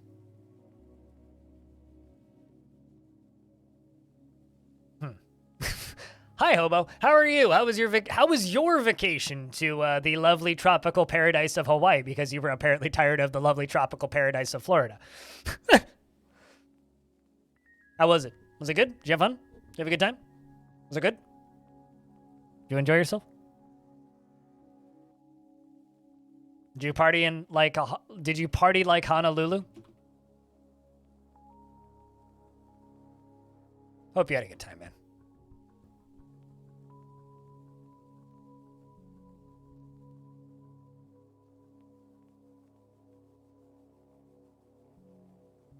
Chat, everybody say hi to the illustrious, the wonderful, the majestic moderator, Stoned Hobo.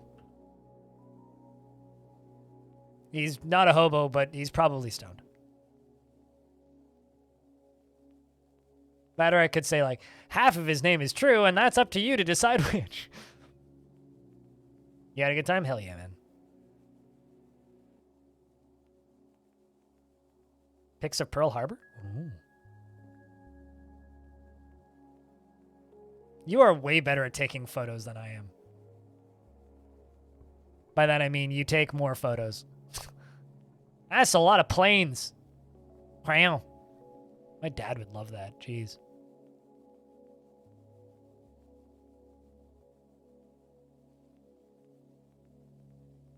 Dang.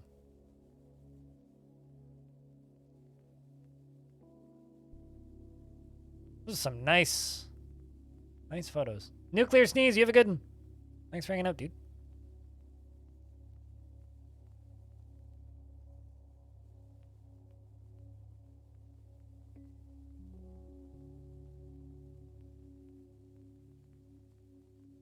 It's not your thing. So my parents always complain that I don't take pictures of like myself. It's like, why don't you take pictures of yourself or like your family members? It's like, because I'm much more interested in taking pictures of like weird signs.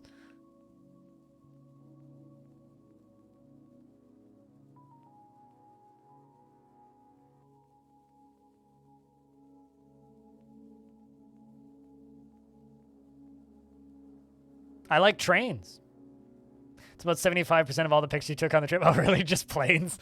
Then a couple of, like, pints of beer, I think. A couple glasses of beer, a bunch of planes. I've come to terms with something after my trip to Montreal, Hobo. And the thing that I've come to terms with is that Montreal doesn't really have good beer. And it's really weird because there's one or two Quebec breweries that will like ship beer out to here that are really good. But almost every single place that's like, oh yeah, we make our own beer, it's like the vast majority of it was like either underwhelming to disappointing to bad. Which is really strange to me. You'd think a city like Montreal would have better beer, but turns out not really. They kind of don't. It took like the entirety of the trip of me trying like every single like local brewery I could find until I found one that was like, oh, this is actually pretty good.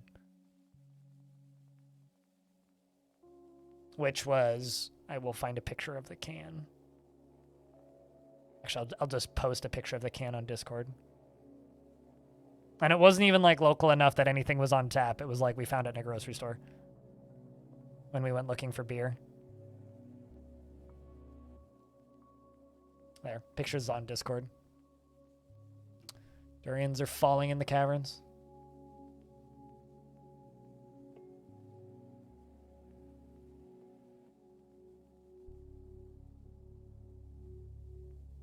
Yeah, because I don't think I posted that.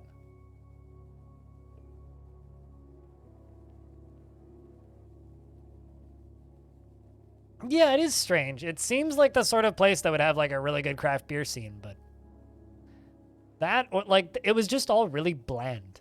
And like, I'm used to interesting, flavorful beers, but every single place I went to, it was just really, really bland.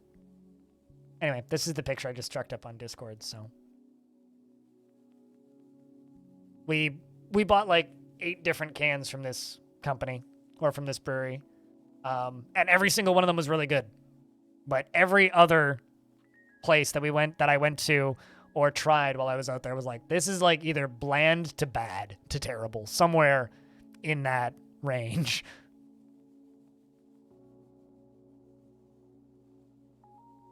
So, congrats. I was able to find one decent one. 19th of Obsidian, late winter.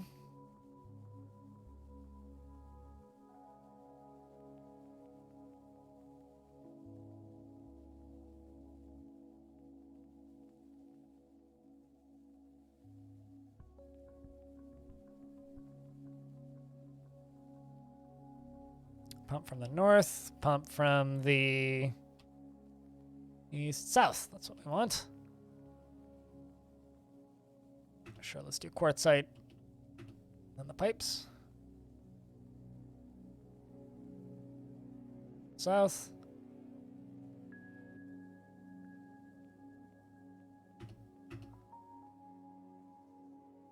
Waiting on the pipe section.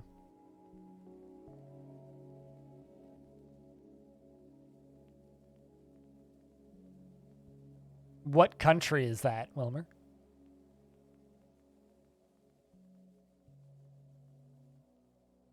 Because if it's not Canada, it's exceptionally likely I'll never see it.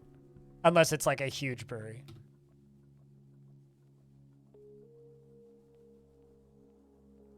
Yeah, unless it's a huge brewery, we won't get it in Canada. Why did my frame rate suddenly speed up so much? Yeah.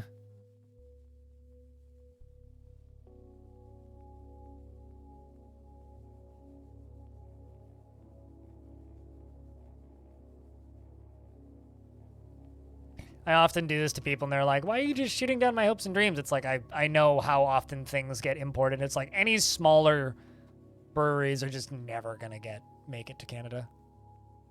Fortunately, I have an extremely good craft beer scene here, so I'm spoiled, but.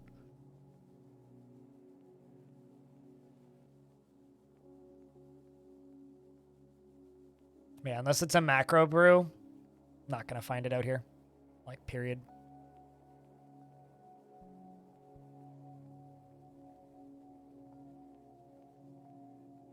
Unfortunate, but true. Right, are they all out of there? Yep.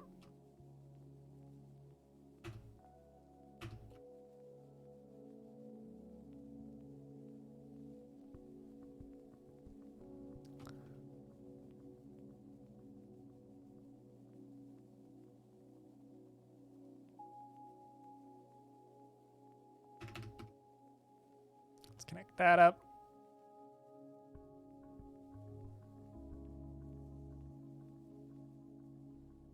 Introduction to breathing. Yep. I think that's in Longdeath, is it not?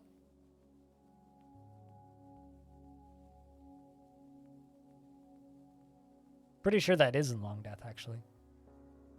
But if I spot it, Wilmer, I will definitely pick it up. I just don't get your hopes up. Most likely the only way I'd be able to try something like that is if I just went to Germany. Which, you know, isn't out of the realm of possibility. Might happen one day, but not anytime soon. I can't, well, I mean, I wouldn't be able to ship it to me, most likely. Yeah, I've never seen this before.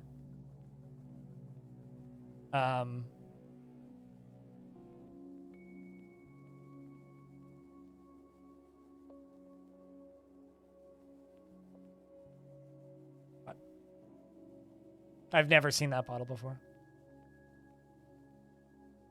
True Dwarves. Yeah, it's True Dwarves is in fact still in my fortress.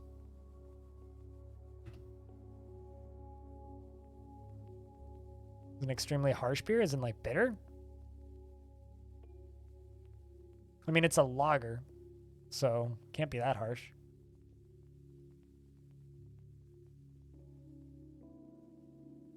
Also, this beer store website wants me to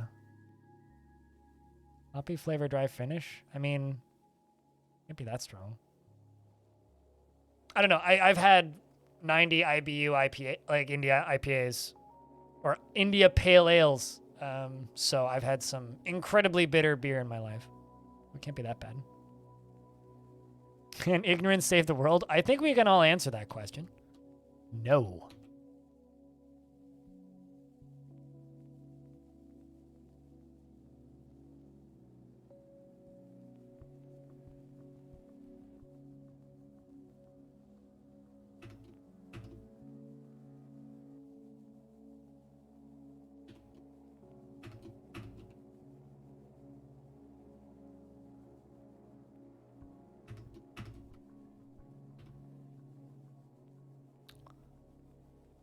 Late winter, 25th of obsidian. King wants 2 more picks. Ignorance came full circle. That is true. It usually does. Some absolutely love it, some hate it. I mean, lagers are generally flavorfully boring to me. Like, they're the only type of lager that I actually go after are bocks. I really like a Hell's Bock. I generally dislike lagers, not because they're like hard to drink or anything. It's just because they're boring. So if it's a bitter lager, I generally like bitter lagers. But I don't know. The only beer that I've had in my entire life that I genuinely found so repulsive I couldn't drink it was a espresso pale ale. Actually, no, there's 2. Three. There's 3 beers that I would say that were so repulsive I was mad that I had to drink it. The first one was an espresso IPA, which was extremely bad. The second was a kelp brewed imperial stout. So it was like 11% and it was brewed with kelp. It just tasted like seawater. It was disgusting. And then the third one was a lager that was brewed with sour key candy, called the Tone of Sour, and it was just bad. So those are the only beers that I've ever had in my entire life that I was like, this is so bad that I'm upset that I'm drinking it. Well, if I see it, I'll grab a can. But I'll only grab a can if it shows up locally to me, because shipping alcohol across Canada is expensive. So, what's the alcohol percentage in it, if I can ask? Because that also depends on whether or not I can order it.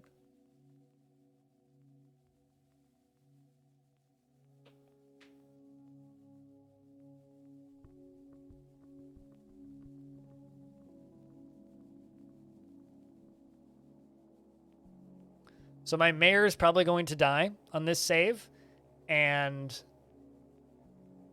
that should be it. Yep, my mayor died. The king is still alive, though.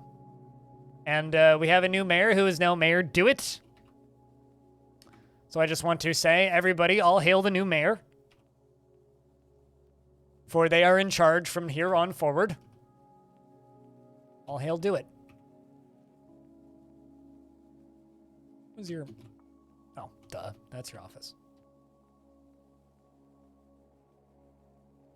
Hey, Psychon, how are you doing? It's good to see you. Round of beers for the new mayor.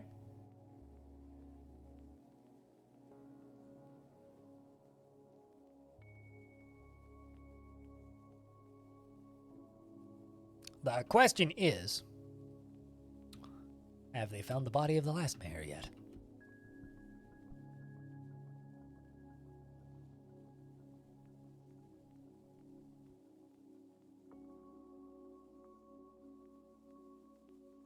Ah, also Zetsuki was found dead. F's for Zetsuki.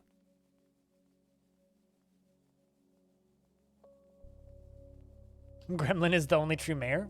Gremlin hasn't been elected yet. How many gremlins are alive in the world right now, Diamond?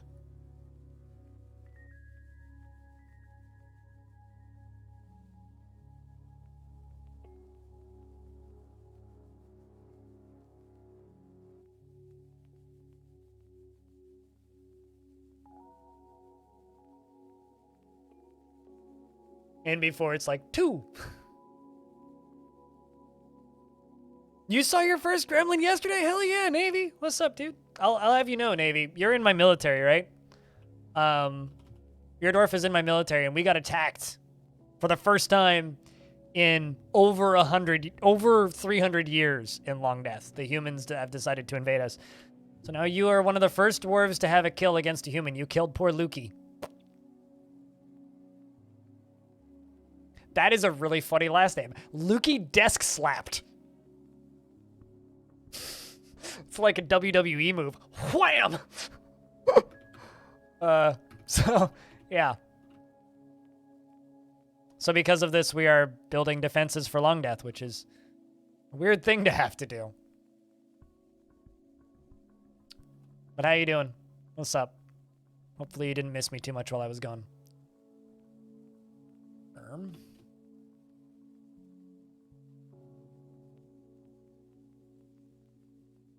I'm at war with the Confederacy of Sport, which is a human faction. I don't know if they're going to invade us again, but they invaded us once.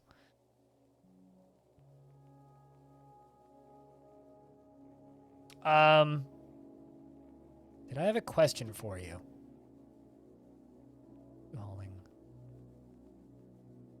I mean, not really outside of just thinking out loud. I was, like, mostly just talking about different lagers and how, like, I don't generally like lagers because they're not super flavorful, not because they're uninteresting or anything. It's all the way south. Game?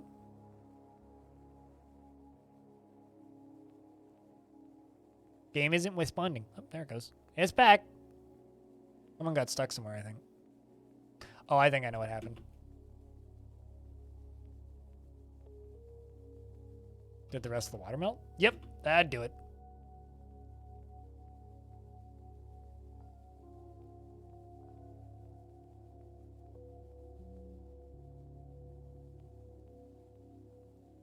This is what happens when I forget to turn off the pumps in the winter and it freezes. This happens. It's fine, though. It's not actually that deep. It's quite... Yeah, it's very shallow. I get to rebuild all of that again. Yep. One of the two factions that we... Because there's two separate human factions that we get tributes from. One is the Confederacy of Sport, and then the... Whoops, rather. So we used to get tributes from the human faction, the Confederacy of Sport. We also used to get tributes from the Fragrant Bear, I think. Or no, not the Fragrant Bear. We used to get tributes from the Realms of Stone, one different group from them, and then two groups from the Confederacy of Sport. The Confederacy of Sport now no longer send us tribute. So we're just receiving tribute now from the Council of Men of the Realms of Stone instead of the two minor factions from the Confederacy of Sport. I mean, I don't generally like beers that are just bitter for the sake of being bitter, because I compare bitter beer, Wilmer, that's bitter for the sake of being, like, there's definitely beer that'll, like, we have a beer here called Hopulous, which is just bitter for the sake of being bitter, and there's quite a few of those. But it's like, bitter for the sake of being bitter is like spicy for the sake of being spicy. I like flavor. I like variety in my flavor. So I might drink it and not hate it, but there might not be anything interesting about it. Like, from your description, you're selling me on a very boring sounding beer. Like, I'm totally fine with extremely bitter beer, but it has to have a flavor profile outside of just being bitter. Just like I really like spicy food, but it has to have a flavor profile aside from just being spicy. If the whole point of your hot sauce is to punch you in the dick repeatedly, I don't want to eat it. If the point of your hops is to be so hoppy that you feel like you just got shot in the chin with a shotgun, I don't want to drink it. Just because it doesn't taste very good. So if it has no other flavor variety, that just sounds boring. But I'd drink it. I'll drink almost any beer once. Unless it's a red ale. I don't really like red ales. It seems like it, Sakos, yeah. But yeah, if they only have 21,000 humans, that's not many. Although, there are more like 2,094 now because I killed 6.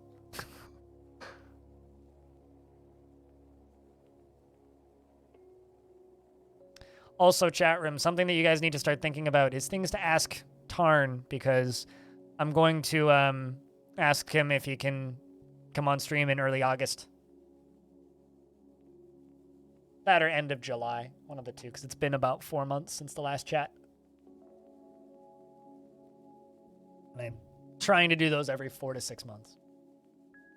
Unless there's a lot of rapid fire updates and stuff to talk about. But it's been a little bit. Also, if anybody wants it, because we hit year 400, the Longdeath save file has been uploaded and is now available on Dwarf Fortress database. So if you would like to download this save file and mess around with it or stare at legends or something. Release date? Soon, TM. When it's done. There, I answered it for you. Actually, awkward laugh when it's done is usually the Tarn Adams order of operations.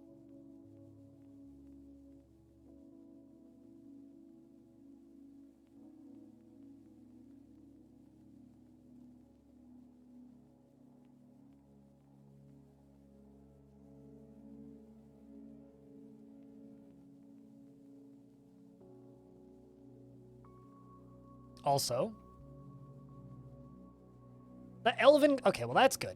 This means because we didn't get Elven traders last year. This means we're not at war with the Elves. The Elves have arrived to trade. Well, that's good. It's good to see the Fragrant Bear is still on our side.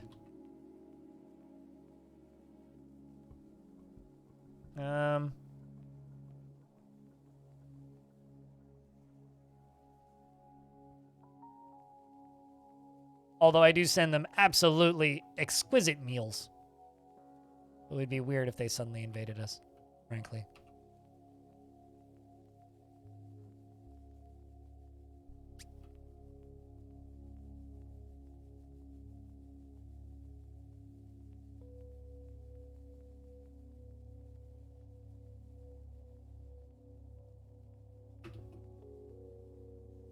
Enjoy your lurks, Angel.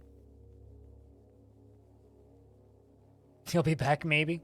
I like the non-committal whether or not you'll be back. It's like, I'll be back, maybe. I'll maybe be back. Can't confirm.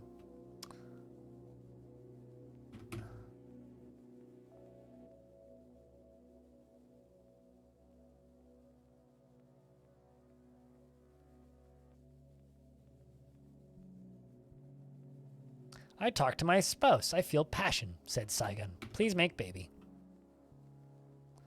We need more of thems. What's all the pogs for? There are gremlins. How many? In the world? Well, that's good. More than one?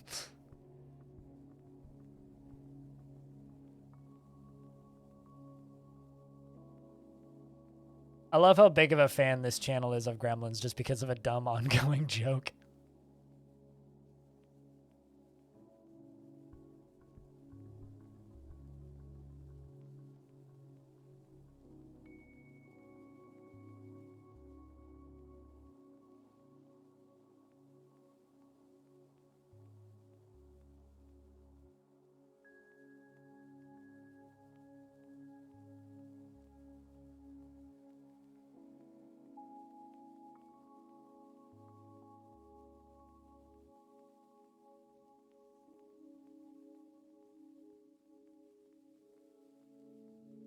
All right. So we just slowly put stuff away.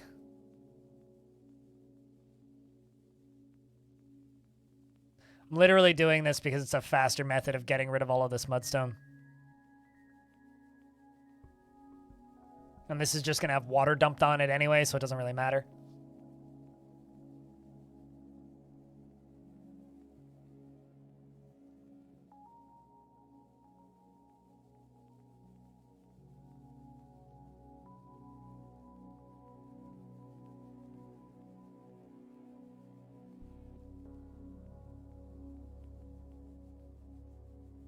Let's also see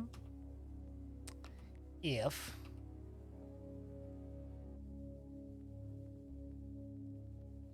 this drain button works. Or rather, drown button works. We're building that. Good, good, good.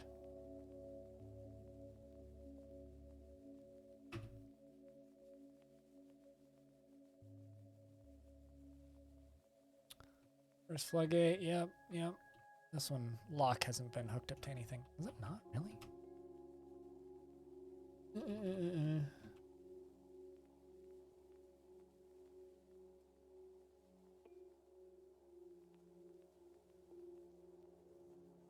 Kind of thought that would be lock. Oh, I know what would be lock. Lock would be right here. I just haven't built it yet.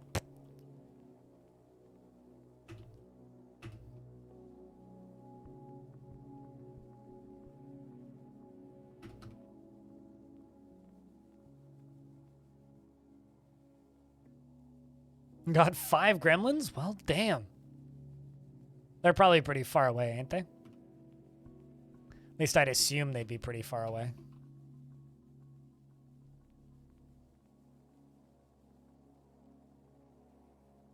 Holy shit, that's a lot of suspended floor construction.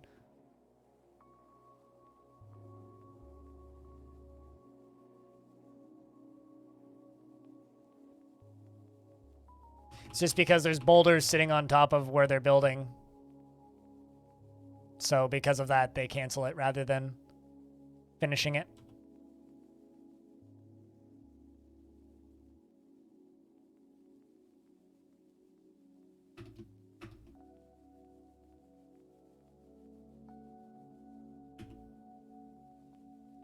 I wish that holding down shift would just fill those out immediately.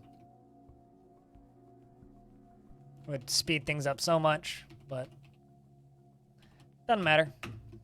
I think that's a DF hack feature, though.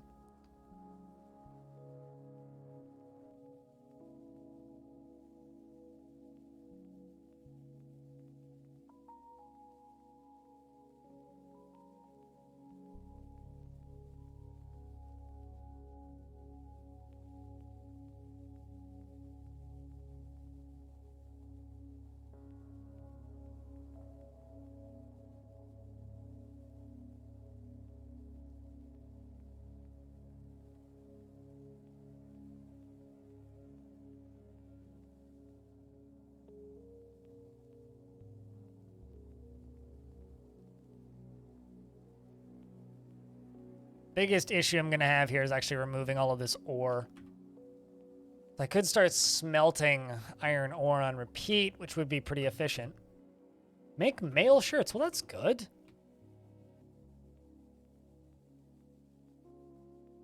What does the king want? 2 picks and 3 crutches.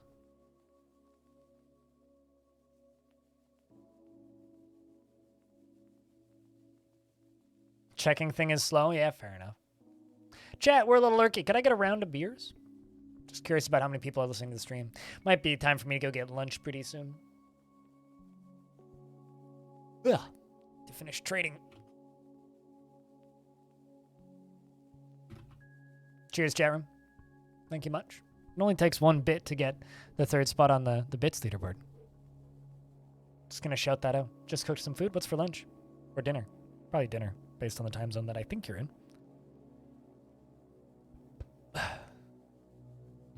When I was coming home from Quebec, my plane landed at 1:38 in the morning, local time, after taking off at like 10:20 in Montreal.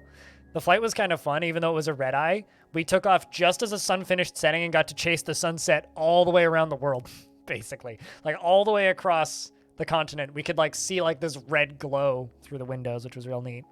Then we landed, Vicious. And then when we landed, we just missed the shutdown of the rapid transit SkyTrain that we have here. So I had to take the night bus home. So landed at the end of a long flight, then had to take 4 hours of night buses home. Fortunately, it was night bus, which means there's always very entertaining, extremely inebriated people on the bus. So was very entertained initially by these 2 guys that just, like, I've got no other way of saying this aside from the bros per minute was just off the charts. They both had skateboards, and they both got on at the airport. I think one of them had just gotten off a flight, and the other one was just his friend and meeting him. And they were just talking on and off about this friend of theirs that supposedly faked killing himself to figure out who his real friends were. And, like, then they were talking about, like, rent prices, but, like, not in what I would describe as the most factually accurate way. And they just sat there just... I really wish I could, like, videotape people in public legally without asking them. Because it was the most times I've heard the word bro in a conversation in maybe my entire life. They just sat, it was like, bro, did you hear that the last time he came, bro, like, no, man, bro. Just guys being dude bros? Yes, very much so. They both had the right hats on to be dude bros too. It was very amusing. And then I got on the other bus home, and some of the drunkest people I've seen since pre-pandemic got onto the bus, and they were all complaining about how they had work in the morning. They're just like, I can't believe we stayed out so late. I got work in 6 hours. And they're just like falling asleep on the bus. Bro, exactly. They're just falling asleep on the bus. And I'm sitting there, I'm like, if you've got work Monday morning, why are you going out on a Sunday night? Just in general? Why? I guess I don't understand how some people function. Or don't function. Just guys being dude bros. Bro, you wouldn't criticize me like that, bro. Bro, that's just bro. Bro, that's so mean. Mean of you, bro. Bro. Why in the... Bro, no. Bro, don't be so bro. That's... A bro would never do that. Bro. That's literally the way those guys were talking. Bro.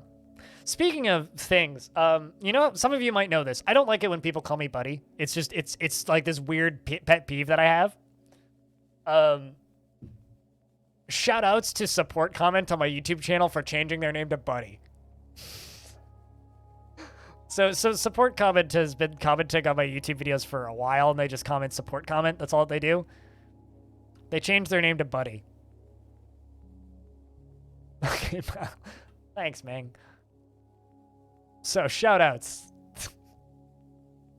So don't call me buddy. Call support comment buddy. And then we all good.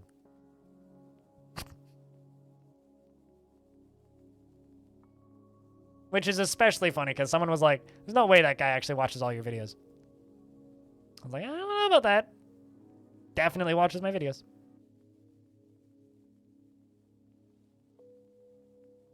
Lamau pal indeed. Oh, also,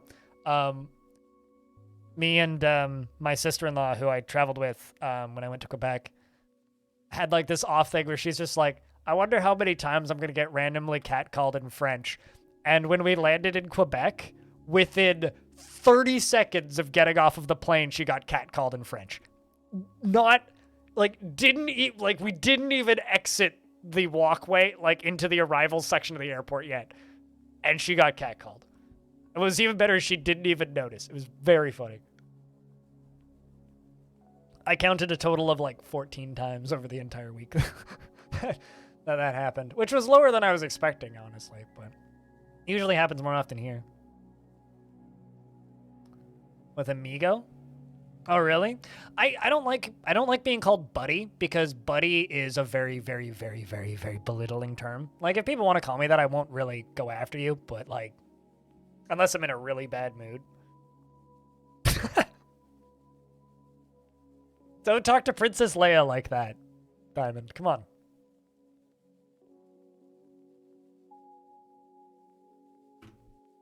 It's a bad joke. You're a bad joke. He's not lying? I mean, depending on how good the croissant is, a croissant can be fantastic, sir. That's a very appropriate thing to say when you're in a bakery.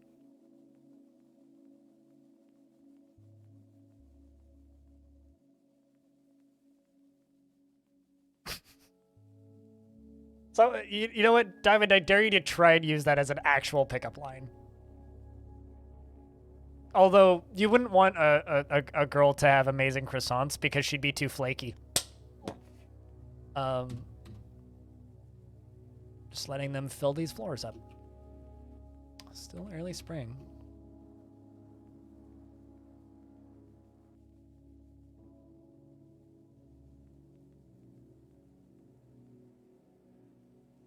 Man. That's a busy fucking Hillix. Hillix with 1,000 dwarves? Damn. Cheese croissants are your fave? I really, really, really, really, really, really, really like an almond croissant. I just don't eat them particularly frequently.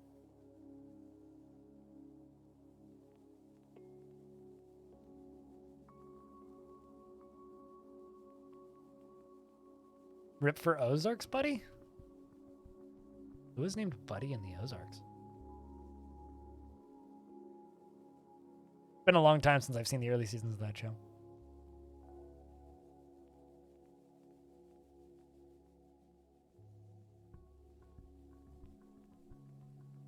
But yeah, I hope you guys didn't miss me too much while I was gone. I needed that vacation. Although I will say,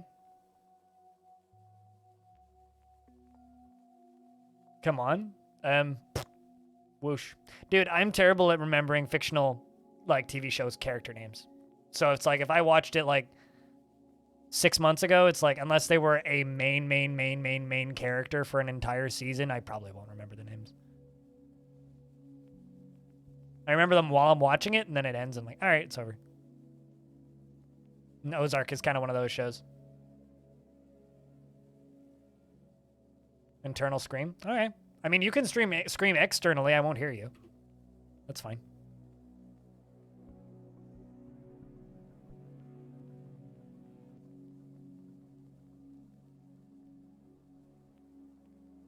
Oh, the old dude. Yeah, he's from fucking season 1 and season 2. Of course I wouldn't remember old dude. Creepy old dude who went skinny dipping in the basement. Who lived in the basement. Yeah, that guy. Okay, no, yeah, okay. Yep. I remember that character. But he was good, dude.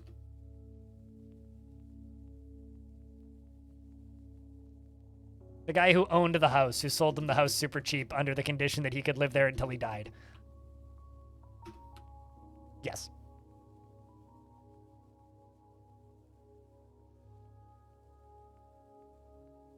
Ozark was a good show. Needs masonry.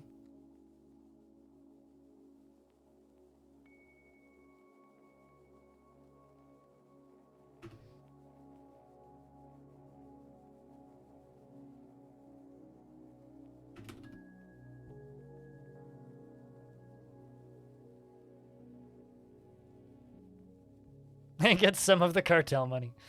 Ozark was a good show. I enjoyed that show. One of the few crime shows like that that actually had like a solid ending too. It was a very Sopranos ending, but a good ending. As they say, it ended with a bang.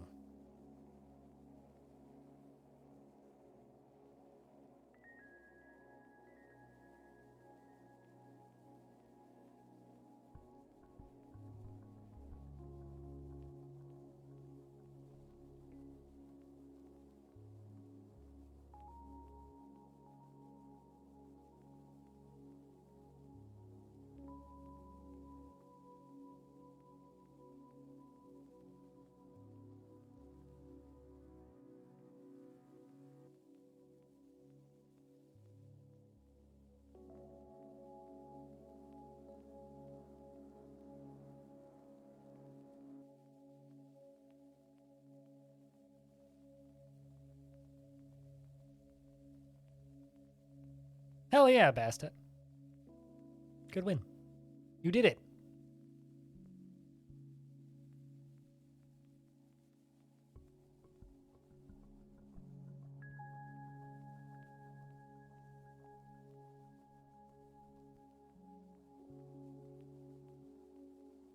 How's the flooring placing going?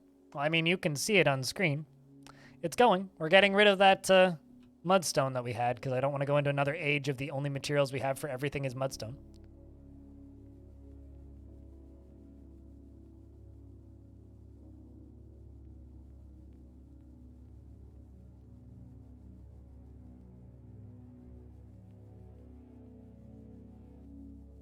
What do you mean?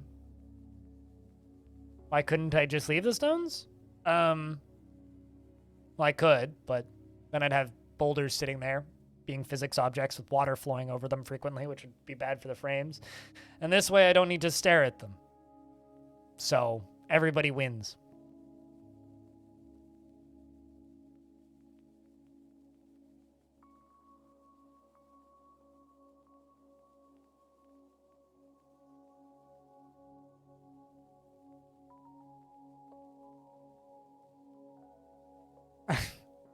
I really like that population of Longdeath. 44 dwarves, 41 unicorns, 44 dwarves, 41 unicorns, 8 cows, 5 giant outcasts, 4 emus, 3 Etten outcasts, 3 minotaur outcasts, 2 cyclopses, 1 chicken, 1 sheep, 1 horse, and a forgotten beast.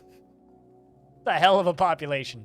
Actually, if you want to do me a huge favor, Diamond, load up Longdeath in Stone Sense and send me some screenshots of it. As I've had a billion people ask me to do that, and I'm just too lazy to move it into an install with DF hack running. Suey, how is thing? How is you? How is school? How's the weather? How's the sky? Is it blue? Is it orange? Is it pink? I'm running out of questions here.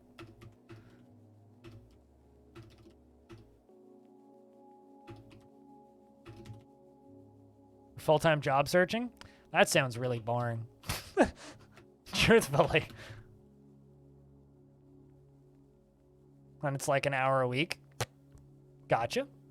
Best of luck finding Gerb. Don't end up at Starbucks. It's usually what happens.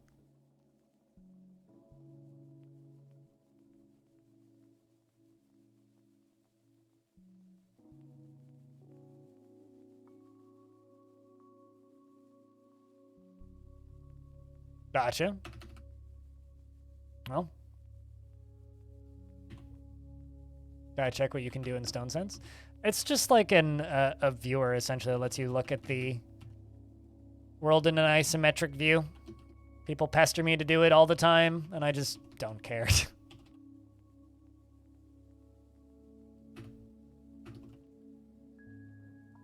Let's do this.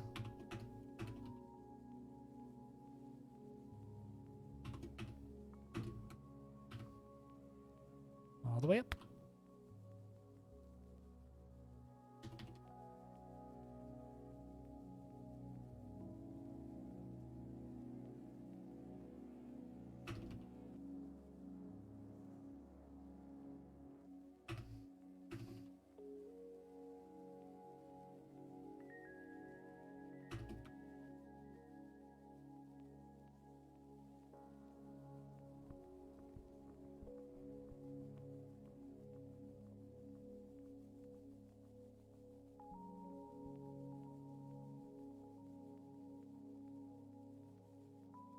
But you know what that means? So it means you need to record new ads for the podcast. So instead of saying that you're a full-time student, you have to be like, I'm searching for a job full-time. Here's my credentials. Please hire me.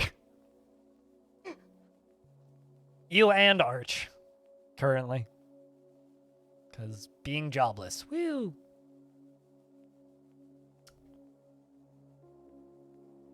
I choose to simply be jobless professionally.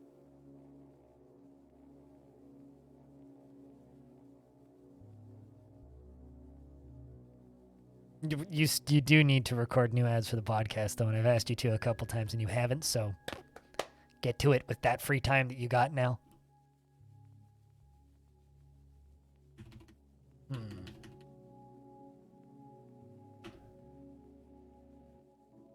Somebody's just coughing like a maniac in the hallway right now.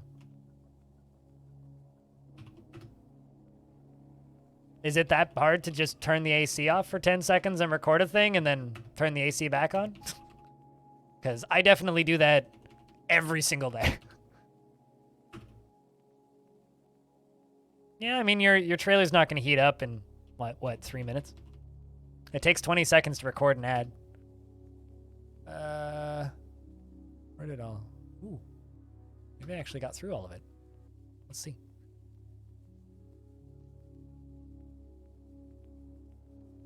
But whatever. I'm not going to argue with you. Do need new ad recordings, so you'll do it in the evening? Okay. I need it by Friday, so you got time.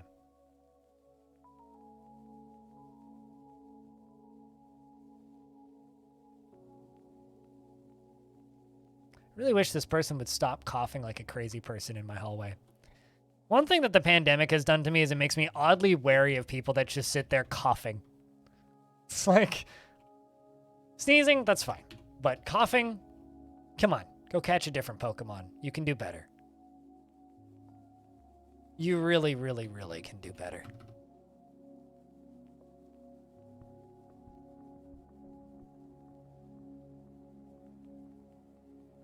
At least get yourself a wheezing.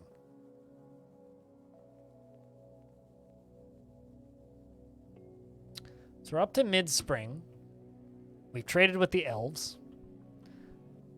Also suspended construction of floor, which makes perfect sense. That's now done. Meaning I can bridge that up.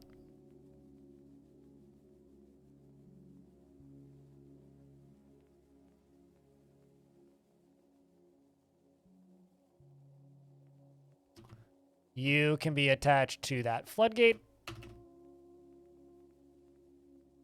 then we'll pull that lever. Lock the base. Then it's just a matter of finishing the tiling. And getting all this iron ore hauled out of here.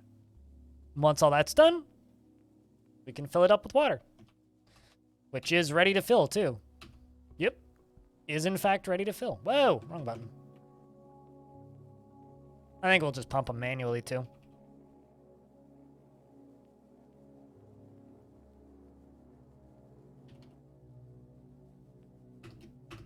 Suddenly massive amounts of sirens? The fuck's going on outside?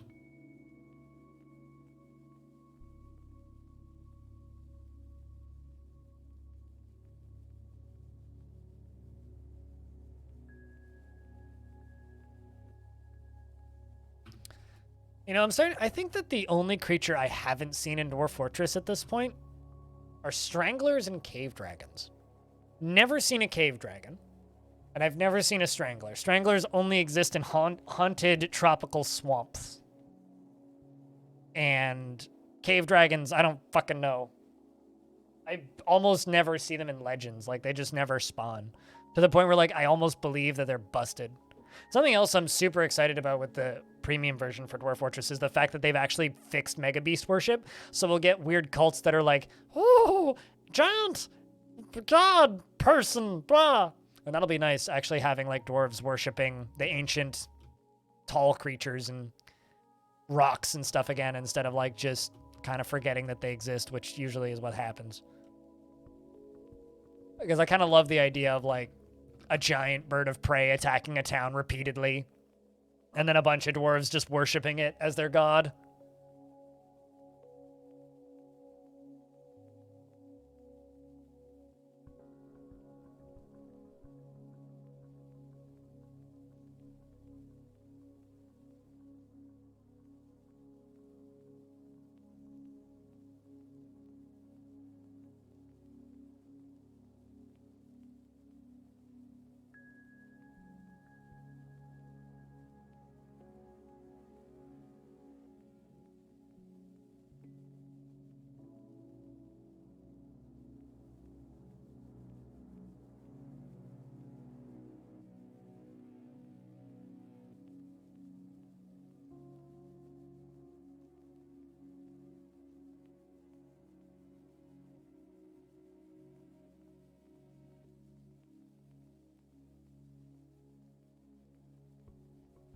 All right.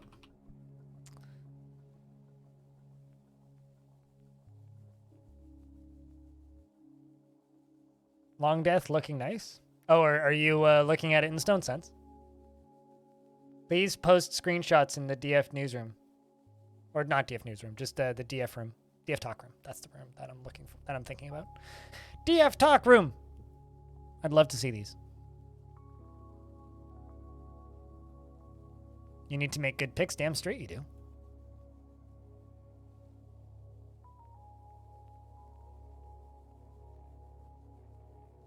Default setting is not the best. This is true. Yeah, you need like the big open wide setting. I'd love to see the top tavern most.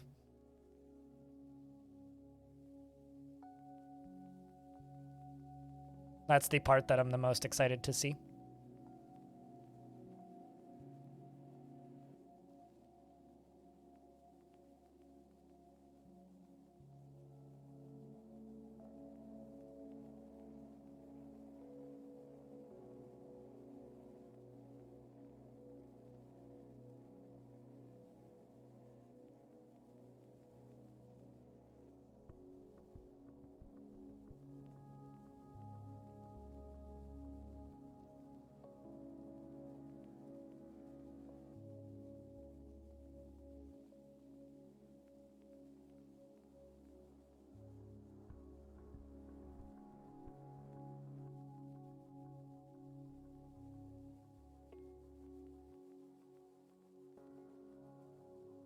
All right, so we're into mid-spring.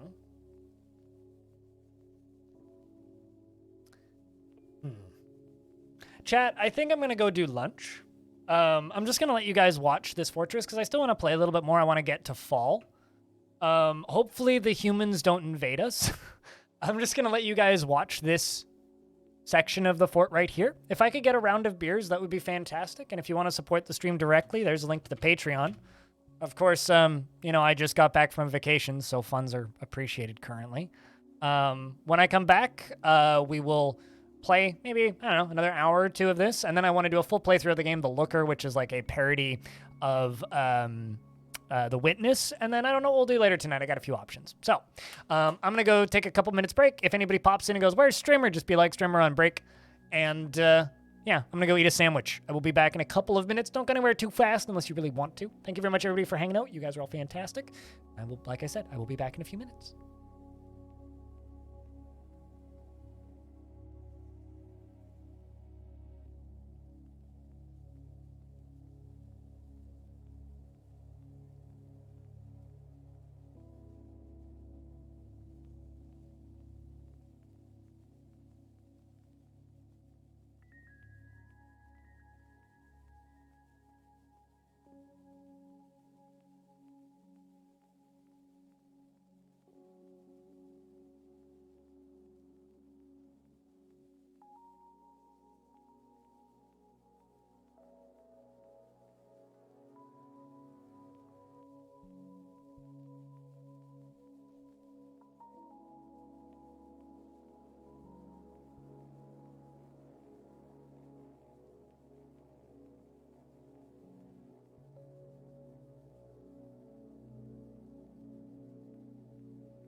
What year am I up to? 406. So 401 years. Yes, some humans attacked. There was 10 of them. We killed 6 of them. We had no casualties. Hi, how are you? It's good to see you, GMG Dave. Chat, we're back. Blah! And the crowd goes wild. 40% done? Allegedly. I don't know if I necessarily believe that, but variable frame rate makes that hard to tell for certain. Yeah, I was just getting lunch, which is why I was AFK. I'm building a drowning chamber for the humans next time they show up. Yeah, streamer back. Woo! Much excited. Okay.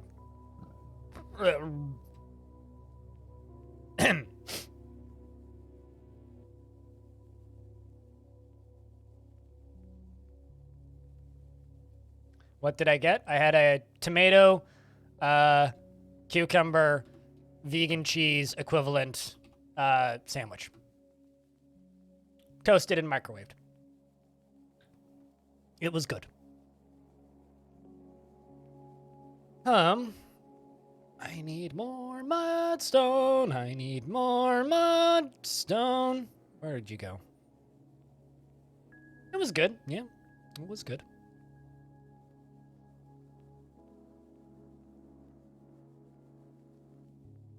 I can't find it right now, so I will just let the dwarves do their thing. Actually curious, did I take a photo of the best meal that I had when I was in Quebec? I'm not totally sure if I did. I don't think I did. No, I definitely did not. I should have done that. I had this rice and grains dish that had marinated watermelon on it, which was extremely good. I don't strictly eat vegan when I'm in restaurants, but 2 of the people that I was spending time with this weekend are vegan, very strict vegan. So, this past week, rather.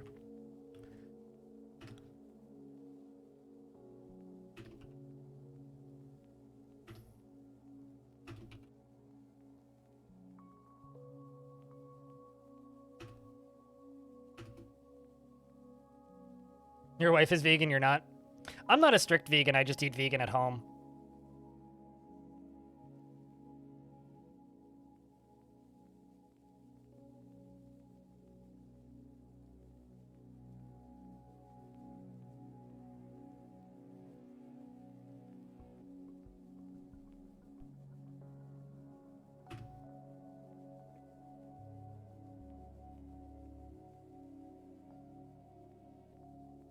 It's supposed to be like a fish stand-in, the marinated watermelon, because it has a very similar texture to fish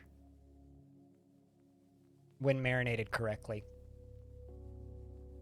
It was very good. Very, very, very good. I wish I took a photo of it.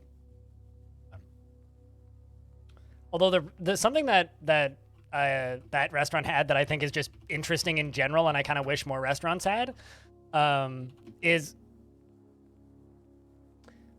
spam caller, they had, like, you know, the QR codes for menus, right? Which is pretty common for restaurants now, just living in a post-pandemic society, right? But the thing that was interesting about their usage of it was it wasn't just, okay, here is a QR code. It was, here's a QR code, and then each QR code at each of their tables was unique to their table, and it knew what table you were sitting at, and you could then just, like, pop the app up and pay the bill from the table from the QR code, and I've never seen that before. Actually really, really neat, and I really, really like it. So you could select what seat, because, like, they were all, every single person's individual orders was stuck on one seat, and you could see who was sitting at your table and who ordered what, and you could, like, just, like, tap a checkmark box to pay other people's bills, which is really neat. Really cool piece of tech. And I really wish that all restaurants had that. Seen that in a few places. Yeah, it was my first time seeing it. I'm sure it's not uncommon, but it was just the first time I've seen that, and it was really neat.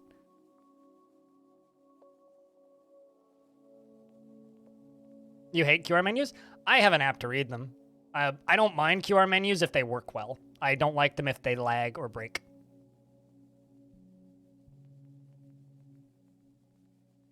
The thing is, just post that QR code and share it on the internet and see if someone will pay for something for you. The problem is, well, you can't actually order directly through the app. So someone on the internet theoretically could pay for you. Yeah, so you could like take a photo of your QR code and like text it to your mom and be like, pay for dinner, please. That's funny. But yeah, I like QR code menus. If you hate QR code menus, I'm sorry, you're old. My phone doesn't have an app to read them. I just install a QR code reader and it's just fine. They're not embedded into the bill either.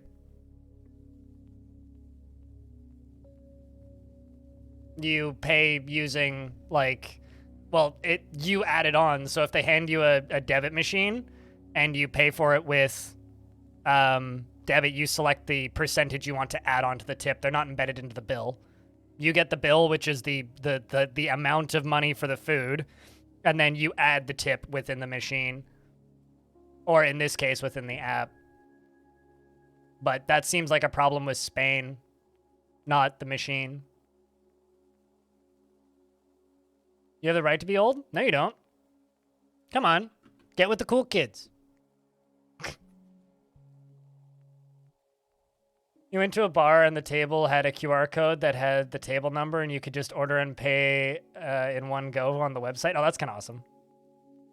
Yeah, like you could totally do that there too. But yeah, no, like the waiter was busy and I was like fiddling with the app and I paid for our whole table because the day before somebody else paid for pizza and I was like, it's my turn to pay a bill. So I paid the whole bill. And then the waiter just walked over and he goes, thank you very much. I just walked away. It's like, you could leave whatever. It's kind of fantastic. I wish more places had that. But I didn't even think about that. Just doing at everyone on Discord and be like, somebody pay for my food, thanks. That's really funny.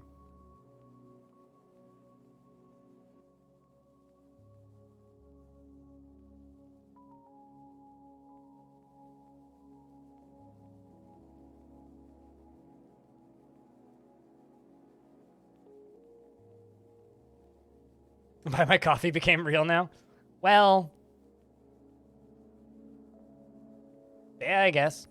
Oh, actually, the coffee chain that I buy coffee from here, or the coffee shop rather that I go to, that's local to here, has an app where you can like load money onto it. So maybe they could input some sort of system like that into that app, but I don't know. Did I not build a bridge on that? Or did I? Oh, I did. It's just the lever's been pulled. Tested pulling the lever and then forgot about it.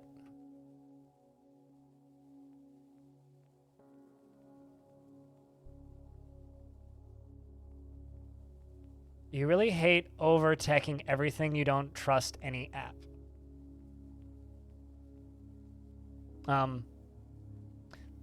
Okay. I don't know what else to say to you aside from okay. I can't argue with you, so. I'll say this. I prefer over-teching things to using cash.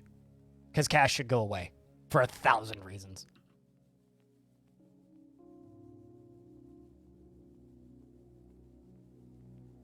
I mean, if you have a phone that's made in the modern era, you can also disable all that stuff from the get-go.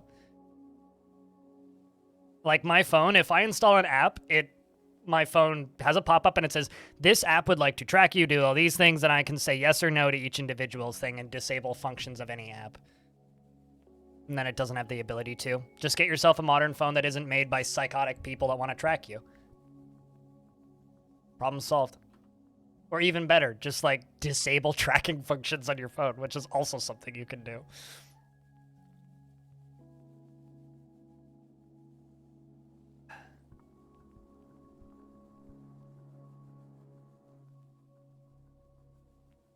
All I can say, Chups, is I have zero desire to have this discussion with you. So if you want to argue, we can. I don't want to argue with you. So give up, because I don't care. When it comes to things being paper-free, hands-free, and just flat done, let's go. If you're worried about the internet tracking you, you shouldn't use 90% of the internet. You also just shouldn't have a mobile phone, period. If you have a mobile phone, you're already screwed.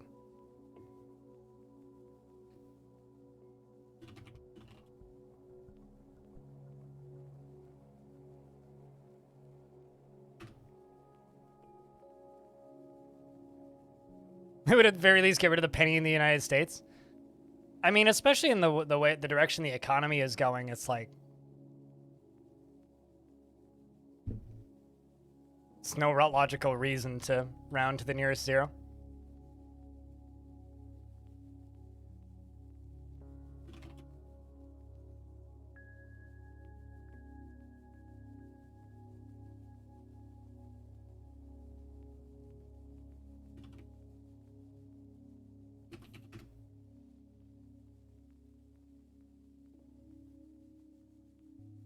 I mean, you can try and get your privacy back, but not within, you know.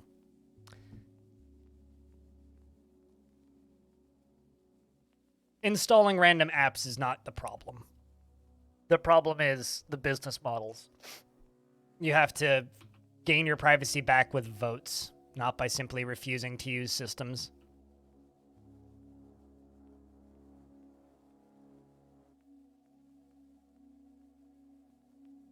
Kind of the reason more places don't have these systems working, I guess. You're kind of the reason more places don't have these systems running. Well, see, here's the reality of it, right? Like that particular restaurant that I went to, if you wanted a paper menu, you could absolutely get a paper menu. If you wanted to pay by machine, you absolutely could pay by machine. If you wanted to pay cash, you absolutely could. This is just a better modern system that negates literally just removes a lot of middlemen and annoyances from going to restaurants. And also removes, like, you having to touch a paper menu. Which, in a post-pandemic society, is nice. So I have zero issues with that.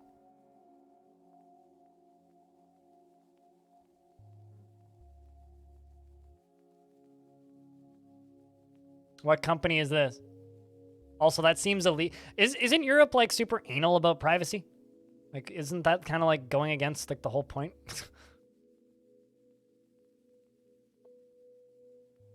Yeah, that's generally my take on it. It's like, if you own a mobile phone, you don't have the right to really complain about privacy, aside from try and poke your local tech firms to lobby in the direction of privacy, which is the direction a lot of, like, modern companies are going anyway, so it doesn't matter.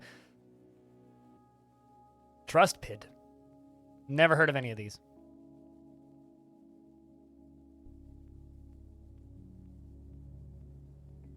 But I like cookies, but I don't like super cookies. I don't want my cookies to have capes and fly away.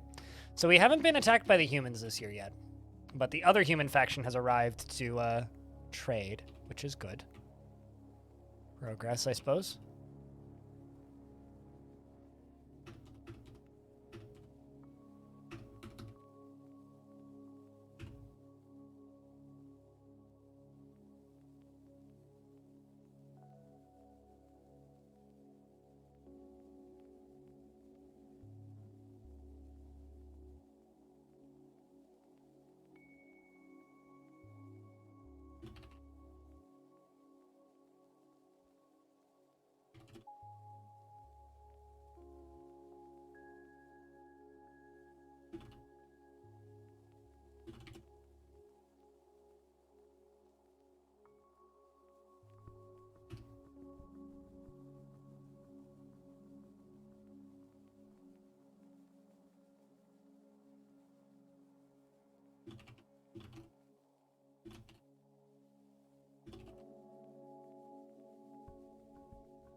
But yeah, no, I don't know.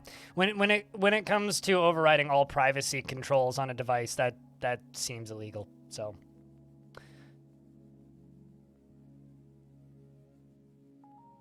but If you live in the modern world and take part in all modern devices, then yeah, privacy is essentially dead at this point, which sucks.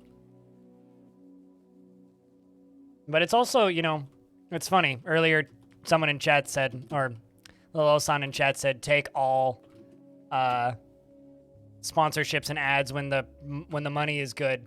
And the reason I say hard disagree on that and refuse to take a lot of sponsorships and a lot of ad placements on my stream is, believe it or not, I kind of do value your guys' privacy, and a lot of sponsorships are a little sketchy when it comes to that stuff. Weird cookies and such.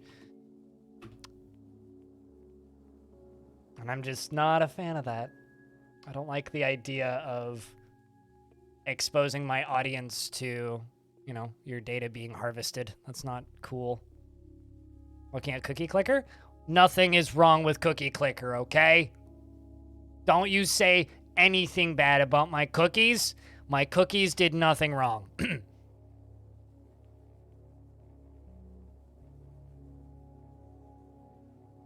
Seriously. The cookies did nothing wrong. Also, in other news, Lost Flame, which is probably one of the most underrated roguelikes on Steam, is currently $10. Just saying. And they just added a bunch more content. We're gonna have to play that this week. Might even do that tonight.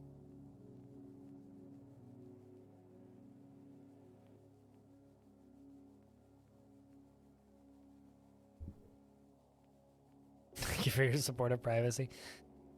Now, stay off of TikTok. That's my best advice. Pretty big human faction coming to trade.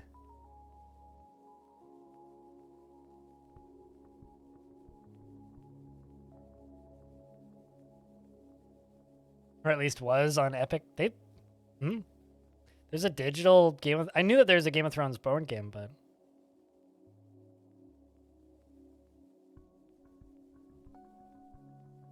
You know, use a few sites due to not agreeing with the cost. You gotta buy...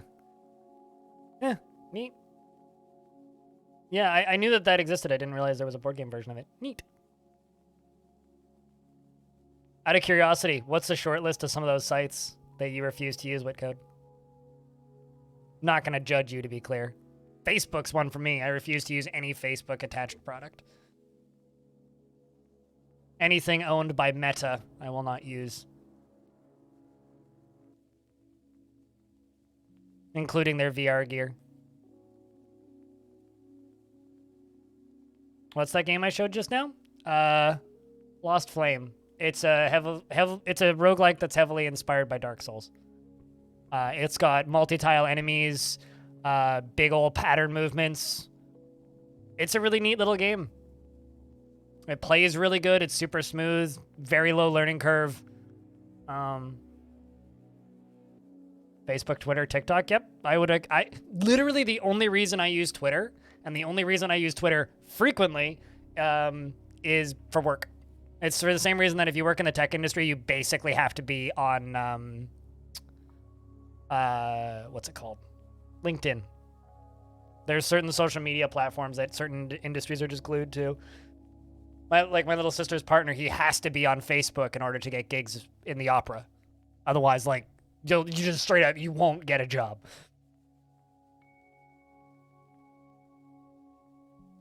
But not if it's by Facebook? Well, I mean, you could get a Windows mixed reality headset, which is like Samsung built, or I think like Samsung built one. There's a few Windows mixed reality. Who made Windows? I need to look up who made those. Windows mixed.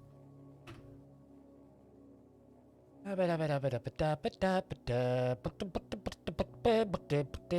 Acer made one. Samsung made one.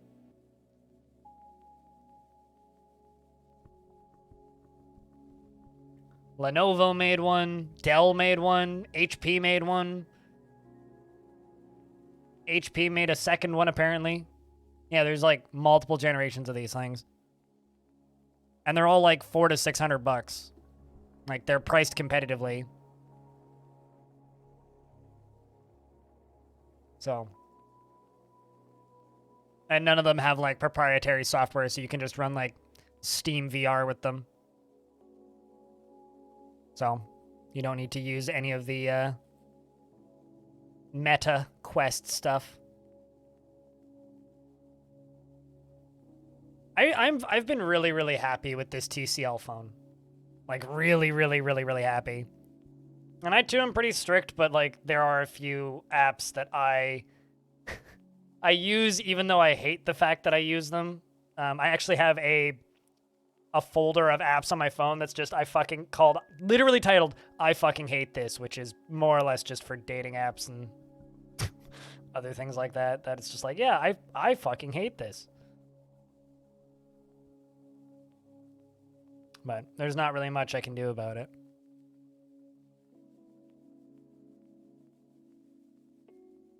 You know, I knew somebody who bought a VR headset who used to frequent this channel and play a lot of Dwarf Fortress, bought a headset, and last time I checked in with that person, they had about 12,000 hours in VR chat and about 1,100 hours in Beat Saber. I don't know how healthy that is. But, you know, you do you, man. You do you. And if it makes you happy and it works for you, fuck yeah. VR genuinely scares the piss out of me.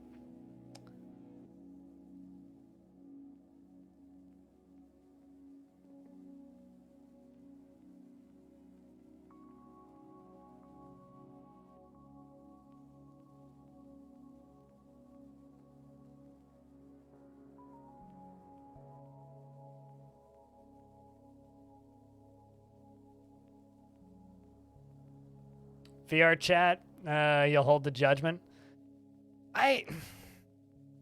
Beat Saber, yeah. The thing is, the thing about VR that I want to know is staring at screens without glasses on at full brightness is bad for your eyes, right? We know that, Zachos. We know that as a people. I genuinely wonder how good it is for your eyes to sit in VR for hours on end. Like, genuinely. Yeah, I haven't seen that video yet. The thing is, like, I just finished watching about 6 hours of essentially documentary quality videos about VR chat and how they allow for harassment and grooming of minors, and how that platform allows for easy harassment and grooming of minors, and about kind of the seedy underbelly. And as from what I know, the People Make Games video is very positive on it. I just haven't watched it yet. Yep. Just like everything else. For me, I think the most interesting uses of VR is actually like helping people get over phobias and PTSD. Because there are essentially like not programs, but I guess games.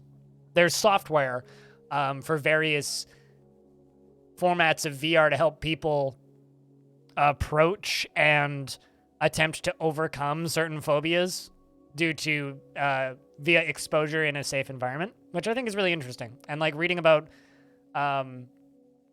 like doctors using and psychologists using VR to help people overcome PTSD triggers and stuff like that. I think that's really interesting. Spent several hours today looking at a consultant firm for websites, and half of them had pictures of people using VR headset because VR means futuristic, I guess. Huh. Yeah, although I did read an article recently that there was a office in Silicon Valley that swapped entirely to working in VR. So all of their employees at work were working in VR, either at work in an office at a desk or from home in VR. And they said it made people significantly less productive. And all in all, they said it was a waste of time. VR makes you look like a dork. Being human makes you look like a dork. Embrace it. Although there was one guy on the airplane on the way home that was in VR, and honestly, fucking jealous. God, I wish I could just sit in VR on an airplane. That would be lovely. It's like, where are you? I'm in an airplane. Where are you? I'm on Mars watching fucking heat. I don't know. What?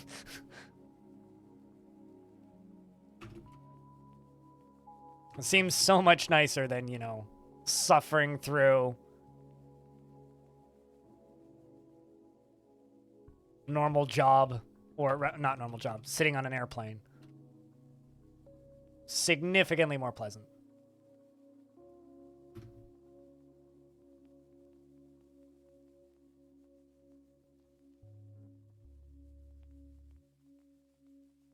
Yes, totally. To me, like that is the best use for VR, is just like on an airplane. Because as somebody who hates flying, aside from occasionally peeking out the window and seeing pretty sunset or something, I hate flying. It's painful, it's unpleasant, I do not like it, and I wish I never needed to do it again.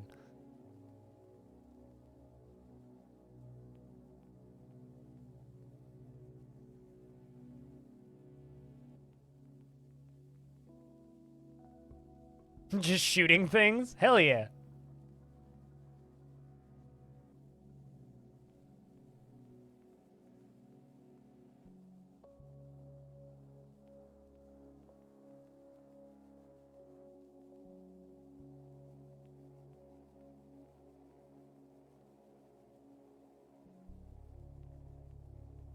You mind airports? You mind the people on the plane? Without those, you'd be just fine. So what you're saying is if you had a private plane that you could just walk onto the runway and then walk onto the plane without having to go through the airport using like the private executive entrance, you'd be totally fine with flying. That's what I'm hearing here at Zachos. It's the airports, it's the security, and it's the people. On the way to Montreal, there was this one guy, because like masks are still mandatory on planes here. I don't know about other parts of the world, but while you're in the airport and while you're on the plane, you have to wear a mask or it's a $5,000 fine. Just flat. That's the rule. You don't need to be vaccinated to be on planes anymore, but you do need to wear the mask. And so on the way there was this one guy that just kept doing this, like leaning up and staring at the sky, pulling down his mask and picking his nose and then wiping it on the back of the seat. So that was fun to stare at. I'm glad that he was like 2 rows up and on the right and further away from me, but my God, this is like a fully grown adult man.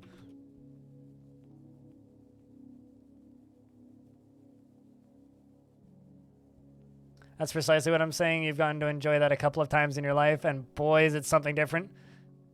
Yeah, well, there's some levels of, wealth I don't think I'll ever get to experience.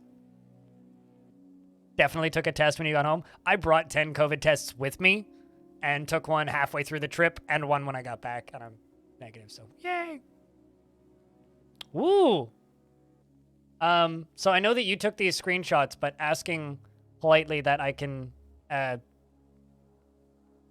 make video with these. Diamond.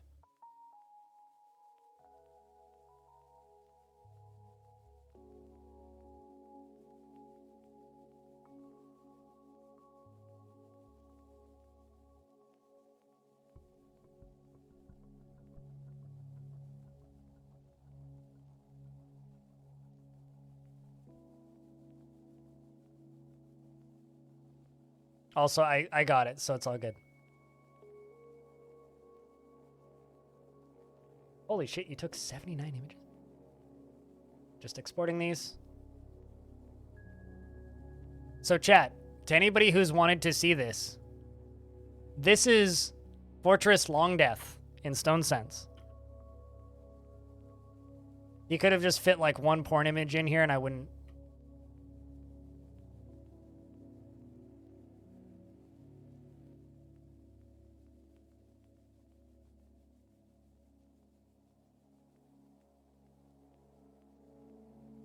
That is super cool.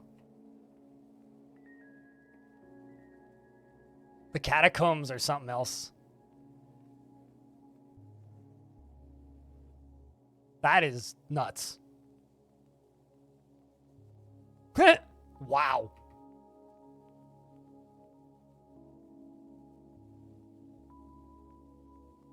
This is such a goddamn deep cavern layer. The upper tavern looks rad. Seriously, like this upper tavern looks rad.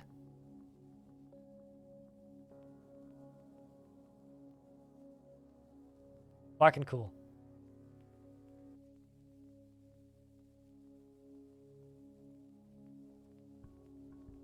It still doesn't run particularly well.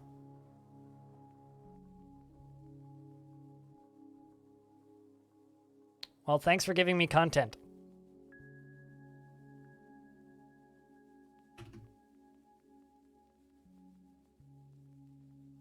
I will make a video either tonight or over the weekend.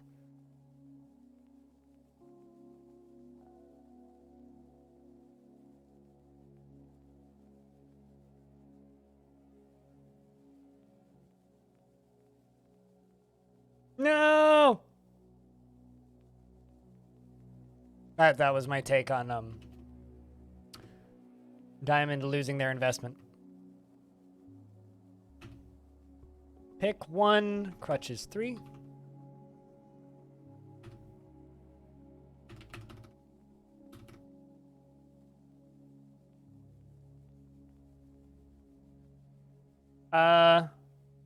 You didn't like how it looked? Yeah, it's called Armok Vision is what you're thinking of, Chups.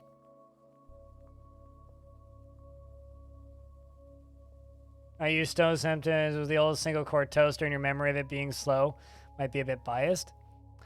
The last time I used Stone Sense, it literally just ran so poorly. I was like, you know what? I'm just never going to use this again. Also, my God, this tavern is so muddy! Because I left the water running. Quite literally, left the water running, so it's all red. It's not like blood or anything, it's just muddy.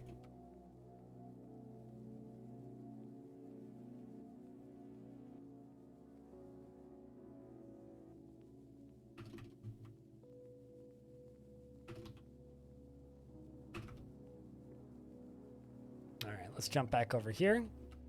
It's scheduled to be done. That's also being worked on.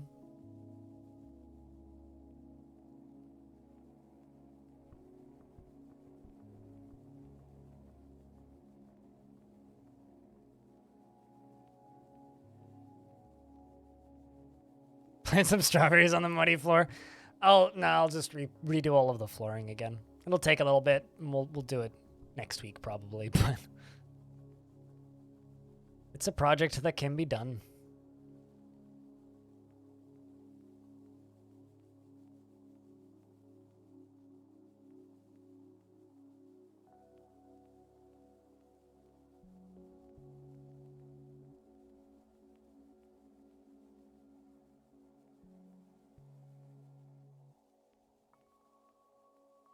Hyper Crypt Beer. Holy shit, bits! Lake Bear, thanks for the $5. Cheers, man. Jack, can I get a round of beers for Lake Bear helping me pay off my credit card debt from going on vacation for a week? It's not actually credit card debt, but help me pay for vacation.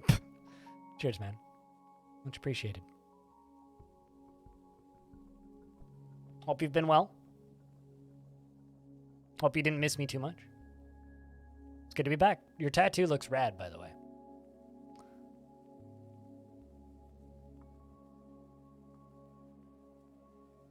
Have a burr. Wait, are you gonna have a burr, or are you telling me to have a burr? Regardless, you have good food, El Neso.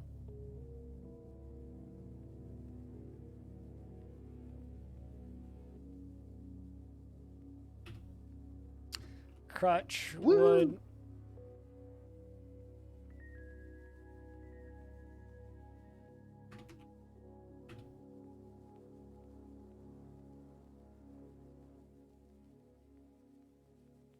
And the chat goes wild. I don't know if the chat goes wild, but pay out that card.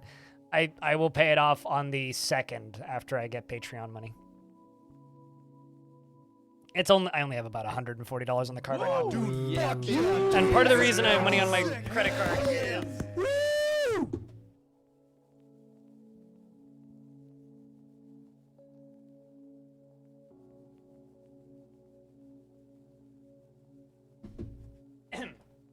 Part of the reason I have money on my credit card is I watched too many Not Just Bikes videos, and so I bought this.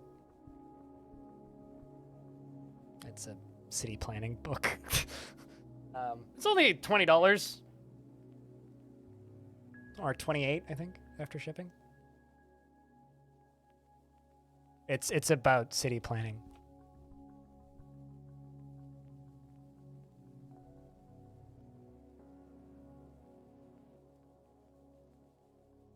That, and I'm really heavily debating on getting the Umurangi generation soundtrack on vinyl. There's actually a lot of really nice vinyl pressings up on black screen currently that I've looked at so many going, I should buy that, I should buy that, I should buy that, but I'm just like, I'd also really like to get this. But fuck.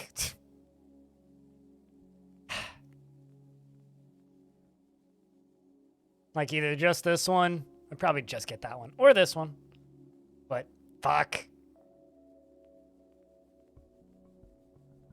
Go nap. I'll be on when you get back. I mean, speaking of good things that I should buy on vinyl.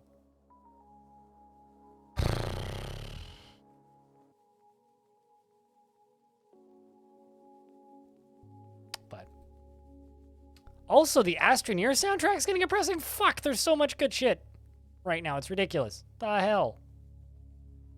The soundtrack for Myst? Another Makeup and Vanity set? Well, that one is really cheap. What is that for, though?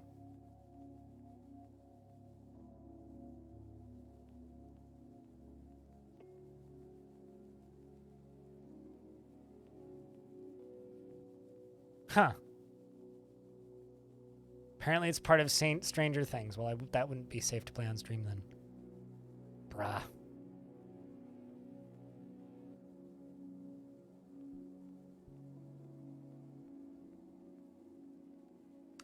It's a lot. Yeah, I need to stop looking at this website. There's too much stuff on here that's good right now.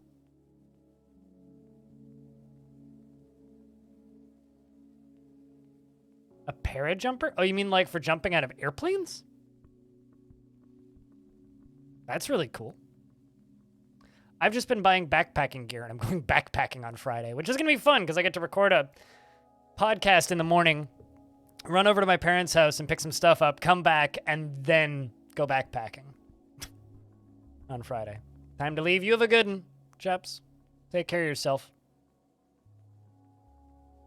And remember, you're only as old as you think you are.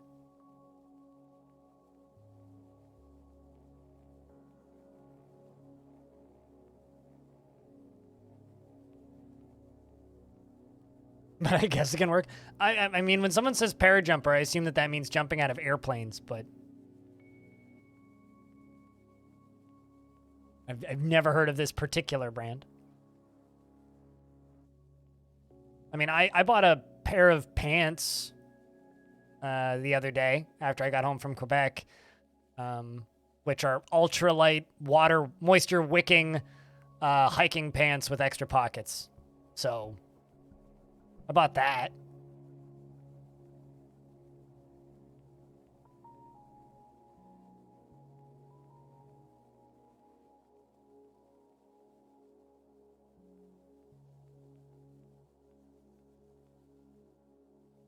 Why am I still looking at Black Screen Records? I should close that website. That's a dangerous website.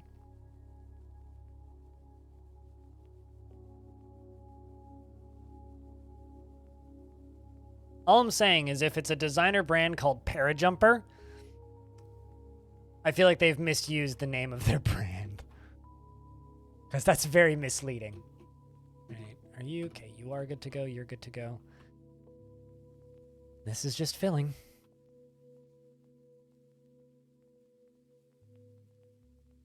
Also, everybody say goodnight to Twitch ups.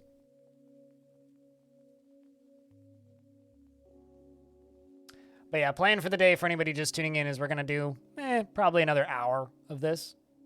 Maybe a little more. And then we're going to play through The Looker, which is a parody of The Witness. Parajumpers.it.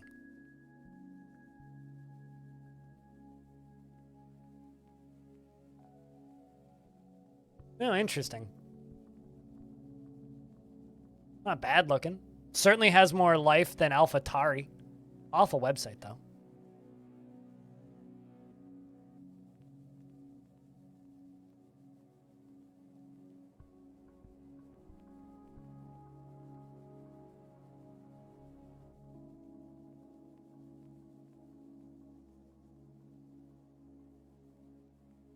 Seems neat. I don't know.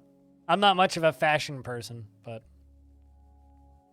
yeah, this does look like outdoorsy stuff. Neat. I don't know. Not a big fan of the built-in belt buckles, though.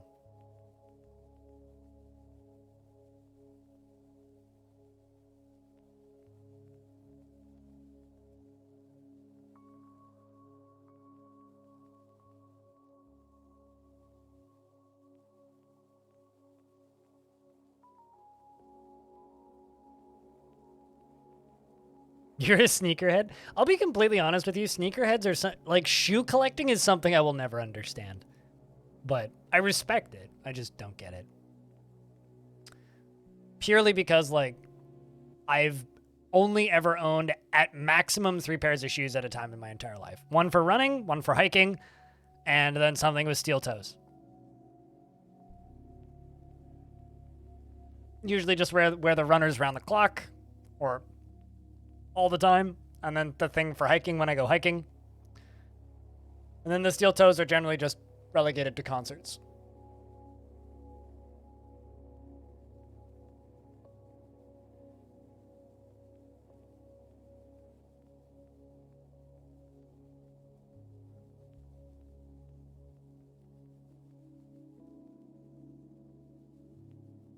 But you know, I collect records, so I can't judge other people's purchasing tendencies. You usually get stuff you'll wear? I mean, I learned recently that one of my teammates, Arch Plays Stuff, collects Xbox controllers, which I think is kind of neat. The limited edition Xbox controllers. That's a neat thing to collect, personally. I don't know. I understand and respect collections. I don't collect a lot of things. And I try to avoid collecting things. Because if I collect too many things, this money goes bye-bye.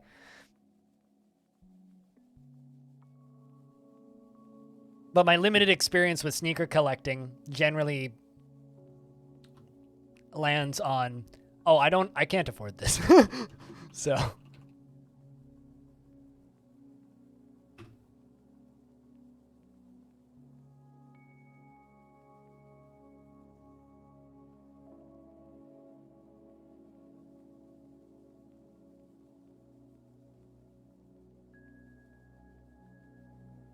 No, I might actually be out of mudstone. It's quick. Nope, not out. So we got 73 left.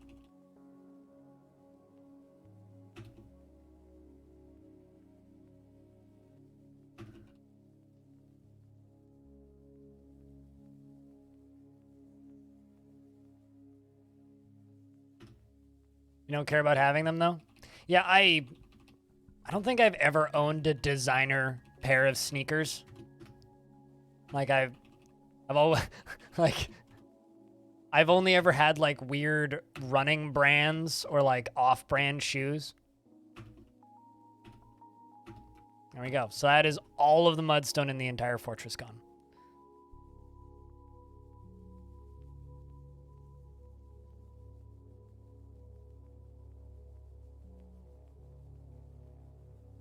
I usually end up wearing either Columbia or what's the name of that other brand? Skechers brand shoes. Currently everything I have is Columbia though. Just because they make decent trail runners. I like trail runners. Which are just like street runners but with better grip essentially.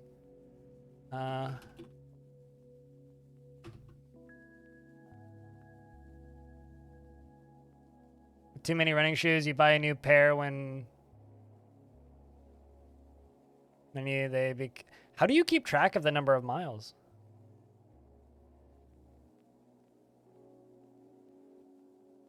Even your mod is Columbia brand. Yes, even my mod is Columbia brand. And I live in British Columbia. To be fair though, that's a decent brand of shoes, okay? They make all right stuff. Runkeeper app? Oh, true. Yeah, I guess. Yeah, if you use an app that keeps track of your running.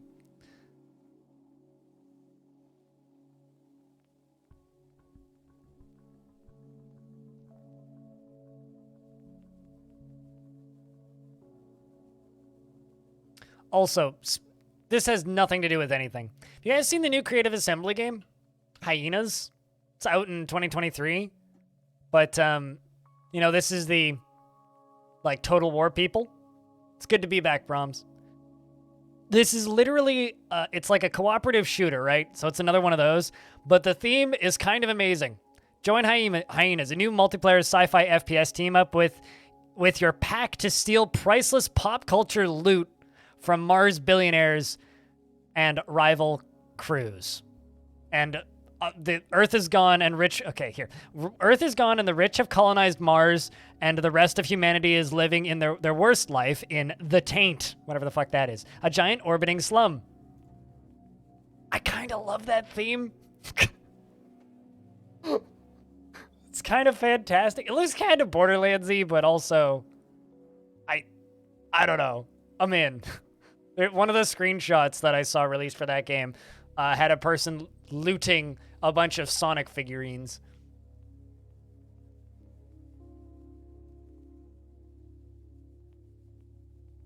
I can't tell if you're joking, and I hope that that's true, Darren. But Brahms, I hope you didn't miss me too much, and it's good to be back. I had a good vacation. Still a little sunburned, though, but it was a good vacation overall. Although, my life's going to be weird for the rest of the summer going forward, because starting, like, this weekend, and then for the foreseeable future, like, once a month or so, I'm going backpacking. So I'm going to have frequent mini vacations. So this weekend, hopefully, I will have pictures from the top of a mountain. And hopefully not pictures of me getting eaten by a bear at the top of a mountain.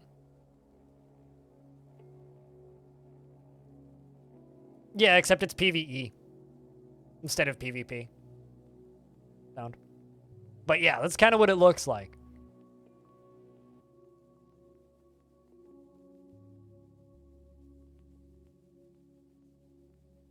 At least I was under the impression that it's PvE. Yeah, they said it was PvE, but it's listed as PvP, so I don't know.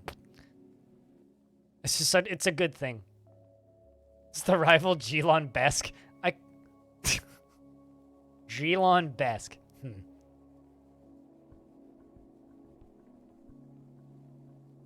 If you manage it, please post. Noted. I mean, I will be sleeping in a bear burrito, which is just like a hammock. So if I die, you know why. It's because I rode the bear burrito too high and flew too close to the sun.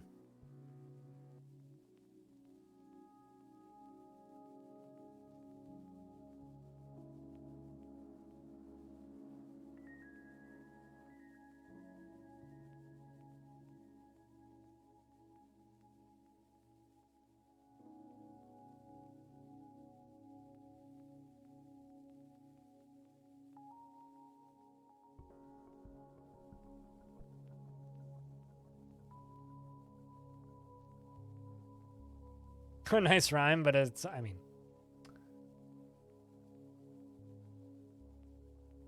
The question really is, though, tastes great or less filling? What, me? Getting eaten by a bear in a bear burrito? I don't know. I cannot confirm what I would taste like if I got eaten by a bear burrito.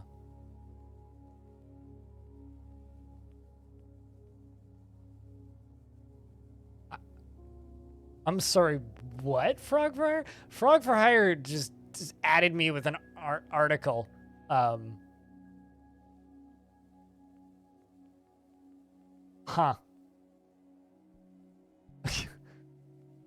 that is a headline.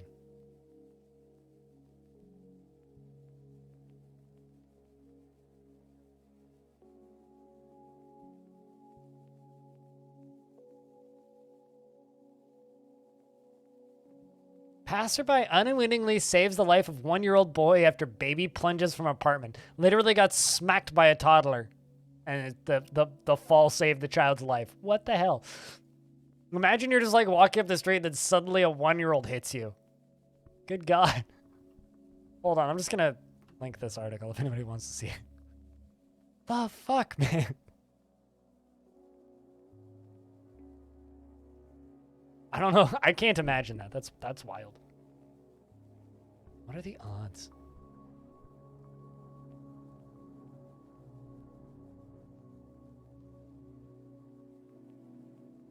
I need to give some of these merchants construction jobs.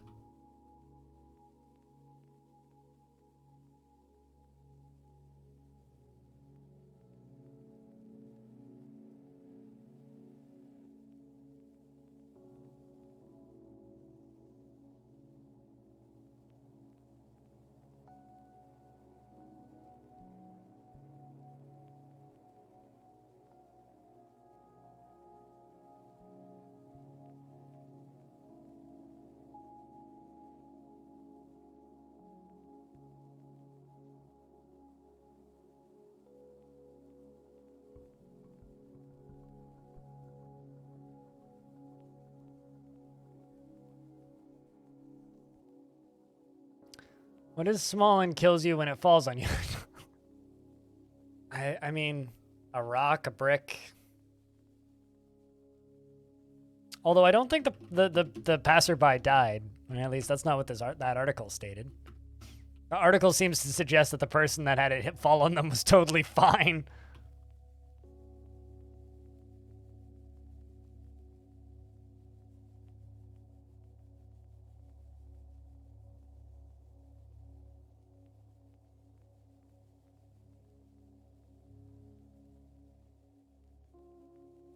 Unlurk, welcome back.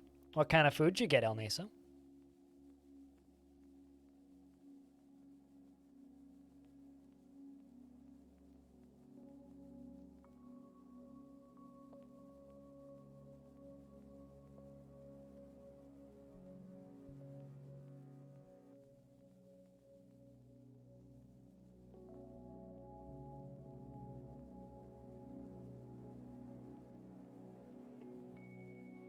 Making pumpkin soup. Ooh.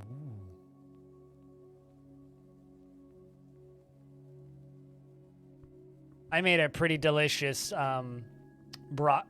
teriyaki tofu and broccoli and fried vegetables dish yesterday because I went to my community garden plot and picked a shit tons of greens. Shit ton of greens.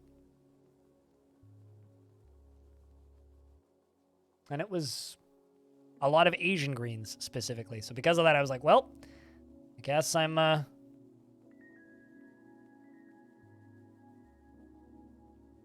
make some Asian foods. It was very good.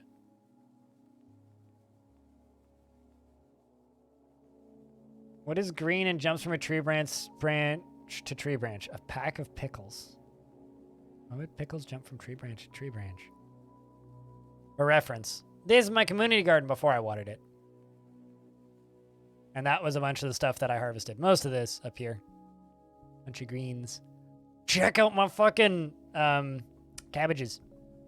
Red cabbage and green cabbage. It's all looking so happy. Makes me happy to see that.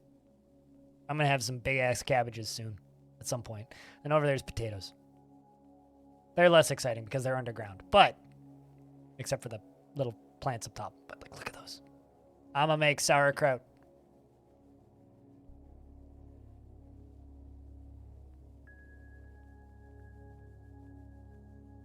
Oh, dang. I'm pretty happy with how they've turned out so far.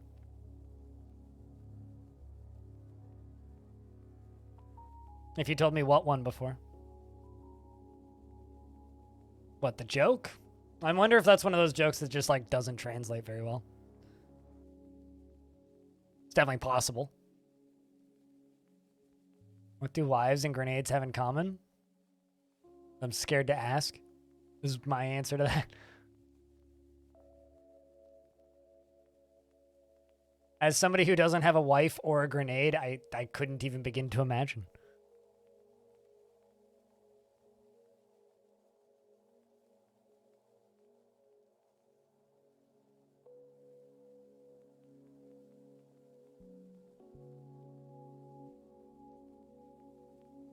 When you pull the ring, your house is gone.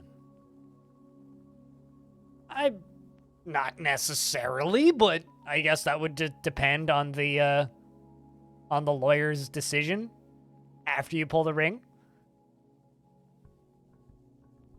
But potentially, yeah.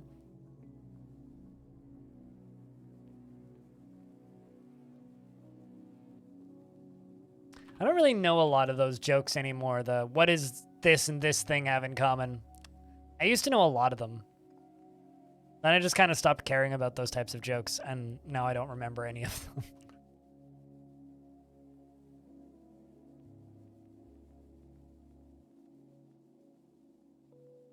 Grenades are safer. Grenades are more predictable.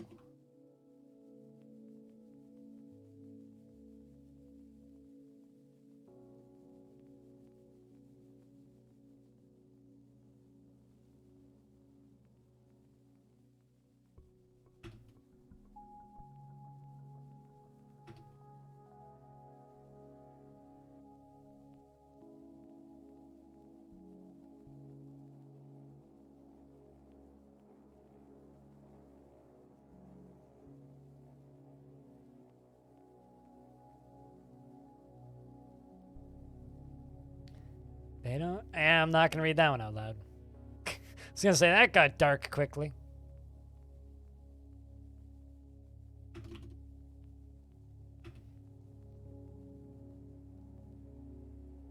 You're like one step removed from dead baby jokes with that one.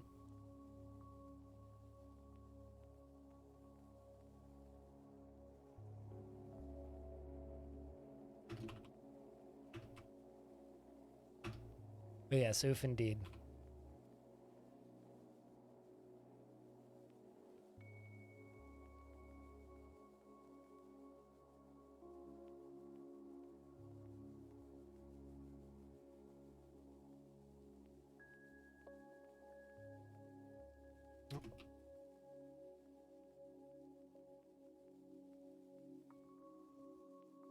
Where's that button? Drain.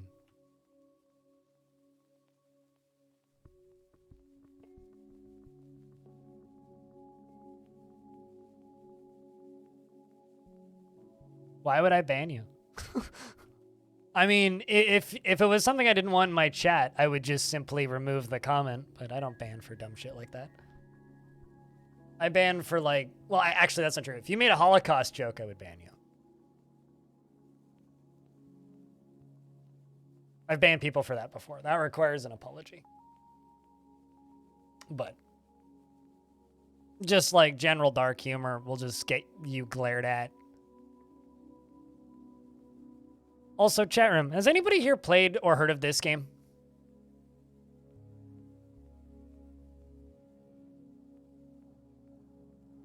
Because this looks really neat visually. It looks like a me kind of game.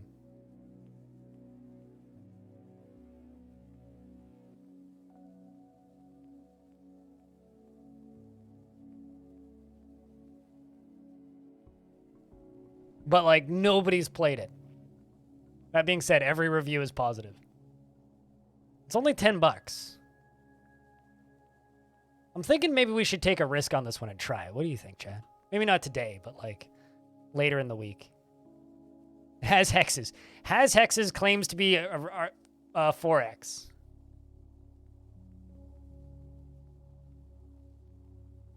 Played or seen a stream? No? Haven't heard of it? Well, I mean, it's not an early access game, so you don't need to worry about it not being finished. So many games this week? Yeah.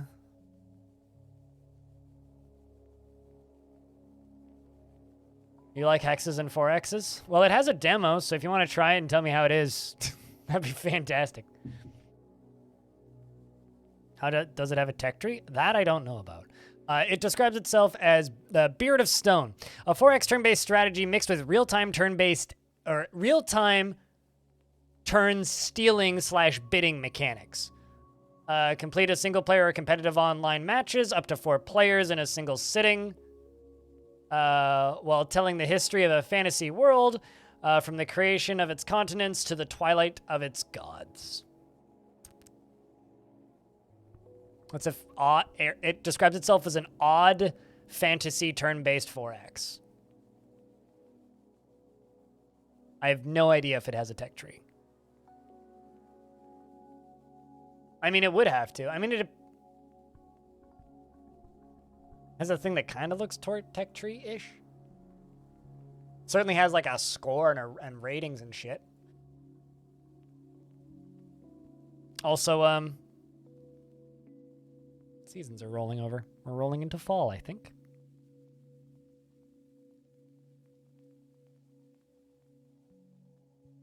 I'm just really sad that very few people bought Vactix, because that game's cool. I was kind of hoping that game would do better. Annual Tribute.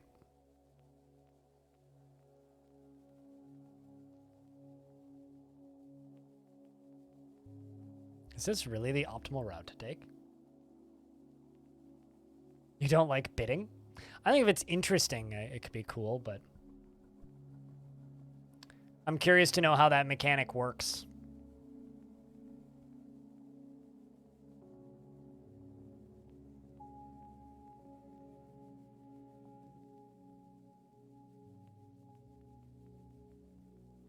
But yeah, for me, it highly depends on how the mechanic works.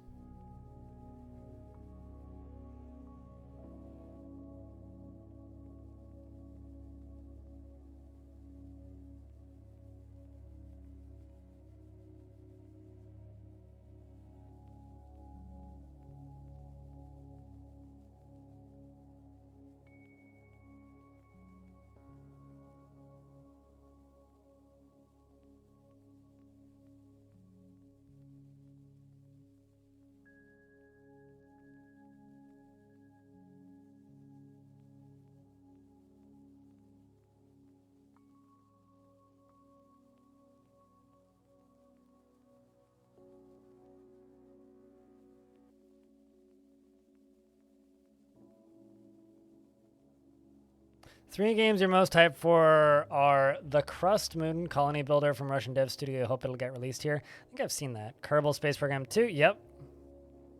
Wait, what?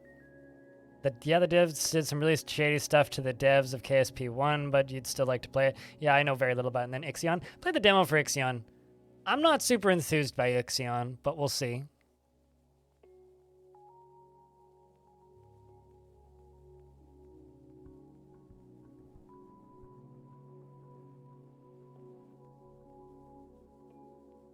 Not super enthused by it. It was just kind of underwhelming. That's the way I would say it. It was just kind of underwhelming. Not particularly interesting, but we'll see. Perhaps they will expand upon that demo to a point where it's interesting.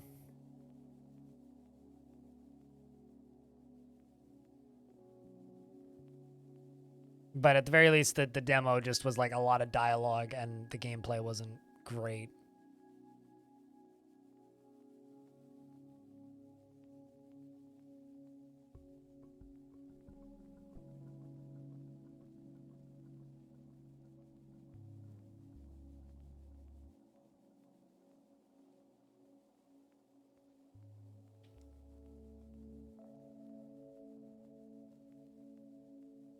Also, I didn't like Frostpunk, so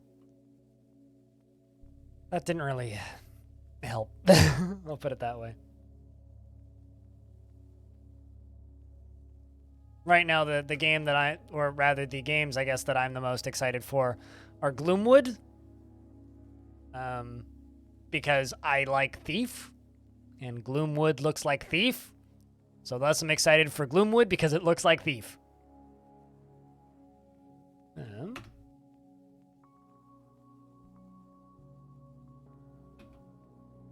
Just got to screenshot this.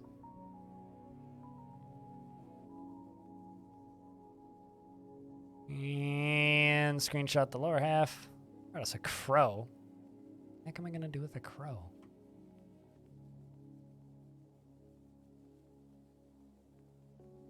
But yeah, really excited for Gloomwood. Obviously looking forward to Dwarf Fort. And then other games, there's a bunch. I want to play that System Shock reboot real bad. I want to play the First Men. I want to play Brigador Killers. I want to play Tactical Breach Wizards, damn it. Please release Tactical Breach Wizards. I want to play that Aliens Dark Descent game. I want to play Dead Static Drive, but that'll maybe be released in the next 7,000 years if I'm lucky. Because I first played a demo for Dead Static Drive at PAX in 2016. Still waiting for that game.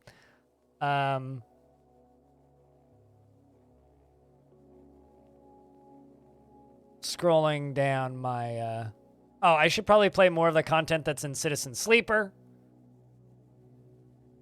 But I don't know if I'll ever get to that. I want to play Somerville real fucking bad. I want to play Curse to Golf real fucking bad. Ozymandias looks cool. Undergrave looks cool, which is out on the 13th of July. Dungeon Drafters looks neat. Last Starship looks neat.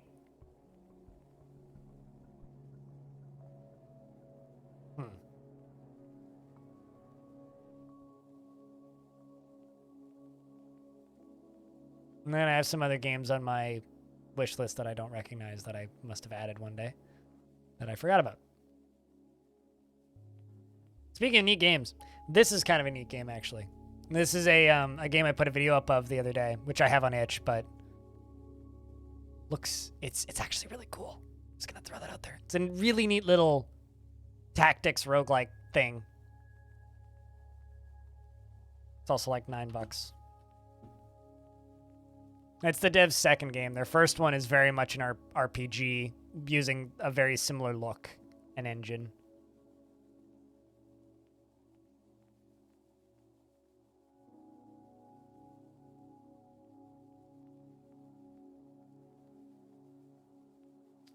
You're leaning towards Grim Dawn and Darkest Dungeon. Both fantastic games. Both are fantastic games. I don't know what you own, so I don't think you actually want me to shout that out.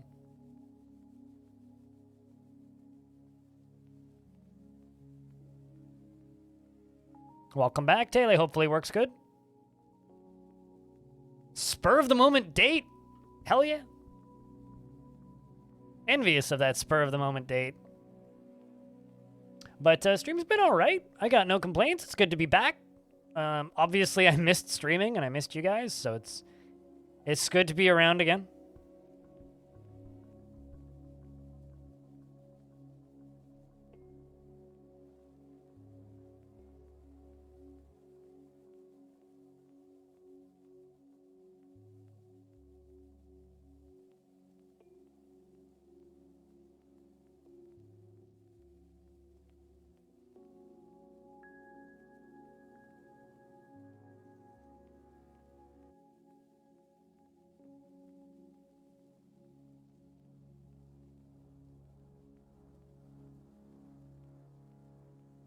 You missed me too. Whenever I go away for extended periods, it's just like, I think I probably miss it more than you guys do. But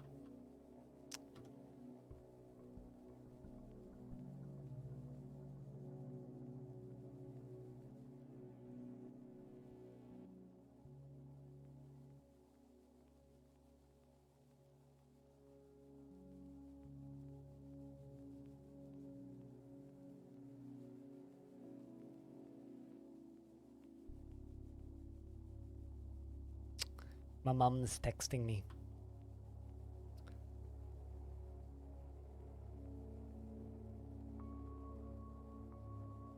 More issues to solve this week. Got a different project meeting tomorrow morning that you know nothing about, so should be fun tomorrow morning and then back to work tomorrow evening. Yep. I know how that goes.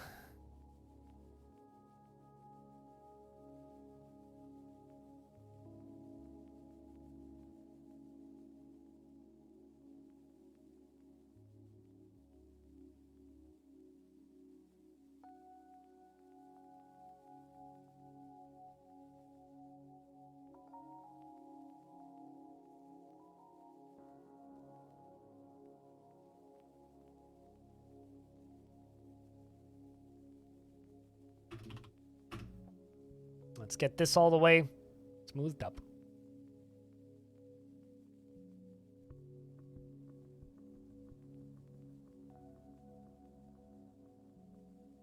Bloody mom texting me.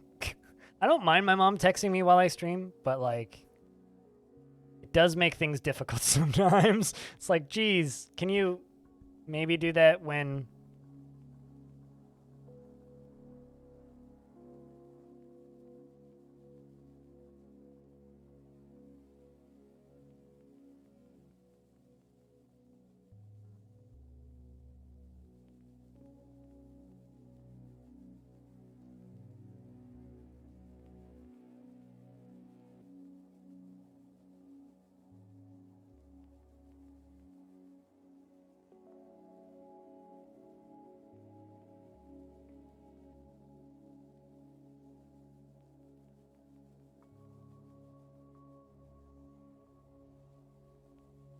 You just got back from your best friend's epic wedding.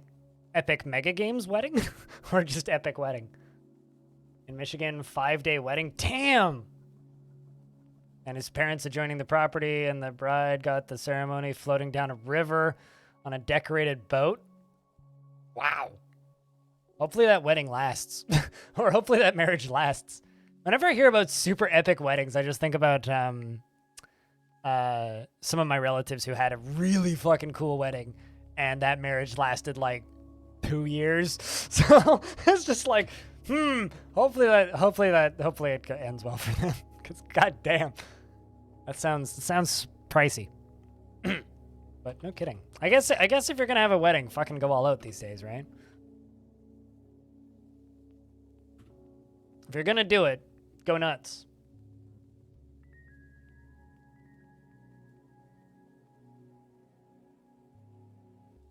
Was it a tiny little creek boat?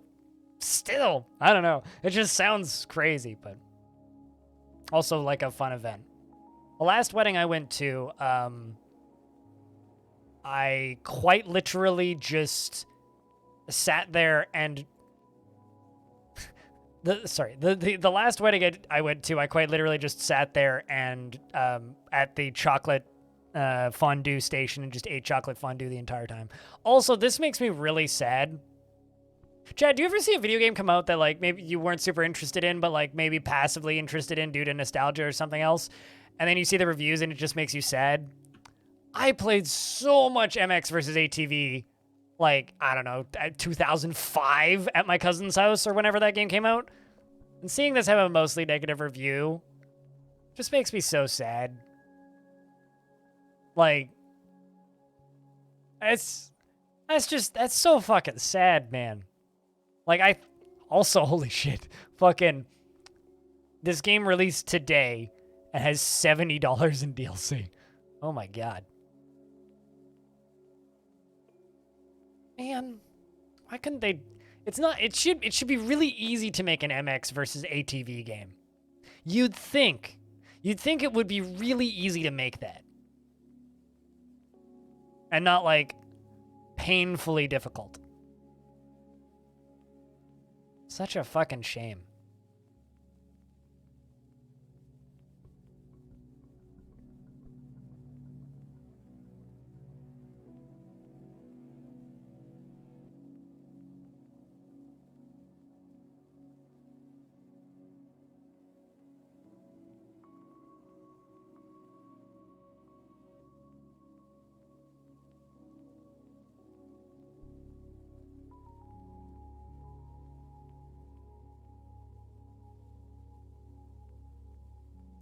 Clothes making demonstration, constructing stuff. Maybe I've like gone a little bit too nuts with these constructions. Let's just suspend a bunch of them. Give these dwarves a wee bit of a break. Because I've just got too many active jobs right now.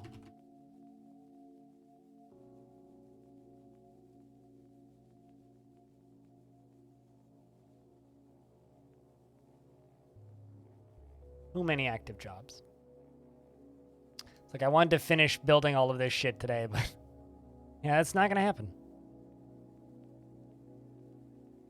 How goes the defenses? Still under construction, but we haven't been attacked a second time, so that's a positive. Technically, they're ready to go. I could use them. I just kind of want to finish getting rid of all these boulders. So we're working on it. It's going well, I would say. We only got attacked the one time so far, so there is that. I could just, you know, remove all of the boulders or rather just hide them all and just forget that they're there, but I don't want to do that, and I don't like doing that. But aside from that, like, it's going all right. How's Wait What this afternoon? Ugh.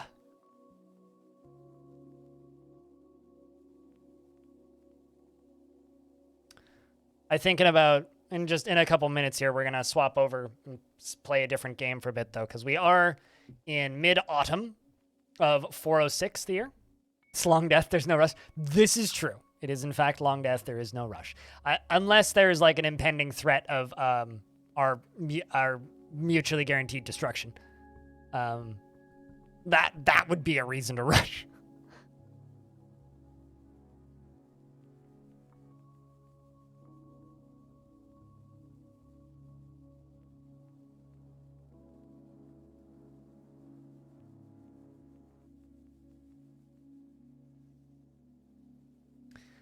Man, I have 145 pages of Steam items, mostly trading cards.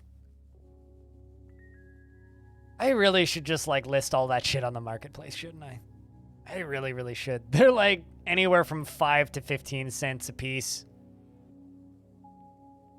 I just can't be asked. It's like, it'll take so long to sell all of that shit. Apparently I have one card that's worth $1.30. What? Oh, it's because it's a foil card. That makes sense. I didn't realize they had different rarities for Steam cards. Well, that's silly. It takes forever? Clearly.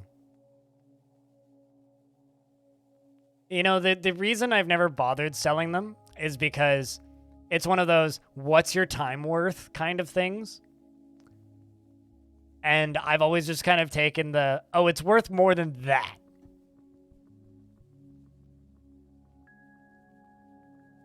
Especially for, like, some of the really obscure games that I have trading cards for.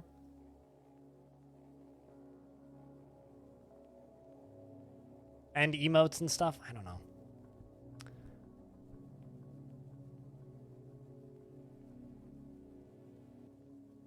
Also, my dude Neil, who plays a lot of trains, not a good start. Yeah, clearly.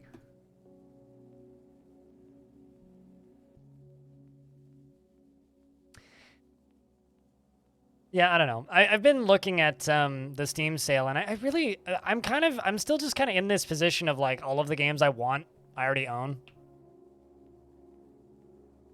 It's basically an idle game for a night or two. Did you get enough that it was, like, worth doing, though?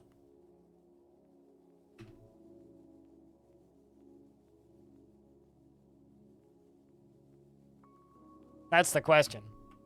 Like, was it actually worth doing, or not so much?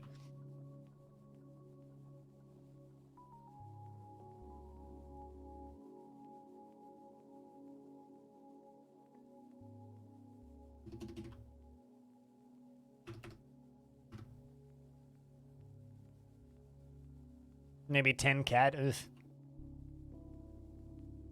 Yeah, I mean, if they're like an average of 10 cents and you sell like 60, right? That's like not that bad, but it's also not much. Like, you don't really earn a hell of a lot. Actually, I have bought something on this Steam sale, though. I bought this.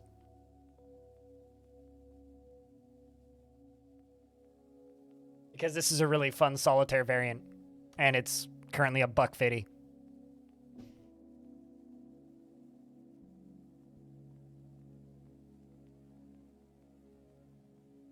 I bought it yesterday afternoon and was like, yep, this is pretty good.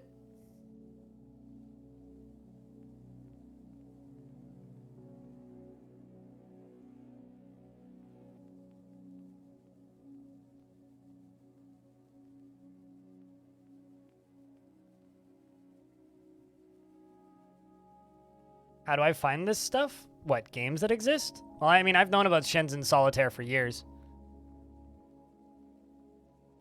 But the thing is, Shenzhen Solitaire was a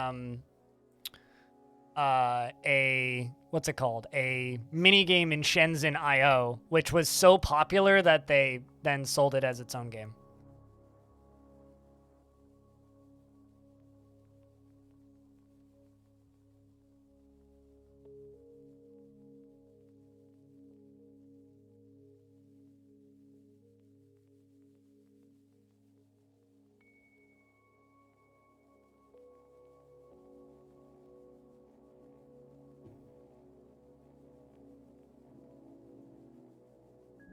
Also, chat investments are open if you want to invest your tickets.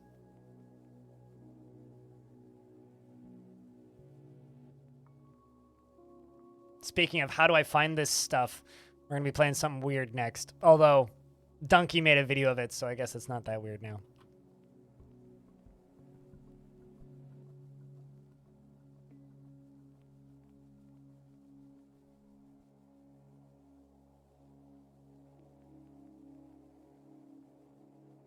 How much info I have?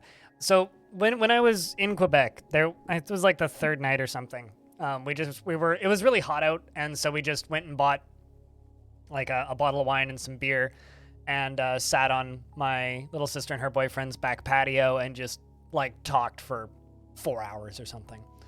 And a large portion of the conversation was my brother-in-law, my little sister's partner, talking about being an opera singer and studying music theory, and essentially just like complaining about like differences in regional music theory, in like the difference between learning English music theory and French music theory and why it's been a pain in the ass for him, and just him ranting about like essentially shitty teaching practices. Also, we just got a baby girl in the fortress, which is fantastic. If anybody would like a brand new baby in the fort, let me know, because we can get you named right here. If anybody would like a dwarf, doesn't matter if you've had one before, it's just if you've had one before, I need to figure out how many you've had. But anyway, so he was just like ranting about that for a good chunk, which then like ended with me start ranting about roguelikes for a bit, because he's just like sitting there like talking about like the difference between like floating dough or fixed dough when talking about like scale music theory, and why it's difficult to like translate that knowledge once you've learned it one way. It's like learning to sing or say the alphabet backwards after you've been saying it the right direction for your entire life. And then I just sat there and ranted about roguelikes, and to this like realization that he has a master's in music, right? My random factoids of video game knowledge is just as deep as his knowledge of music theory and classical music, if not deeper. It's kind of ridiculous. So my knowledge of video games is it's a curse. I don't know if it's a good thing. The difference is like you can't go to university to study this shit, so it's not actually impressive in any way. It's just I am a obsessive nerd. But does anybody here want a dwarf? We could get a sequel named, or if you've never had a dwarf in the fort before, there is a baby available.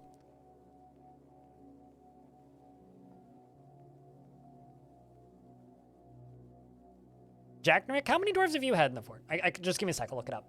Stat you. Iron. Okay, so what? 1, 2, 3, 4, 5, 6. So VI, I guess.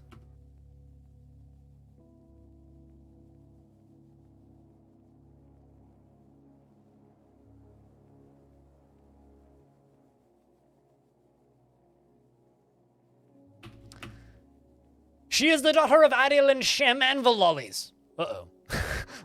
That's Anvil Oils, not Lollies. She is a worshiper of Shin, Russet Amber, the Red Rocks, and a worshiper of Onul.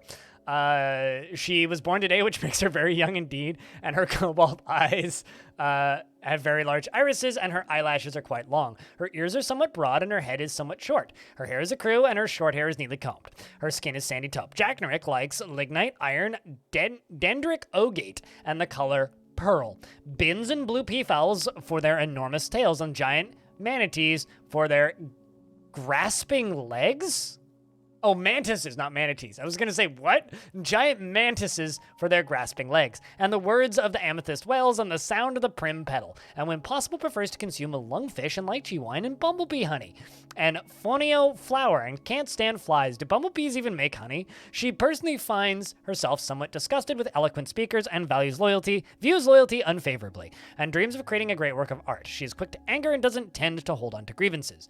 She's a friendly individual and generally finds herself quite hopeful about the future.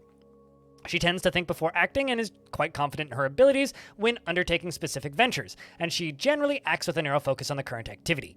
She doesn't focus on material goods, and she has a sense of duty, though she still views loyalty in a dim light, at least in the abstract. She is often nervous, and she chews her lips when she's nervous and needs alcohol to get through the working day. Welcome to the fortress, Zachtronics. The higher number than last time. And also you're getting carried by your mom.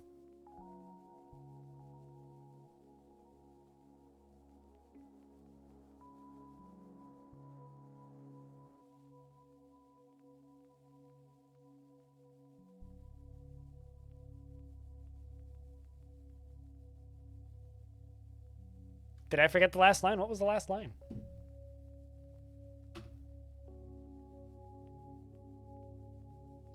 She has a sense of duty, though she still views loyalty in a dim light, at least in the abstract, and she is often nervous and chews her lips when she's nervous, and she needs alcohol to get through the working day. I didn't miss the last line. A short, sturdy creature fond of drink and industry? Is that what you're talking about? I mean, that's the same for every dwarf, so. If she wasn't a short, sturdy creature fond of drink and industry, she wouldn't be no dwarf.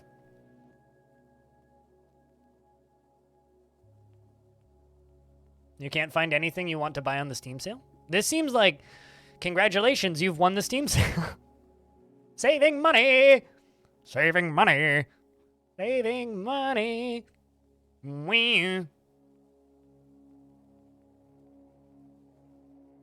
That's what that sounds like to me.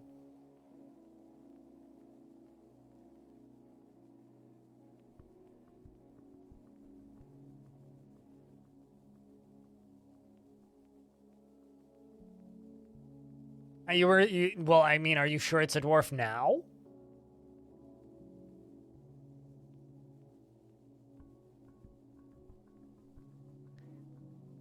I have no idea if this is the sort of thing that you're into, but you ever played those old sand games?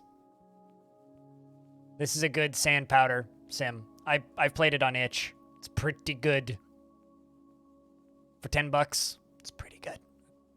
It had 100% positive reviews. Somebody ruined it.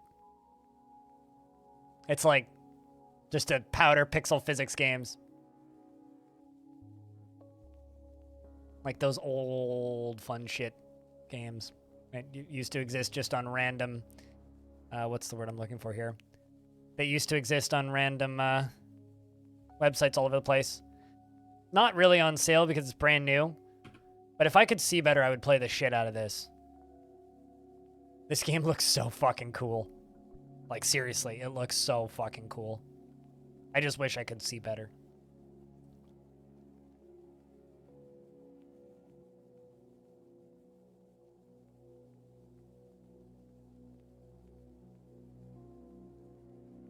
But it's a full price brand new release, so it's not like it's technically cheaper.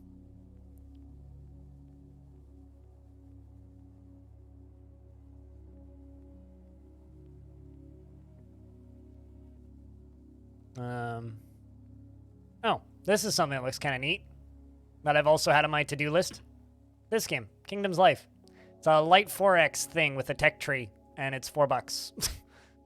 It's pretty, you know, limited in its, in the things that you can do, but for a cheap little light 4X, it seems to have quite a lot of content. And also it's $4, so those are kind of my random recommendations for games that I've been looking at. Radio Free Olive lost it? No. Man, that sucks.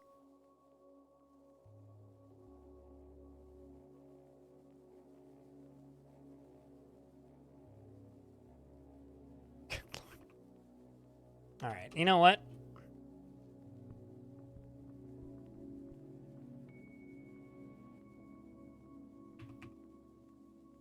Thank you. I've cost you money. You're welcome, I guess.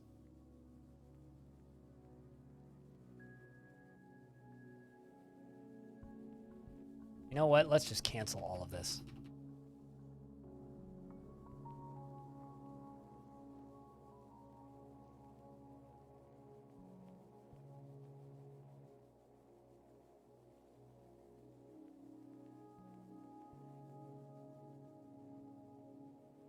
Hey, Ganian.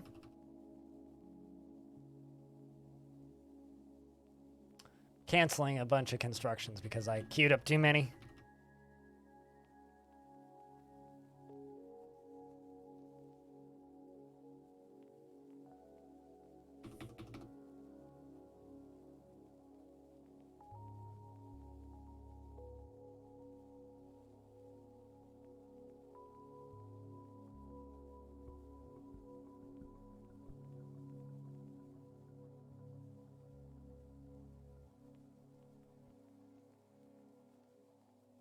This is starting to hurt my finger. You appreciate getting the suggestions? Like I said, not buying anything on the Steam sale is winning the Steam sale. You're not a lesser human for not buying anything on the Steam sale. Just remember that.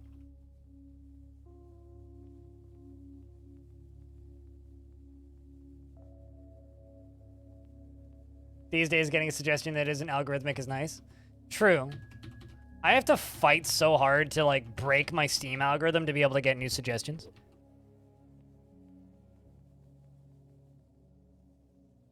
You got yourself banned from all the craft markets you usually vend at in one bad weekend. I don't know what that means. What do you mean by craft markets? Do you mean, like public, like you just, like, set up a table markets? How? That seems like a skill.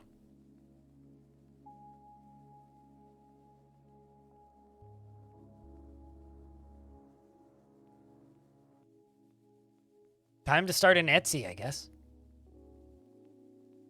But yeah, what did you do?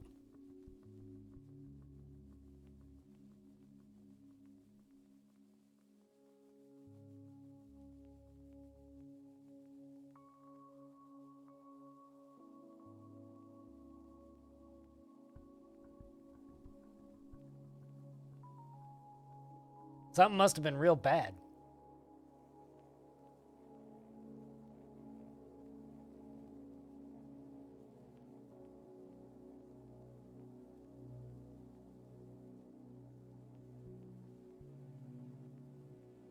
Had a really bad weekend. You went to it feeling really shadowy and just snapped, unleashed everything. That was just shitting about how they were run. Screamed at a vendor you hated because she kept sending her friends over to talk shit about my stuff right next to your stuff. Oh, that sucks. Good lord. I feel you, though. So, what's your plan going forward, then? Like, what kind of crafts do you sell usually, out of curiosity? I used to know some people who would vend pretty frequently at, like, local anime conventions and shit. And they used to always talk crap about how those events were run, and there was always, like, assholes that would just,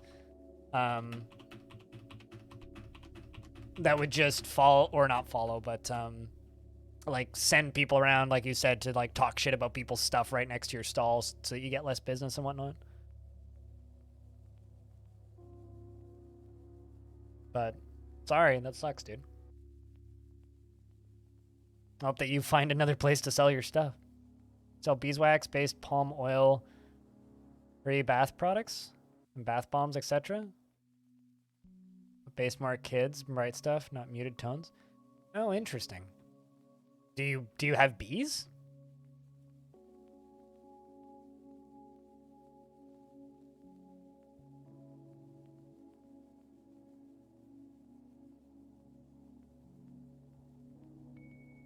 Guess you'll see what happens today.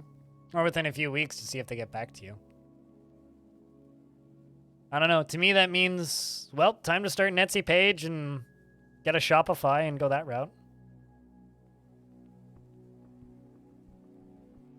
Yeah, I heard about that. Aren't they just, what's the word? Like killing all the bees within 10 kilometers of the, within the radius of where the mites were released? Like, I read about that in the news briefly and just kind of assumed that that would be contained, but that's, I don't know, dude, that sucks. I'm sorry.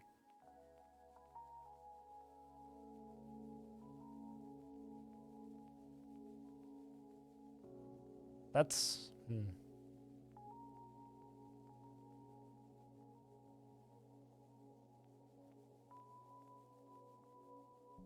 Yeah, no, totally. One of my dreams is to have beehives, so. You have to admit that it definitely, I hate it to the snap. What's happening? I'm building a big defense for Longdeath because one of the human factions decided to, that's fine, I understand the venting need. One of the human factions decided to invade us. So we got attacked at the beginning of the stream. So I'm building a big water trap to make them gurgle the next time they come by. The problem is that I don't know how often they're going to attack me. But, yeah, no, I understand the need to vent. Only good human is a dead human. I don't know about that. That's maybe a bit of a stretch, but...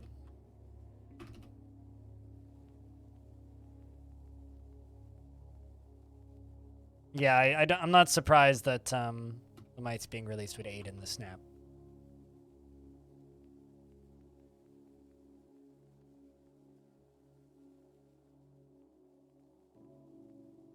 Have I played Keeper RL? Yeah, I have. Not in a long time though. Bought it ages ago and played it a bit off stream, and it was too shallow at the time, didn't have enough to it. But it's gotten a lot of content since then. I've just never gone back to it.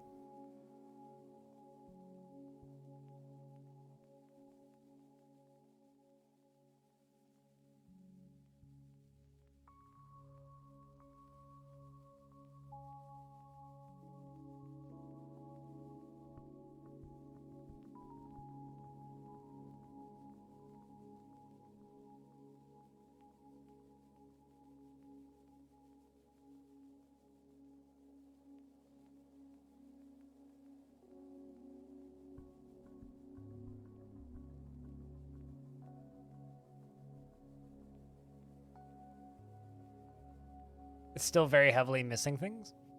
I mean, generally, the way I feel about games like Keeper RL is if you're even remotely interested in it, buy it and play it. For one reason. Support the dev, because they probably need it. That's usually how I feel about games like that. It's like, even if you're even interested in the concept, buy it and play it. Also, that dev's been working on that game for ages, and it's not like they're going to stop working on it. That.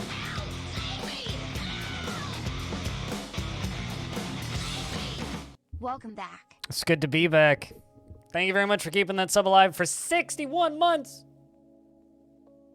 It's a long time. I can't fully wrap my head around 61 months. That's how many months have you been subbed? Yes. I hated Keplerth and I haven't played Miscellaneous. I don't like those types of games. But chat might know things. I know people seem to like Miscellaneous, although Miscellaneous is supposedly quite literally like a mechanical clone of Terraria, so keep that in mind. Maybe buyer beware, I suppose.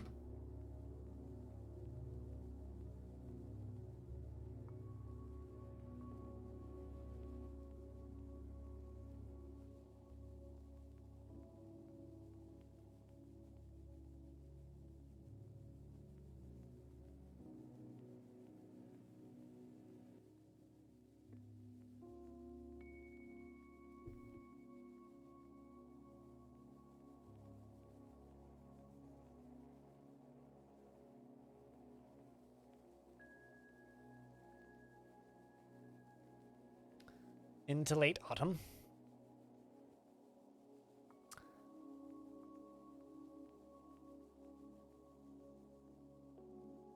You know what? Let's just forbid this real quick. And just pull that.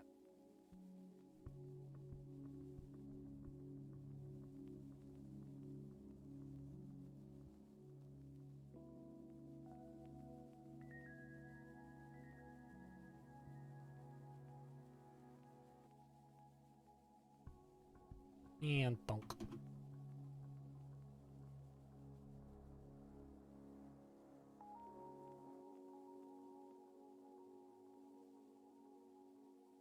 Just waiting for someone to come pull that lever.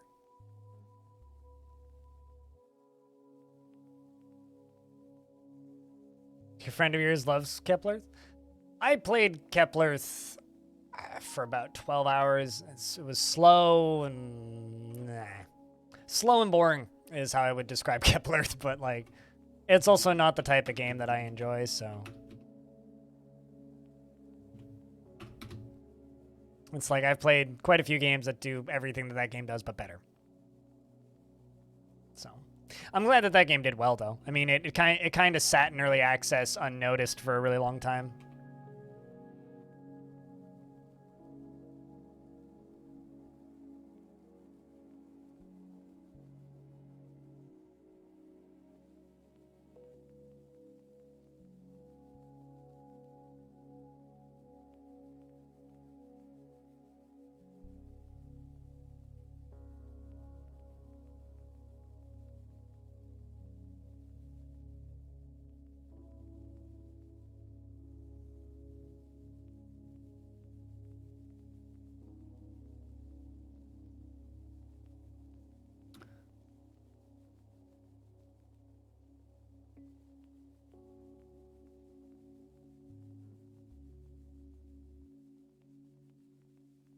All right. We're into late autumn. We've done a year and a half of Longdeath. We got attacked. We've essentially completely constructed a large defense system, which I will finish in the next stream of Longdeath. And I think it's time for us to go do a full playthrough of The Looker, which is a parody game.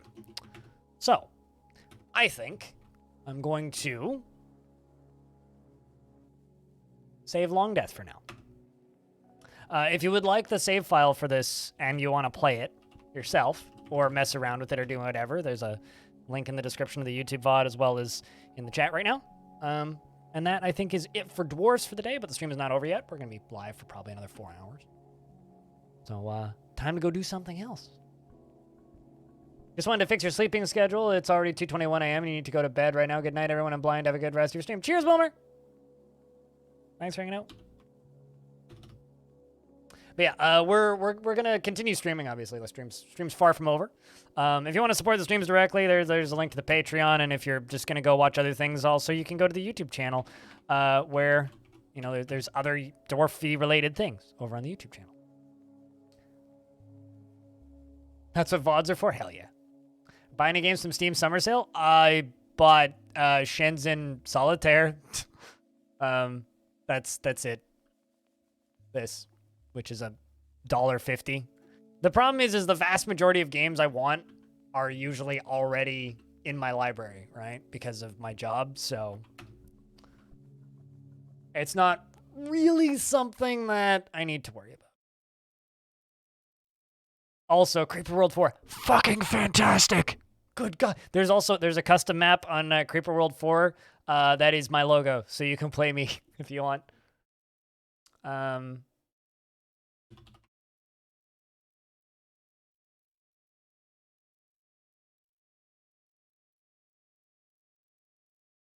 Launched the game before I was ready.